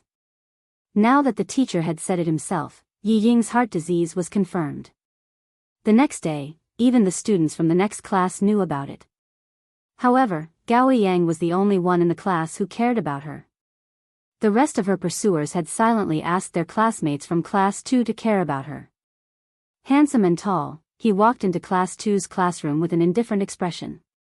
Miraculously, the noisy class fell silent for 3 seconds.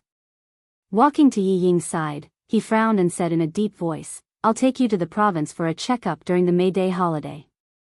Your complexion looks rosy, how could you have congenital heart disease? Her honesty almost made Yi Qian laugh out loud. She looked at the flustered Ying with interest. She covered her mouth and said coldly, my business has nothing to do with you. Leave now. My uncle is the director of the provincial hospital. There are still 8 days before the May Day holiday. Think about it before replying to me. Not only did she reject him, she even pointed at his nose and asked him to leave. Gao Yang, who had always been cold and arrogant, endured it. He said something in a low voice and turned to leave. The director of the provincial hospital. Yi Ying's pupils contracted. So his family had such powerful connections. She regretted her harsh tone just now. Yi Qian looked at her small face. One moment she was smiling, the next she was annoyed. He suddenly found it funny. He looked away indifferently and buried his head in the sea of books again. Chapter 56. It was still slightly chilly at night before the May Day holiday season, especially when it was raining, which made it even colder. Yi Jian had been standing in the rain for half an hour. Among them, there was a wolf dog that was chained to a leash. It was growling less than 10 centimeters away from her, and its growls made her heart tremble.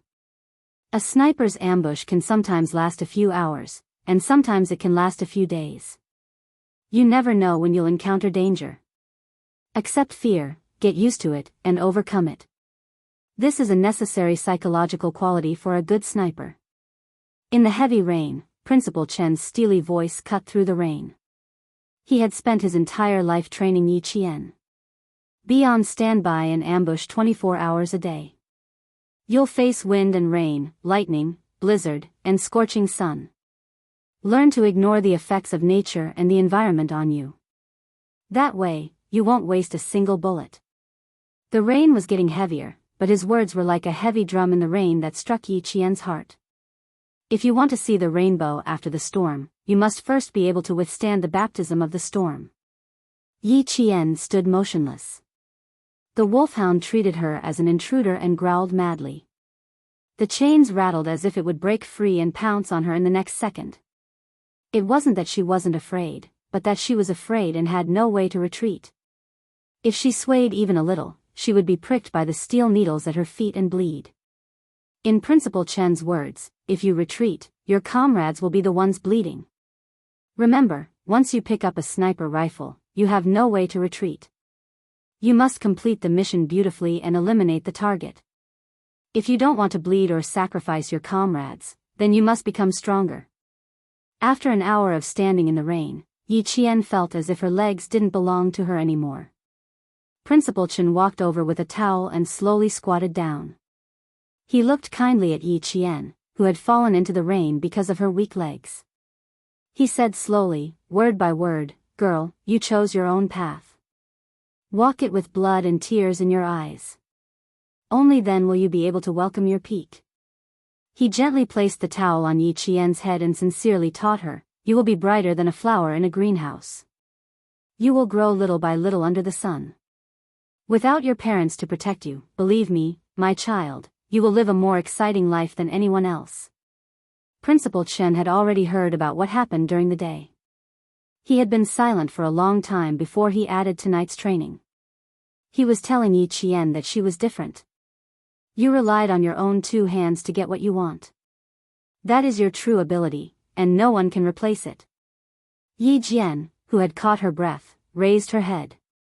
Her eyes were as bright as a mirror after being washed by the rain. They were so clear that they could reflect the beauty and ugliness of everything. Raising his hand, Zhang Xian wiped the rainwater off his face. Under the gaze of the elder, he smiled and said, "I will persevere on, not for anyone else but for myself.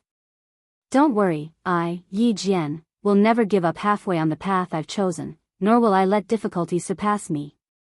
With a sharp sword in hand, she would cut through the difficulties, cut through the thorns, and walk on a broad path.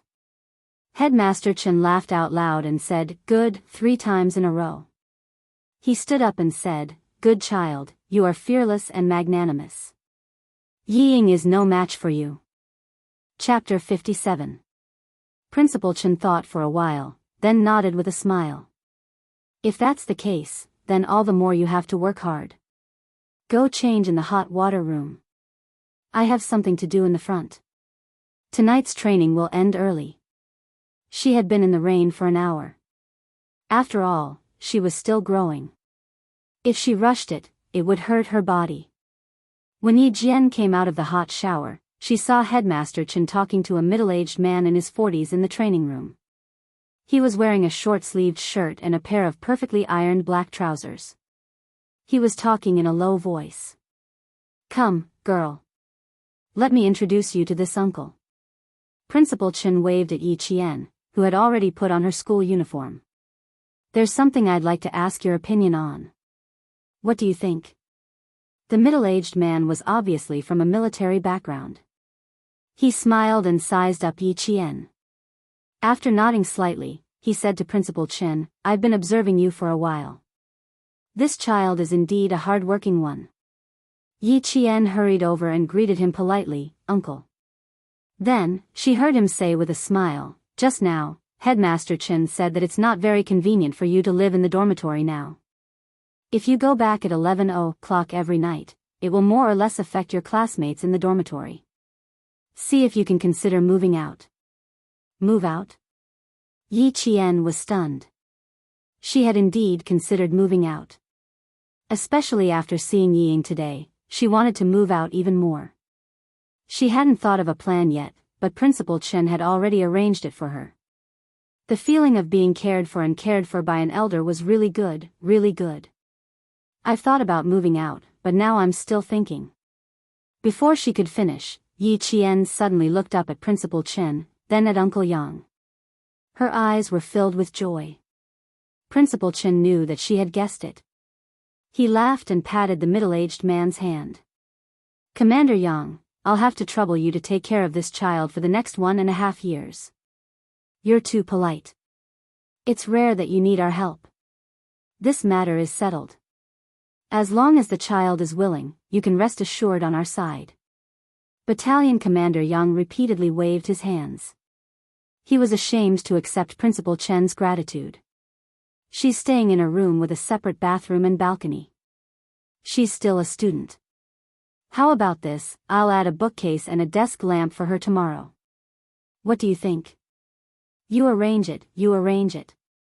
Seeing that Yi Qian had considered everything thoroughly, Principal Chen was even more relieved to let Yi Qian live alone in the recruit assembly camp. Not only was it safe here, it also wouldn't attract any attention. Yi Qian didn't know how many times his eyes reddened. He bowed deeply to Battalion Commander Yang. Thank you, Uncle Yang. I won't cause you any trouble. Before he could bend his waist completely, Battalion Commander Yang's strong hand had already reached out to stop him. He said in a low voice, You're too polite, kid. Remember, we soldiers are indomitable. Straighten your back. More than one person had told Yi Qian that no matter what, he had to straighten his back and never bend his waist easily. By the time he returned to school, it was already 11 at night. Yi Qian gently pushed open the door to the dorm. Dai Qing's brows furrowed slightly. In order to make it easier for the dorm management teacher to check on the dorm rooms, all dorm rooms were not allowed to be locked from the inside. But tonight, it was locked from the inside. Chapter 58. Yi Qian didn't knock on the door. His dark eyes stared at the closed door, a cold smile spreading from the corner of his mouth to the depths of his eyes. Very good. She's starting to make small moves as soon as she comes back. Without knocking, he turned around and went straight to Anjessen's room. What? Lock the door? How dare she? Anjessen's face flashed fiercely under the covers. She gritted her teeth and said, She's a piece of trash. She's been picking on you since she came back. Yi Qian wasn't angry. Instead, he raised his hand to support his head and laughed softly. It's a good excuse to move out of the dorm. No, it's an excuse to move out of the school. Since Yi Qian had a dorm that was convenient for his training, he listened to Principal Chen and moved out after class tomorrow. He would use the night's self-study time on sniping lessons. And Jessen was immediately interested when she heard this. Move out? Really? Does that mean I can come out to find you more often?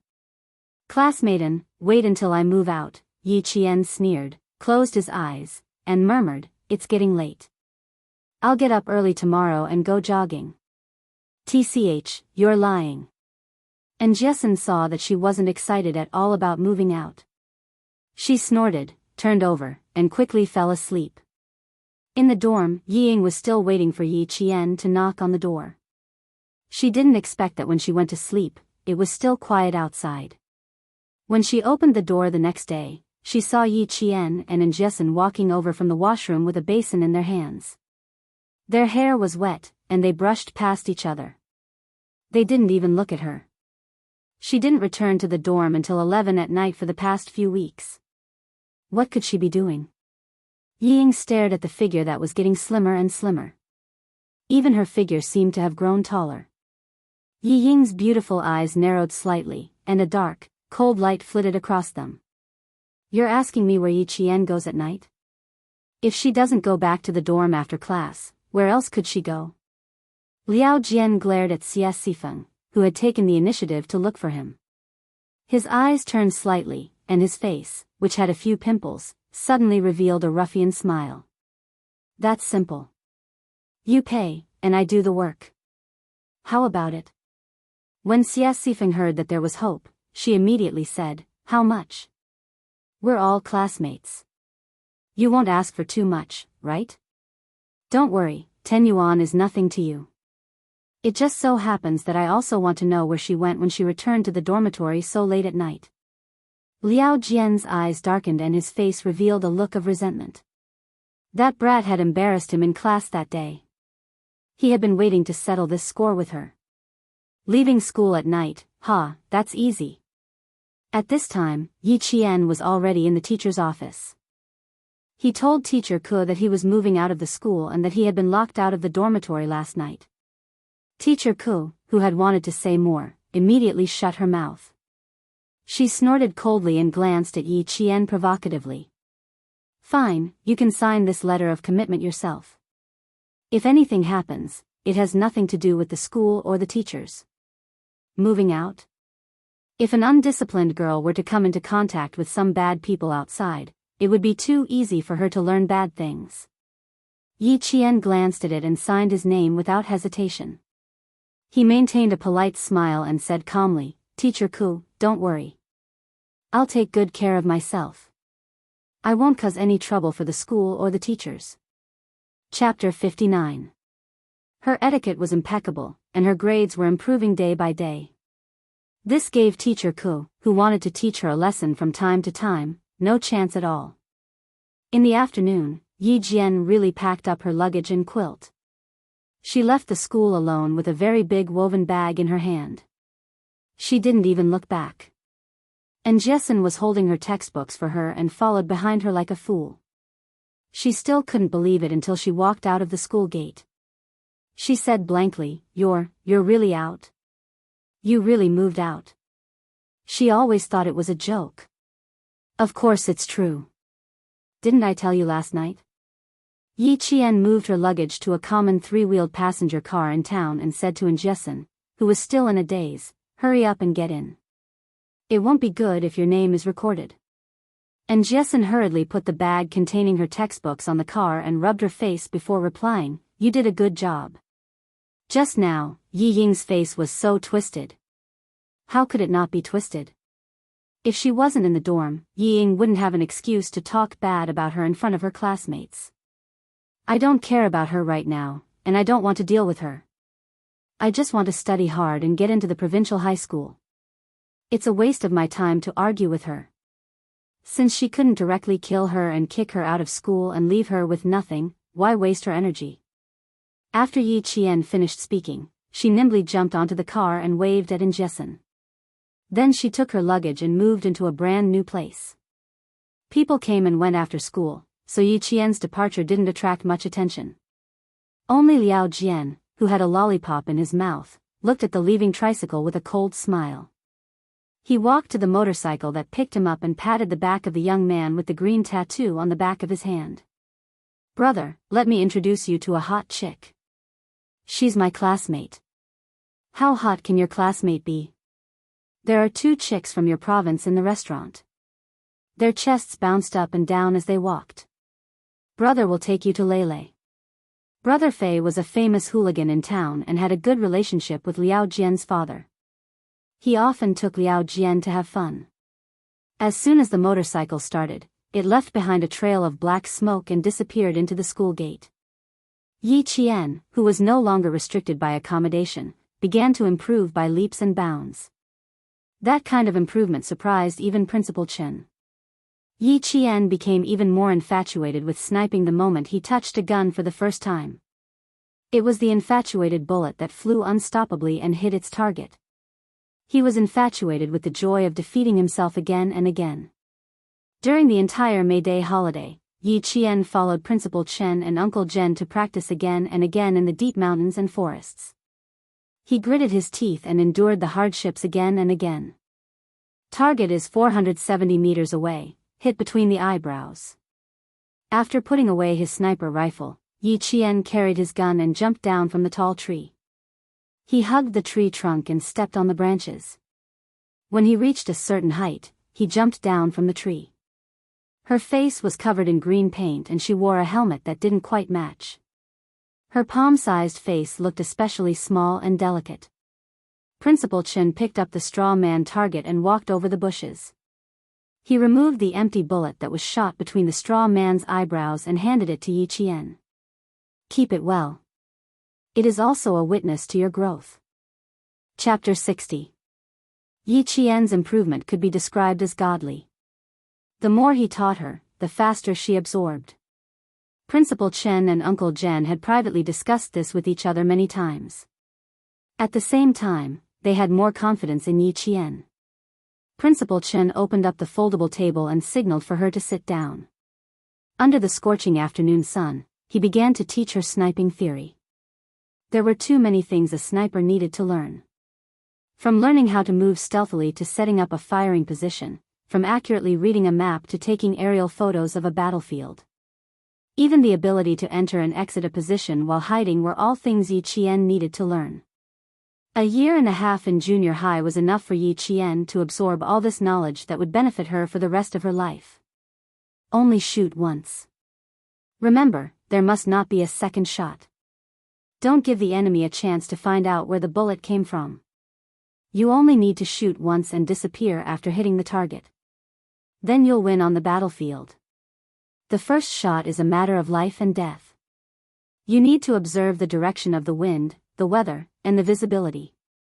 If you shoot from a long distance, the wind's speed and the bullet's gravity will change the bullet's trajectory. If you miss the first shot, the target will be alarmed and discover your presence at the same time. The second shot is very likely to be from the enemy's side. Accurately calculate the shooting range, wind speed, and bullet's trajectory. Then complete it based on your feelings. As Yi Qian listened to Principal Chen's teachings, her slender hand gently stroked the sniper rifle she borrowed from the army. Her oily face was solemn and cold. She had already begun to show the coldness that a sniper should have. At night, Uncle Zhen would take her to the army's armory to identify the guns, ammunition, and quickly assemble them. At the same time, she had to practice mixed martial arts with the soldiers in the army.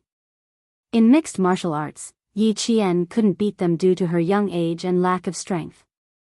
For things like identifying guns and quickly assembling a gun from a pile of scattered parts, she needed about the same amount of time as the elite soldiers.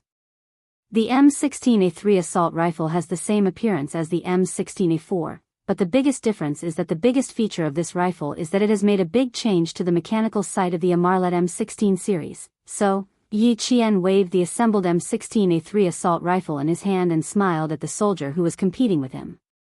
So, I won. You're not holding an M16A3, but an M16A4 semi-automatic rifle. He raised his hand and aimed. The loaded M16A3 semi-automatic assault rifle fired the first bullet. With a bang, the bullet hit the red circle in the center of the target. The soldier who lost weighed the assault rifle in his hand as he watched Yi Qian, who was still a student, shoot the first bullet in a dashing manner. The recoil from the bullets did not affect her professional shooting posture, which was impeccable. He put down the gun in his hand.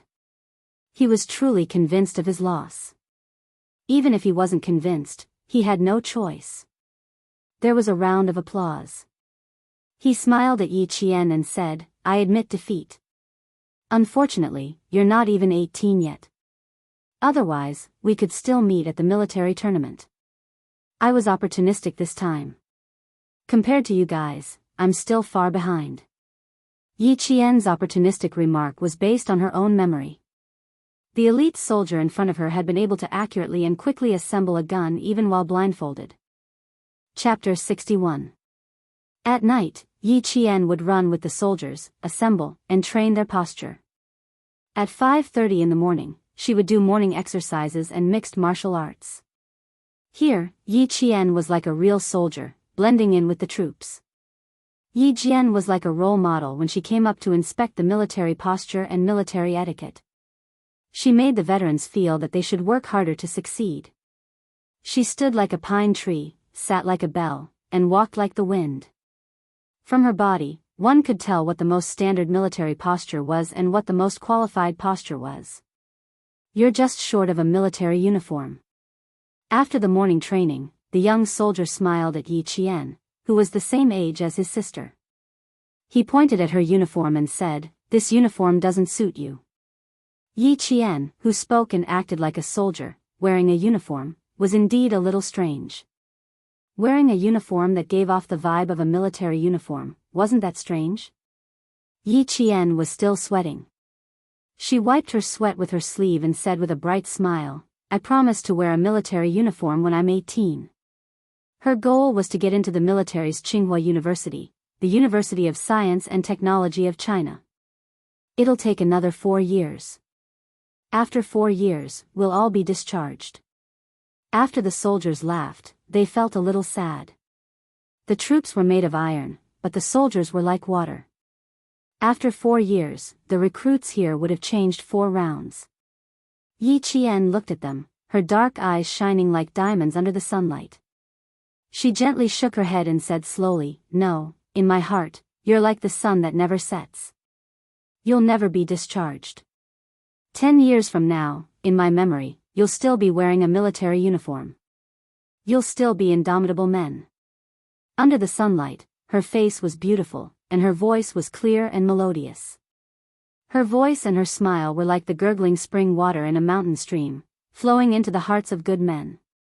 "We're all looking forward to seeing you in a military uniform in 4 years. Come, come, come, let's give you a high five." The leader was a squad leader. They were all scouts who had trained in mixed martial arts. Their tanned faces were serious when they were on duty, but when they were resting, they were like the brothers next door taking care of Yi Qian. In the sound of applause, Yi Jian ended her May Day holiday in the army. After the summer vacation, she would come back again and spend another unforgettable military life with this group of adorable and respectable soldiers. By the time they returned to town, it was already close to 5 in the afternoon. Principal Chen smiled as he took out a $50 bill and said to Yi Qian, "Go, girl. Buy a caddy of pork belly and come back. Let's have a drink together tonight." His heart was filled with joy. He was even happier than if he had found a treasure. Yi Qian took the money and said happily, "Braised pork, braised grass carp, they are all your and Grandpa's favorite dishes. You have a good memory. Hurry up and go." Uncle Jen also laughed out loud. He rarely came to town, but he was really happy today, so he agreed to come to town. The market in town was not big. By 4 or 5 in the afternoon, there were only a few stalls. When Yi Qian was picking vegetables, she heard the stall owners talking about the mayor election. One of them said that Deputy Mayor Ye's family could even kick their own niece out of the house, so he was definitely not a good official. Yi Qian's lips curled up when she heard that. If this matter affected his career, Yi Ying and her mother would not have an easy time. Chapter 62. At the front of the town street was a newly opened, Spring Sun restaurant. A few girls wearing tank tops and miniskirts were greeting a few customers who had jumped out of a truck. Yi Jian, who was passing by the roadside, walked quickly to Headmaster Chen's house with the groceries she had bought. A bowl of red braised pork, a braised grass carp, a bowl of stir-fried bacon, a bowl of tomato soup, and a bowl of vegetables. Principal Chen and Uncle Jen chatted happily as they sipped on rice wine. After the meal, the two of them were a little drunk. Yi Qian packed up his things, carried his backpack, and walked towards the recruit camp with a flashlight. The recruit assembly camp was about 10 miles away from Headmaster Chen's home. When they passed by the Spring Sun Hotel, several motorcycles came from the front. Yi Jian, who was holding a flashlight, turned off the light subconsciously and saw the motorcycles stop at the entrance of the hotel after turning a corner. The strong lights of the motorcycles did not go off immediately. They reflected a blinding light on the restaurant's glass door. The night wind carried with it the pungent smell of diesel fuel and a faint smell of blood. Yi Qian wrinkled his nose and walked away quickly. During the day, a few girls wearing tank tops came out to greet him. The people on the motorcycles all got off one by one. "Get out of my way!" A man shouted angrily and blocked one of the girls. He got off the motorcycle himself. "Send the food to my room and ask Liao Yu to come over." Yi Qian's footsteps paused for a moment. When he lifted his feet again, he walked faster and more steadily. The smell of blood in the air had not faded. Yi Qian did not continue walking forward. Instead, he took a shortcut to the recruit camp. When he passed by a village pond, he suddenly heard rapid breathing coming from under the embankment. Then there was the sound of splashing water, as if someone was climbing out of the pond. The muddy smell mixed with the strong smell of blood made Yi Qian stop in his tracks. His body slowly crawled on the wet ground. The sound of splashing water disappeared, and the breathing became more rapid. Yi Jian pursed her lips even tighter. This person was injured. Was he a villager from the town? No, that was unlikely. If it was a villager, he could have called for help. She, who was used to being cautious, did not move. It was as if she blended into the night. She even held her breath. In the darkness, someone staggered as he stood up. Step by step, he walked towards the camp on the small mountain. The stench of blood became even heavier. When Yi Qian saw the shadow, he jumped up from the ground without any hesitation. He stuffed his flashlight into his bag and ran towards the stumbling shadow. "I'll help you over there.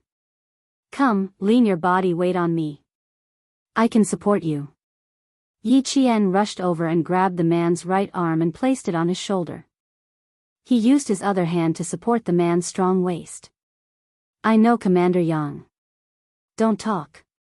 Let's go back and treat your wounds." After being in the army for so long, he was familiar with the aura emitted by the shadow. It was the aura of a soldier who was calm in the face of death. Chapter 63. When he heard that the young lady knew Commander Yang, the man quietly put away his gun. When he spoke, his voice was already so weak that it was almost inaudible. "Young lady, quickly run over and tell Commander Yang that the target has been alerted. We'll be there soon. Don't talk. Save some energy for when we see Commander Yang." Yi Jian's face was cold and gloomy. The 1.8-meter-tall soldier was leaning on her with all his weight. Her footsteps were also steady. Commander Yang was on the phone. When he heard the cold voice coming from the phone, his expression was unprecedentedly serious. "Okay, I'll immediately send troops to search. Report as soon as there's any news. The target is the #1 overseas event in the southern province. Please be careful." A deep male voice came from the other end of the phone. It was filled with boundless killing intent. "In 10 minutes, I'll arrive at Fujian town." Yi Qian appeared at the camp sentry post. When the two soldiers on duty saw her, their expressions changed. One called Commander Yang to inform him, while the other ran into the camp with the injured man on his back. Inside, Commander Yang just happened to run out with the military doctor. He immediately placed the injured man on a stretcher. It's a gunshot wound on his left shoulder. He lost too much blood and fainted. The wound may be infected. It needs immediate anti-inflammatory treatment. When Yi Qian saw Commander Yang, she immediately told him all the details she knew. There's a problem with the Spring Sun restaurant. 5 foreign men came to the restaurant. One of the foreign men spoke with a Hongkou accent. He's injured. Hongkou accent. Isn't this? Commander Yang looked deeply at Yi Qian and said in a low voice, Young lady, you might have to work hard tonight. Go back to the dormitory first. The military doctor will come and treat this soldier's wound. Yi Qian slightly narrowed her eyes and said in a low voice, Uncle Yang, you only have one military doctor here? I'm afraid one isn't enough. I know a little about how to treat gunshot wounds. Let me go with you. When this young lady spoke, her expression and words always gave people an inexplicable sense of confidence. Commander Yang nodded without hesitation. Okay, you can help. Yi Qian had been in the medical school for more than a year, and his professional knowledge was even better than the medical students. How could he really just be an assistant? But it was true that he could only be an assistant. The 14-year-old Yi Qian had never been exposed to gunshot wounds before. He had only learned some theoretical knowledge in the army. Anti-inflammation, intravenous drip, wound cleaning, removing the bullet and cleaning the wound again. As long as the military doctor needed anything, she would immediately hand it over. She would even use a disinfectant cloth to wipe the sweat of the military doctor who was removing the bullet. When Xia Jinyuan came in, he saw a slender figure standing by the operating table like a sentinel. When she heard his footsteps, she turned around with a scalpel in her hand and looked at him coldly. It's me, Xia Jinyuan, he said in a low voice and took off his combat helmet, revealing his handsome face. He was wearing an army combat uniform. He did not have the elegance he had when he was in the military uniform. Instead, he walked in with the cold air of the dark night, filling the infirmary with the murderous aura of a powerful army. Yi Qian let out a sigh of relief. So it was him. The military doctor was doing a thorough debridement of the devitalized tissue in the contusion area of the wounded soldier's shoulder. Without looking up, he said to Yi Qian, Left camera, prepare the one-time pulse debridement and rinse device. Yi Qian, who only met his gaze, immediately passed the left camera to the military doctor. At the same time, he prepared the one-time pulse debridement and rinse device. After the bullet was removed, he would immediately rinse the wound to prevent anaerobic infection. Chapter 64. Xia Jinyuan took a look and immediately retreated. He said coldly to Battalion Commander Yang, The situation is stable for now. Tell me about the situation here. Miss Jian saw the suspicious target at the Spring Sun Hotel at the entrance of the town. He spoke with a Hongkou accent and was injured. Battalion Commander Yang quickly relayed the information he received. We'll have to wait for the patient to wake up before we know the details. Turning back, his deep eyes glanced at the infirmary with the operating lights on. His thin lips pressed tightly together as he said in a deep voice, When did she learn how to deal with gunshot wounds?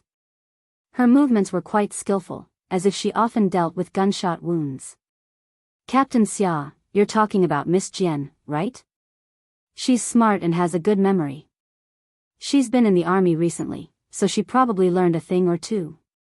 Battalion Commander Yang was afraid that Captain Xia, who had a cold and powerful aura, would be displeased, so he immediately said, The military doctor said she's fine. She was only allowed to go on the operating table because she knew all the medical equipment. Xia Jinyuan looked at the nervous Battalion Commander Yang and smiled. She's indeed a smart girl. The time on his watch was already 8:37 p.m. He put on his combat helmet and fastened his safety belt. He said to Battalion Commander Yang, Increase the security in the camp tonight. Don't let that girl escape. If I don't escape, do you know what those people look like? Yi Qian walked out of the infirmary and removed his mask. He smiled faintly at the tall figure who had already walked into the night. Of course, if you knew what they looked like, I wouldn't have to run out. Why did this girl, ever since he had tested her in school, she had been treating him like a little hedgehog? Xia Jinyuan turned around again and smiled at the girl who looked like a little hedgehog. His lips curled into a beautiful arc. Little girl, can you tell me? Height, appearance, characteristics, We need to know all of them. He had to go along with her. She was a girl who cared about her reputation. As a man, it was gentlemanly of him to go along with her.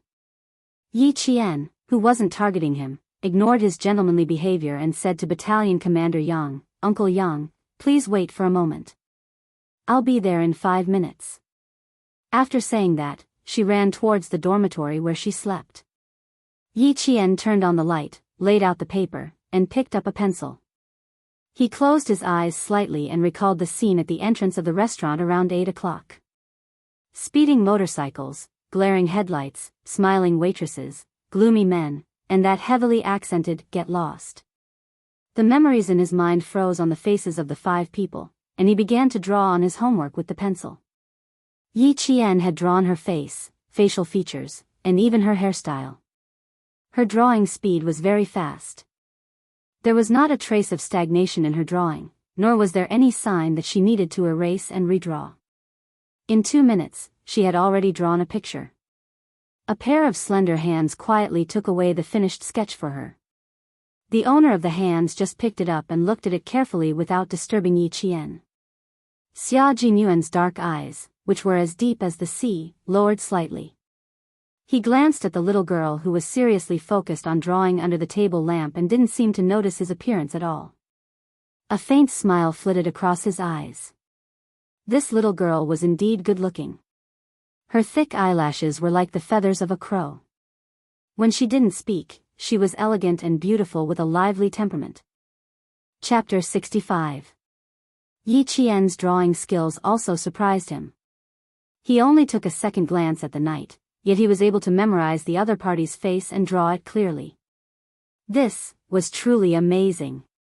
This portrait is of a man with a Hongkou accent. He has an injury, probably around his waist. When he got off the motorcycle, he consciously covered his right waist.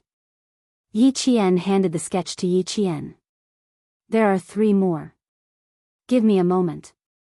Yi Qian, who had entered a state of concentration, had a cold look in his eyes. When he drew with the pencil, a cold light flashed across his eyes. I checked the wounded man's pistol. It was a QSZ-92 semi-automatic pistol with a total of 15 bullets. Only 1 shot was fired. If this bullet hit the man with a Hongkou accent, he should still be in the restaurant and won't leave for the time being. The Type QSZ-92 semi-automatic pistol used the Type DAP-92 9mm hard steel core ordinary bullet. The bullet had a low density and strong penetrative power. After penetrating a 1.3mm thick helmet steel plate at a distance of 50 meters, it could still penetrate a 50mm thick pine board. Other pistol bullets could not penetrate steel plate. Based on this, if the other party was really shot, what he had to do now was stop the bleeding and then move. Xia Jinyuan's sharp gaze was already scanning Yi Qian's face a few times. Then, he raised his eyebrows and asked with a smile, "Looks like you learned a lot in the army. You even know this. There are still 2 more portraits. Finish them in 4 minutes. Is that okay?" When he met her cold and calm gaze, Xia Jinyuan decided to use a coaxing and questioning tone to prevent this little girl from having any opinions about him. Young Master Xia, who had lived for 20 years, had always been the one being looked down upon. He never thought that in a small village, he would have to look down upon a little girl. His cold tone softened, making Yi Qian a little uncomfortable. He raised his eyes to look at Xia Jinyuan, then indifferently retracted his gaze. The other 4 are all side faces. Let me try to see if I can get their faces. Since they are the targets, don't you have any information on them? You don't even have a picture? Her pencil didn't stop moving. She drew on the paper with rustling sounds, but targeted questions came one after another.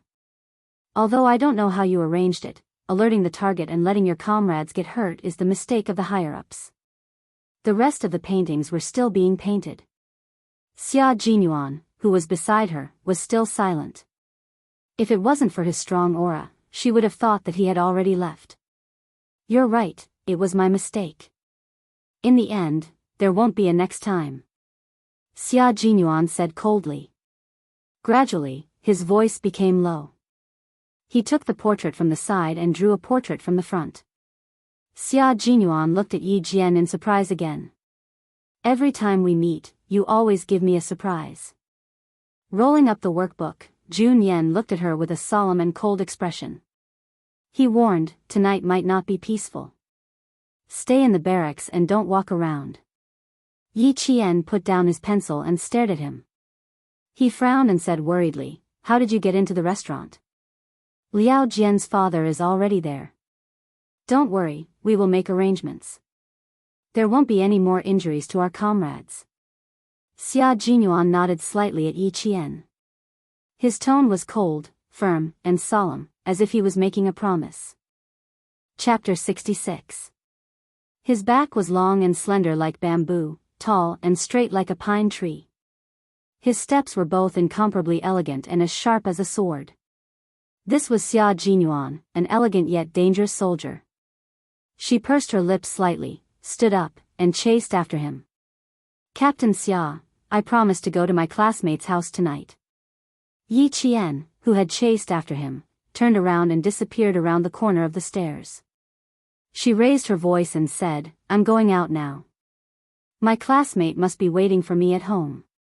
The footsteps downstairs did not stop, so Yi Qian had no choice but to chase after him again. She had to go out tonight. And Jessen's mother was a doctor. If the target's gunshot wound needed to be stopped or treated, he would definitely look for Jessen's mother and Auntie Zhou. If he ordered the soldiers in the barracks not to let her go out, she would definitely not be able to go out. The problem was it too late to find Auntie Zhou now? It had been 16 minutes since she found the target. Yi Qian, who could cross 3 or 4 steps in one step, quickly rushed from the 3rd floor to the 1st floor. She was fast, but not as fast as Xia Jinyuan. She could only hear his footsteps disappear on the 1st floor. Xia Jinyuan did not turn a deaf ear to her, but because he heard her, he needed to arrange for someone to escort her there. In order to save time, he did not stop to respond. Arrange for a sentry to escort Yi Jian to her classmates. Before he could finish his sentence, he heard the sound of footsteps behind him. Dong, dong. It sounded like raindrops. How fast was this guy? Wasn't he afraid of tripping himself? Xia Jinyuan, whose face had turned cold, did not finish his order. He turned around and took a step forward. Standing at the bottom of the stairs, he looked up and saw a slender figure coming straight towards him like a swallow returning to the forest. Yi Qian, who had hurried down the stairs, did not expect him to suddenly appear. She reacted quickly and took a step back. Her right hand was firmly holding onto the stairs. Based on her calculations, she could have stopped and not bumped into him. However, according to what Xia Jinyuan saw, she would definitely fall down like a swallow returning to the forest. At the same time, she opened her arms and subconsciously walked up the stairs. Very steadily, she held Yi Qian tightly in her arms like a mountain. When the sentinel walked over, he saw another scene. The woman chased after him reluctantly. The man, who was also unwilling to part with her, felt the same way. He turned around and hugged the woman. It was a completely romantic scene. Soon, Xia Jinyuan realized how abrupt his actions were. He calmly retracted his hand and smiled at Yi Qian, who seemed to be frightened. Be careful next time. What you did just now could easily make people worry that you might get into an accident. The little girl was really thin. Her waist was so thin that he could wrap his arm around her waist. Yi Qian looked coldly at the man who calmly took a step back. He let out a long sigh and stopped himself from grinding his teeth. Looking at him, he said coldly, I've already steadied myself. You made a mistake. In front of this girl, Xia Jinyuan felt that he was not very good with words. His thin lips curved into a helpless smile. When he turned around and looked at the sentinel again, his handsome face was cold, as if he had never smiled before. The sentinel's expression was a little strange. Xia Jinyuan glanced at him coldly and said in a deep voice, What nonsense are you thinking? Escort her to her classmate's house. Be careful. Chapter 67. After instructing the sentinel, he turned his head to look at Yi Qian, who was still standing on the stairs with a cold expression on his face. He nodded apologetically, withdrew his deep gaze, and quickly left the dormitory. In the Spring Sun Hotel, Liao Yud, who was found on the card table, used a pair of scissors to cut open his bloody shirt. His expression immediately changed. Quick, quick, go to the hospital and find a doctor. If this continues, it'll be bad. The black gunshot wound revealed flesh and blood. Small streams of blood could be seen seeping out of the wound that was the size of a child's pinky finger.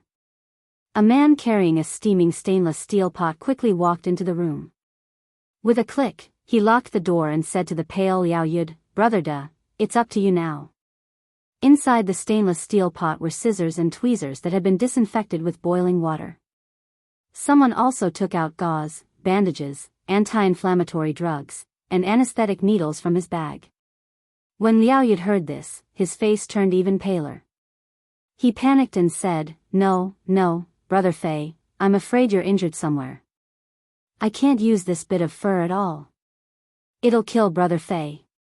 Turning his head, he said to the man whose face was as pale as a sheet of paper due to excessive bleeding, "Brother Fei, I can't touch this man of yours. I'm going to find Dr. Zhou in the hospital now. She's treated gunshot wounds before." Even though the man called Brother Fei had a pale face, his expression was still fierce. When he heard this, his gaze darkened. He gave a look to the person beside him and nodded lightly in agreement. The small town, which did not have many nighttime activities, was already as dark as ink. Those who slept early had already turned off their lights and went to bed. Only a few scattered lights were still on. Yi Qian, who had already arrived at the town hospital, watched as the sentinel escorted him left. He then walked towards the doctor's office. When he reached the corridor, he heard Liao Jian's father, Liao Yud, say anxiously, "Dr. Zhou, hurry up. He drank too much and climbed a tree. Who would have thought that he would fall and be stabbed in the waist by a branch? Sigh, why did I get involved in this kind of thing?" Yi Qian observed his surroundings. When he saw that no one was around, he quietly retreated. When she saw Liao Yud leading Dr. Zhou into the dark streets, she chased after them and imitated Jessen's voice. "Mom, where are you going so late at night?" "I'll go with you." At first glance, it really made people think that it was Jessen who had spoken. Yi Qian, who had caught up with them, accidentally bumped into Liao Yud, who was walking behind them. She seemed to have dropped something in her hands. She ran over and held Dr. Zhou's arm.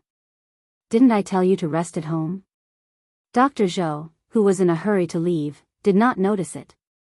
Besides, Jessen was indeed at home, so he did not think too much about it.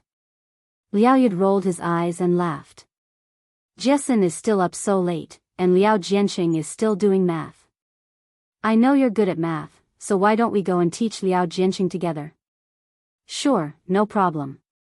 The reason why he chased after her was because he was worried about Auntie Zhou. Naturally, Yi Qian agreed readily. Dr. Zhou still wanted to reprimand him, but his daughter tugged at his arm. It was only for a moment that he felt that there was something wrong with the daughter beside him. "Auntie, I'm Jessen's classmate, Yi Qian." Yi Qian's sharp senses felt her body stiffen. He held her arm and walked a few steps faster. He whispered, "Something happened. Just treat me as Jessen."